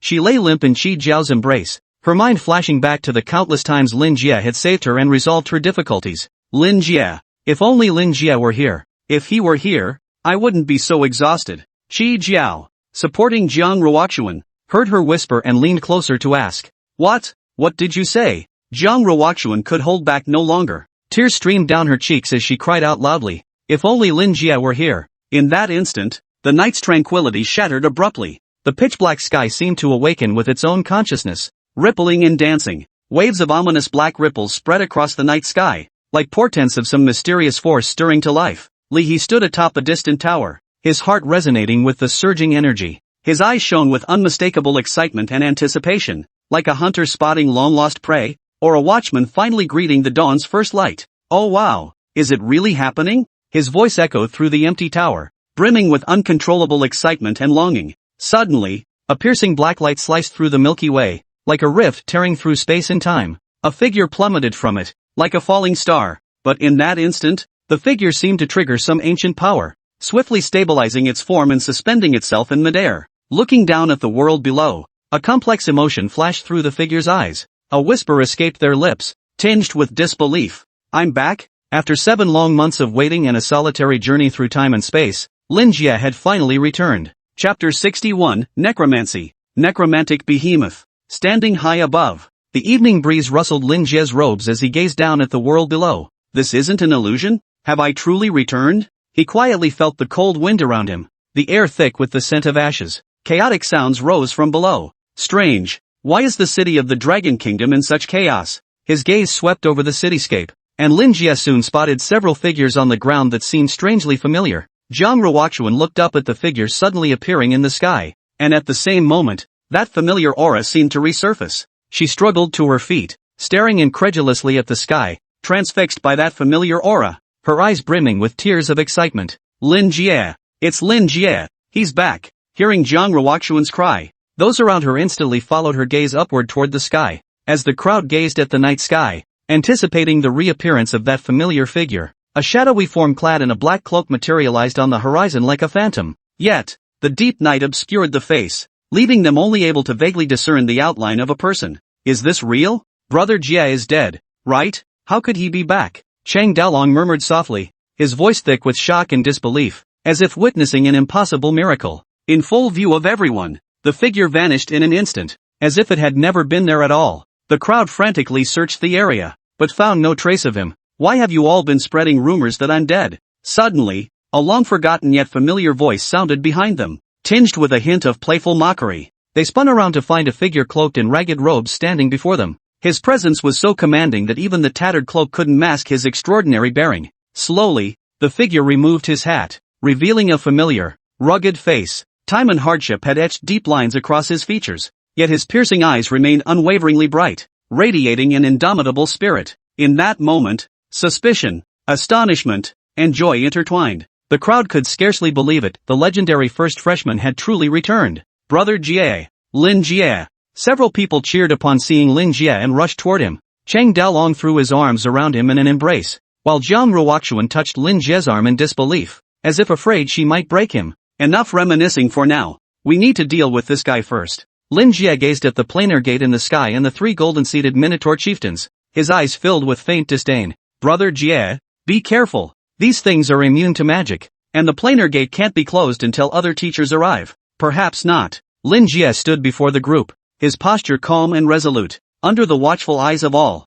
he slowly raised his hand, reaching toward the enormous planar gate in the sky as if conversing with distant stars. As he moved, an invisible force seemed to surge from his palm, grasping the gateway to the unknown world from afar. Then, with a gentle twist of his wrist, he pinched it mid-air, as if an artist were crushing a fragile bubble. As all held their breath in rapt attention, the dark, mysterious planar gate shattered like tattered gauze torn by an invisible hand, vanishing into the night sky in an instant. In that moment, the entire world seemed to tremble, the ripples of space echoing within every heart. This, Cheng Daolong and the others stared in stunned silence, their shock frozen on their faces, words failing them. Even the usually composed teacher, Wang Shui, wore an expression of disbelief, her voice trembling slightly. This is a planar gate. It requires multiple spatial-type practitioners working together to anchor the spatial data before it can be shattered. Yet the undeniable reality before them left no room for doubt. The absence of the minotaurs silently confirmed the spatial gate had indeed closed, utterly shattered by Lin Jiayun's seemingly effortless strike.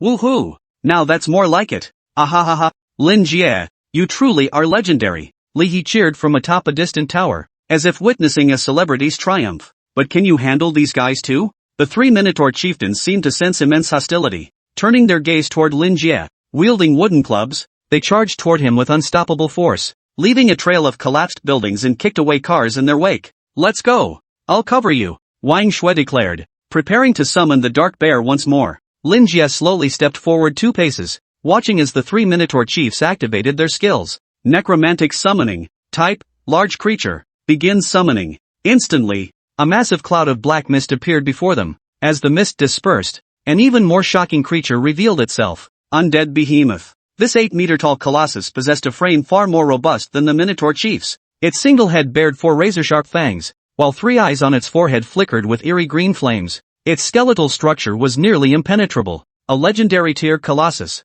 The Behemoth. Chang Dalon felt a surge of tension and dread. For the first time in his life as a dragon-blood warrior, he experienced fear stemming from his very bloodline. The Baimon's bloodline rivaled that of dragons. A golden Baimon possessed a lineage even mightier than ordinary dragons. This was the beast hailed as the king of land warfare. The undead behemoth roared furiously, causing the 3 golden Minotaur chieftains to halt in fear. Then, the undead behemoth strode purposefully toward the 3 Minotaur chieftains. The 3 Minotaur chiefs stood like 3 mobile iron towers, their muscles as hard as gold, their roars echoing throughout the city. Yet when the undead behemoth loomed before them, its colossal form resembling a moving mountain, their vaunted strength seemed utterly insignificant. Each thick knuckle resembled an iron pillar. When clenched, its fist struck like thunder. Without hesitation, it charged toward the Minotaur chiefs with heavy, deliberate steps. The Minotaur chieftains sensed the impending death. Each swung their black clubs, attempting to halt the beast's charge with their massive frames and formidable strength. Yet the undead behemoth's speed was astonishingly swift.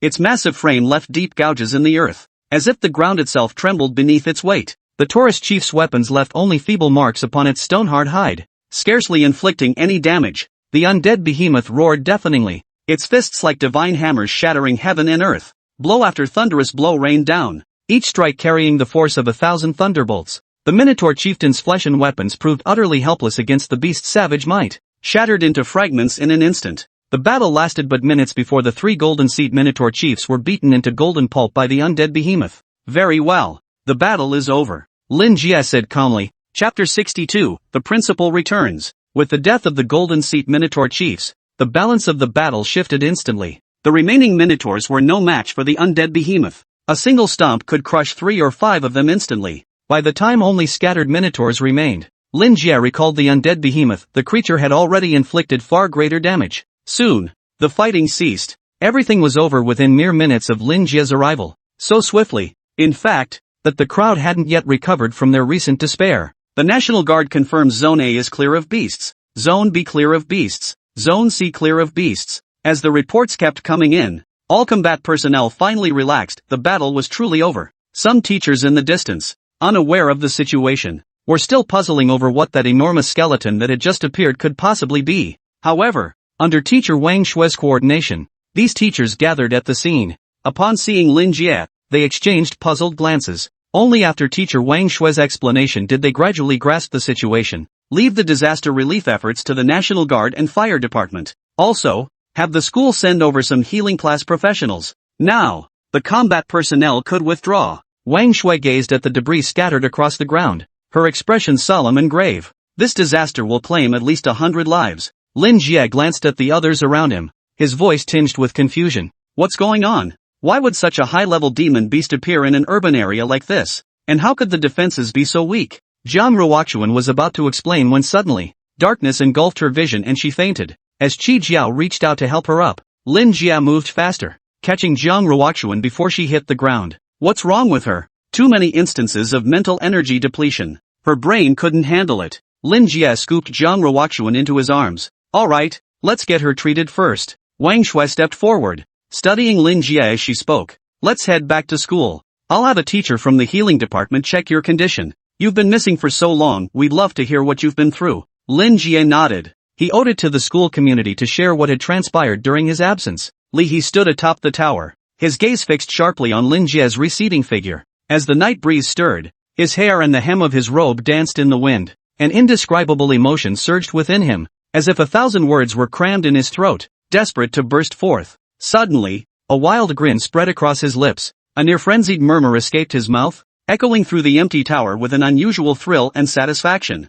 God! Lin Jie, you actually did it! You successfully inherited the divine legacy. His words mingled shock and admiration as he gripped the railing so tightly his knuckles turned white. Ha ha ha ha, my vision was not mistaken. My choice was not wrong. The divine inheritance. His voice grew louder, nearly merging with the howling wind, an absolute affirmation of his faith, a triumphant declaration of his judgment. Li He's figure grew increasingly solitary against the night sky, yet his heart burned like a furnace in flames, a furnace fueled by fiery conviction and boundless ambition. He knew Lin Jie's return marked not merely the dawn of a legend, but the consummate execution of his own meticulously planned masterstroke. How could he not celebrate with frenzied joy at such flawless execution? From the tower's heights, Li He's maniacal laughter seemed to shake the night sky itself, causing the stars to flicker. A new era was quietly unfolding. Upon returning to school, Jiang Ruoxuan was immediately sent to the infirmary to rest. She had merely overexerted her mental energy multiple times, a night's sleep would suffice. Lin Jie,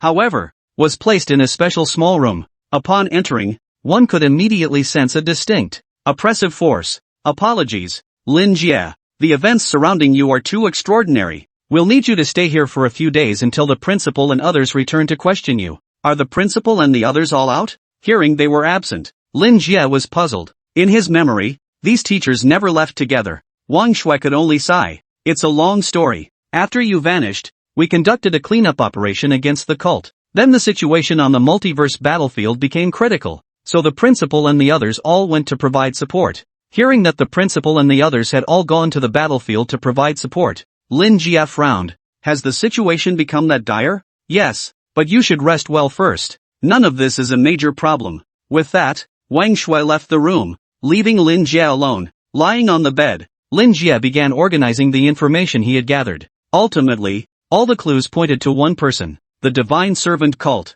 All clues lead back to the Divine Servant Cult, its leader, Li He. Lying in bed for the first time in ages, Lin Jie's tense body finally relaxed slightly, and he soon drifted off to sleep. Early the next morning, Lin Jie's keen ears picked up footsteps in the hallway. He sprang up instantly, alert and ready, but upon surveying his surroundings, he relaxed again. He was back home now. There would be no enemies around him. Staff delivered ample food and a set of clean clothes. The teleportation array had been repaired, and the Divine Servant Cult's blockade hadn't lasted long. Finally, accompanied by a burst of light, the school staff teleported to the battlefield of 10,000 races to report the incident. Lin Jie sat within the school grounds, surveying the surroundings. The serene scene of flowers, plants, and trees, brimming with vitality, captivated him. Meanwhile, Jiang Ruoxuan awoke after a night's rest. Opening her eyes, she immediately rose and began searching her surroundings, calling out as she moved. Where's Lin Jie? Shi Jiao, who had been keeping watch nearby,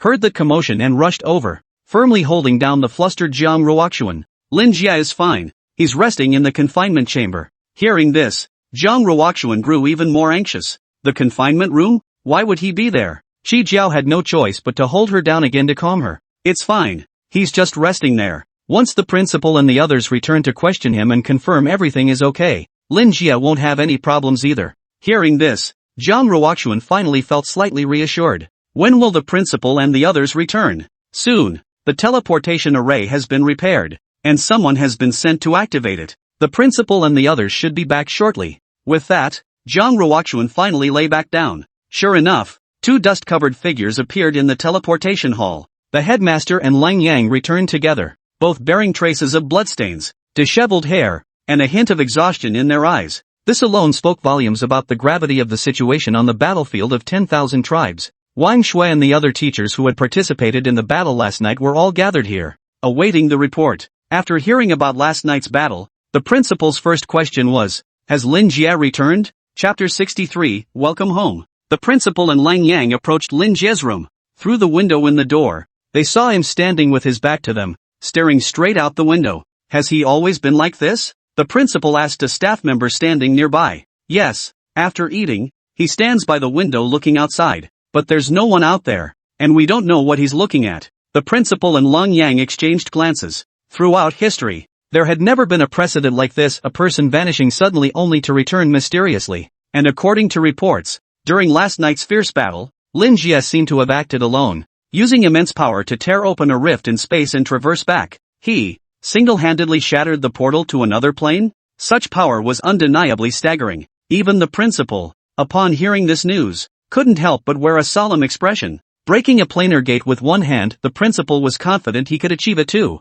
but he was a powerhouse who had reached level 92. At that level, shattering a planar gateway was child's play. Yet for his disciple, Long Yang, it was no simple feat. Long Yang could achieve it too, but it required gathering every ounce of his strength. After such a strike, his power would be utterly depleted. Even more astonishing was that Lin Jie had not only shattered the planar gate with one hand last night, but had also summoned a necromantic behemoth, an immensely powerful undead creature. Has Lin Jie's strength truly risen to this level after this teleportation? The principal watched Lin Jie's retreating figure, his mind filled with confusion and bewilderment, as if gazing into an unfathomable abyss. Inside the room, Lin Jie seemed to sense the two men's presence and turned to look at the glass. This is one-way glass, those inside cannot see out, the staff member explained. Principal, Teacher Lin Yang, you're both back. Why not come in and sit down? I'm sure you have many questions you'd like to ask me. Impossible. This room is protected by a power-dampening restriction array, constructed entirely from isolation crystals.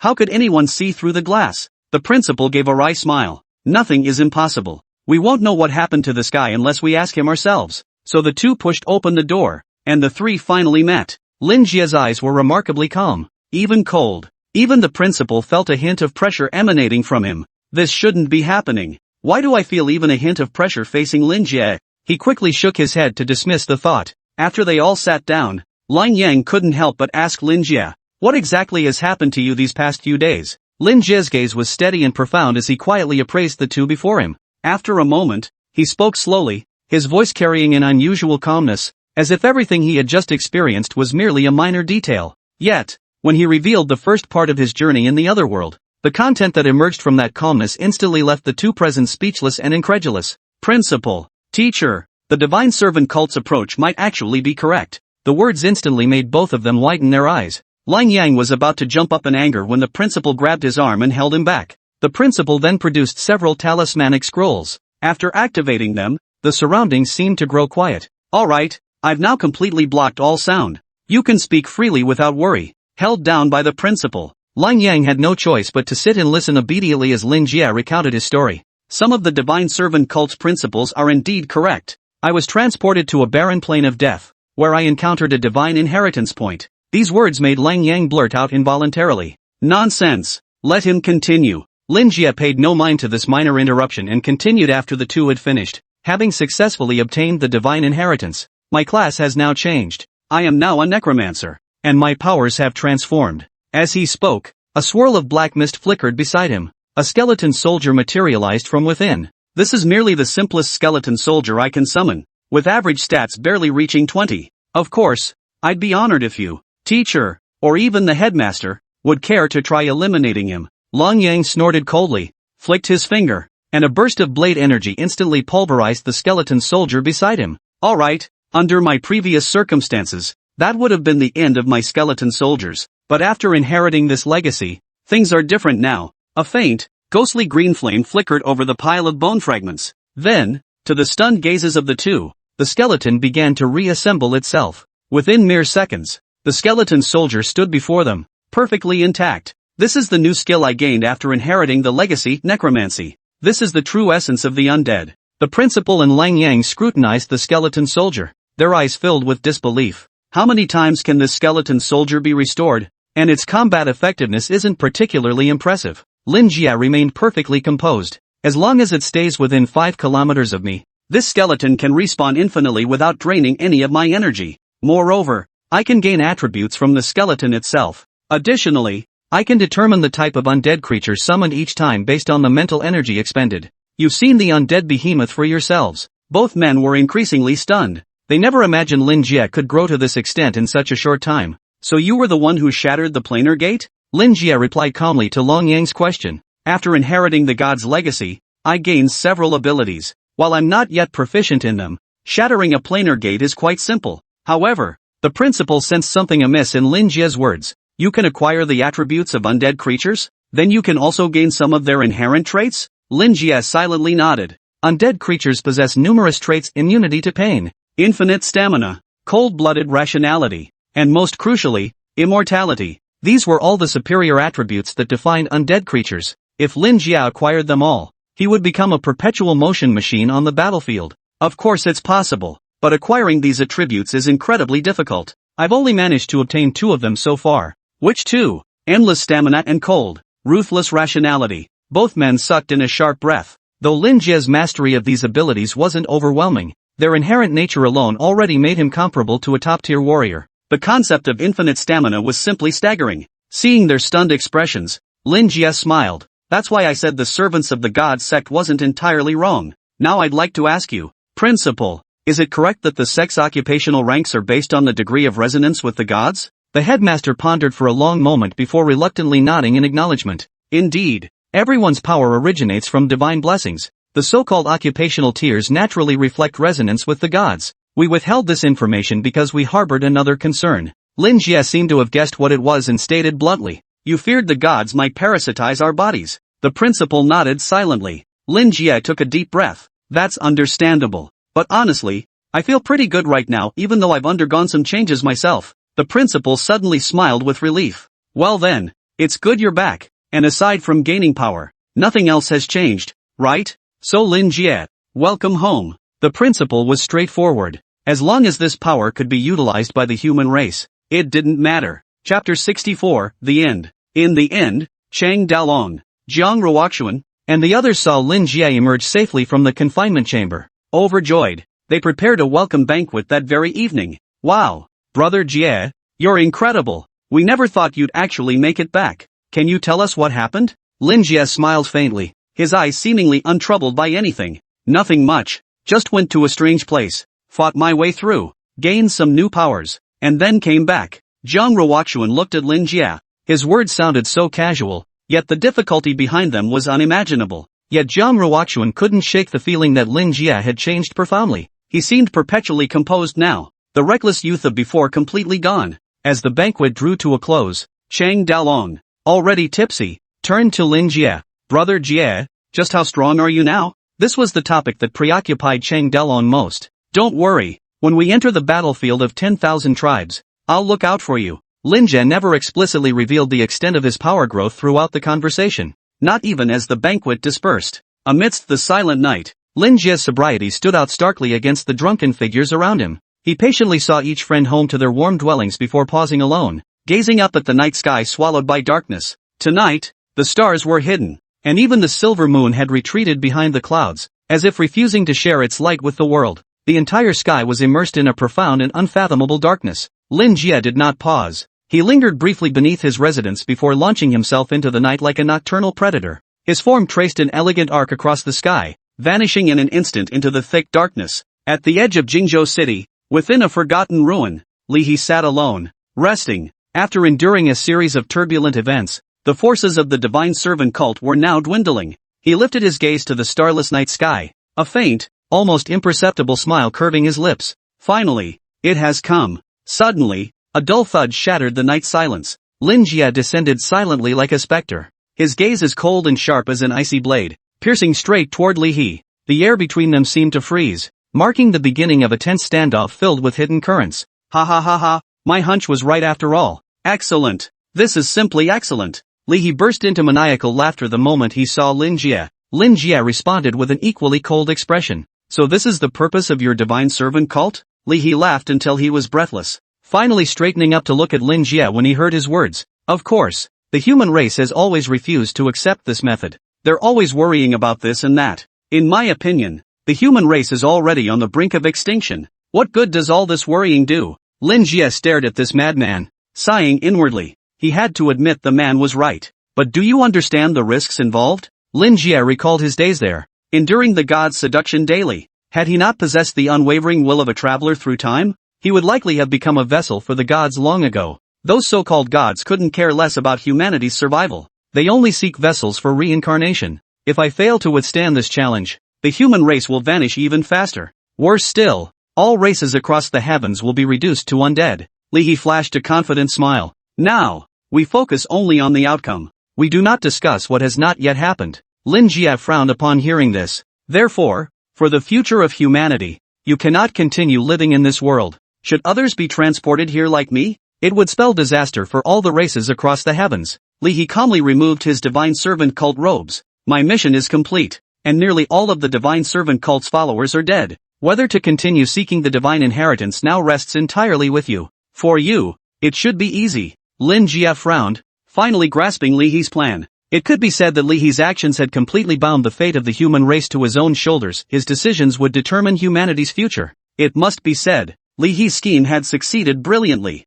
You're right. I will do my utmost to use this power to save humanity. But you must pay the price for it. Li He stretched his limbs with remarkable composure. Come on then. Level 61, Class A Gravity Envoy. Today, you'll experience what it's like to be the first inheritor of a god in history. Li He's eyes blazed with intensity as gravitational energy surged freely within him, as if he possessed the power to reshape the world. His opponent was Lin Jie, a necromancer lord capable of summoning countless undead to fight for him. Li He knew this battle would be arduous, yet he felt no fear. Facing this god-tier professional he had personally cultivated, he had to test his strength firsthand. Before the clash began, Li He used his gravity powers to uproot all nearby heavy objects, buildings, vehicles, trees, forming a gravitational barrier to block Lin Jie's undead legion. Yet Lin Jie merely smiled lightly, clapping his palms together. A colossal force instantly tore through Li He's defenses. Heavy objects crashed down, kicking up a cloud of dust. Li He's expression grew grave. Lin Jie's power exceeded his expectations.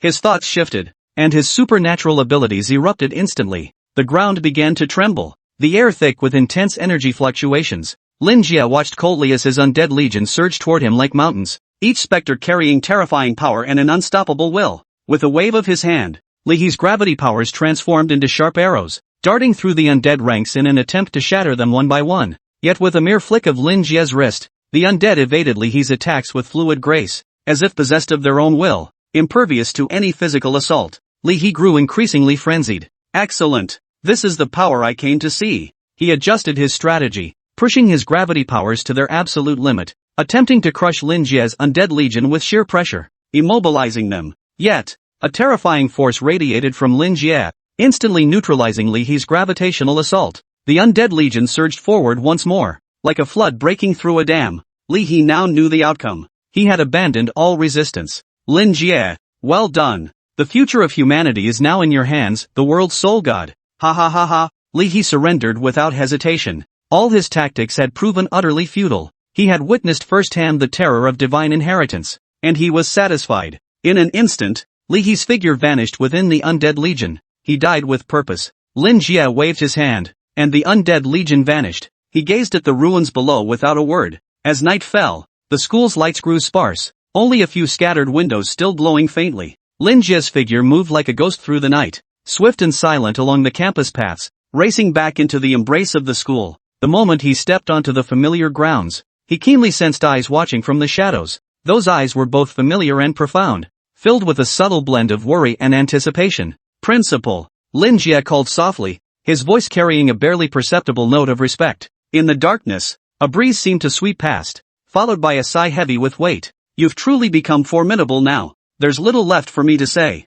You went out to fight just now, didn't you? As the words fell, a figure gradually emerged beneath the streetlight, the headmaster, the elder who had silently watched over Lin Jie's growth all along. Lin Jie offered no denial, merely nodding lightly. I cannot confirm what you have truly become, nor do I know whether this new form of yours is beneficial or detrimental to the human race. The principal's words carried profound concern, anxiety about the unknown future, and deep care for Lin Jie. Lin Jie fell silent. He understood every word the headmaster spoke stemmed from his care for Lin Jie and his consideration for the future of the entire human race. Finally, the headmaster proposed an idea. How about this? Why don't you come with me to the battlefield of 10,000 tribes? Lin Jie understood this might be his only chance to prove himself, to demonstrate whether the changes wrought by his power were just. After a moment of silence, he slowly nodded, his tone resolute. Very well. Then let's go. A hint of relief touched the headmaster's voice, as if this decision had suddenly clarified the path ahead. Thus, Lin Jie and the headmaster walked side by side into the deep night sky, heading toward the multiracial battlefield filled with challenges and unknowns. There, Lin Jie's legend would be written, and his tale would spread beneath the stars.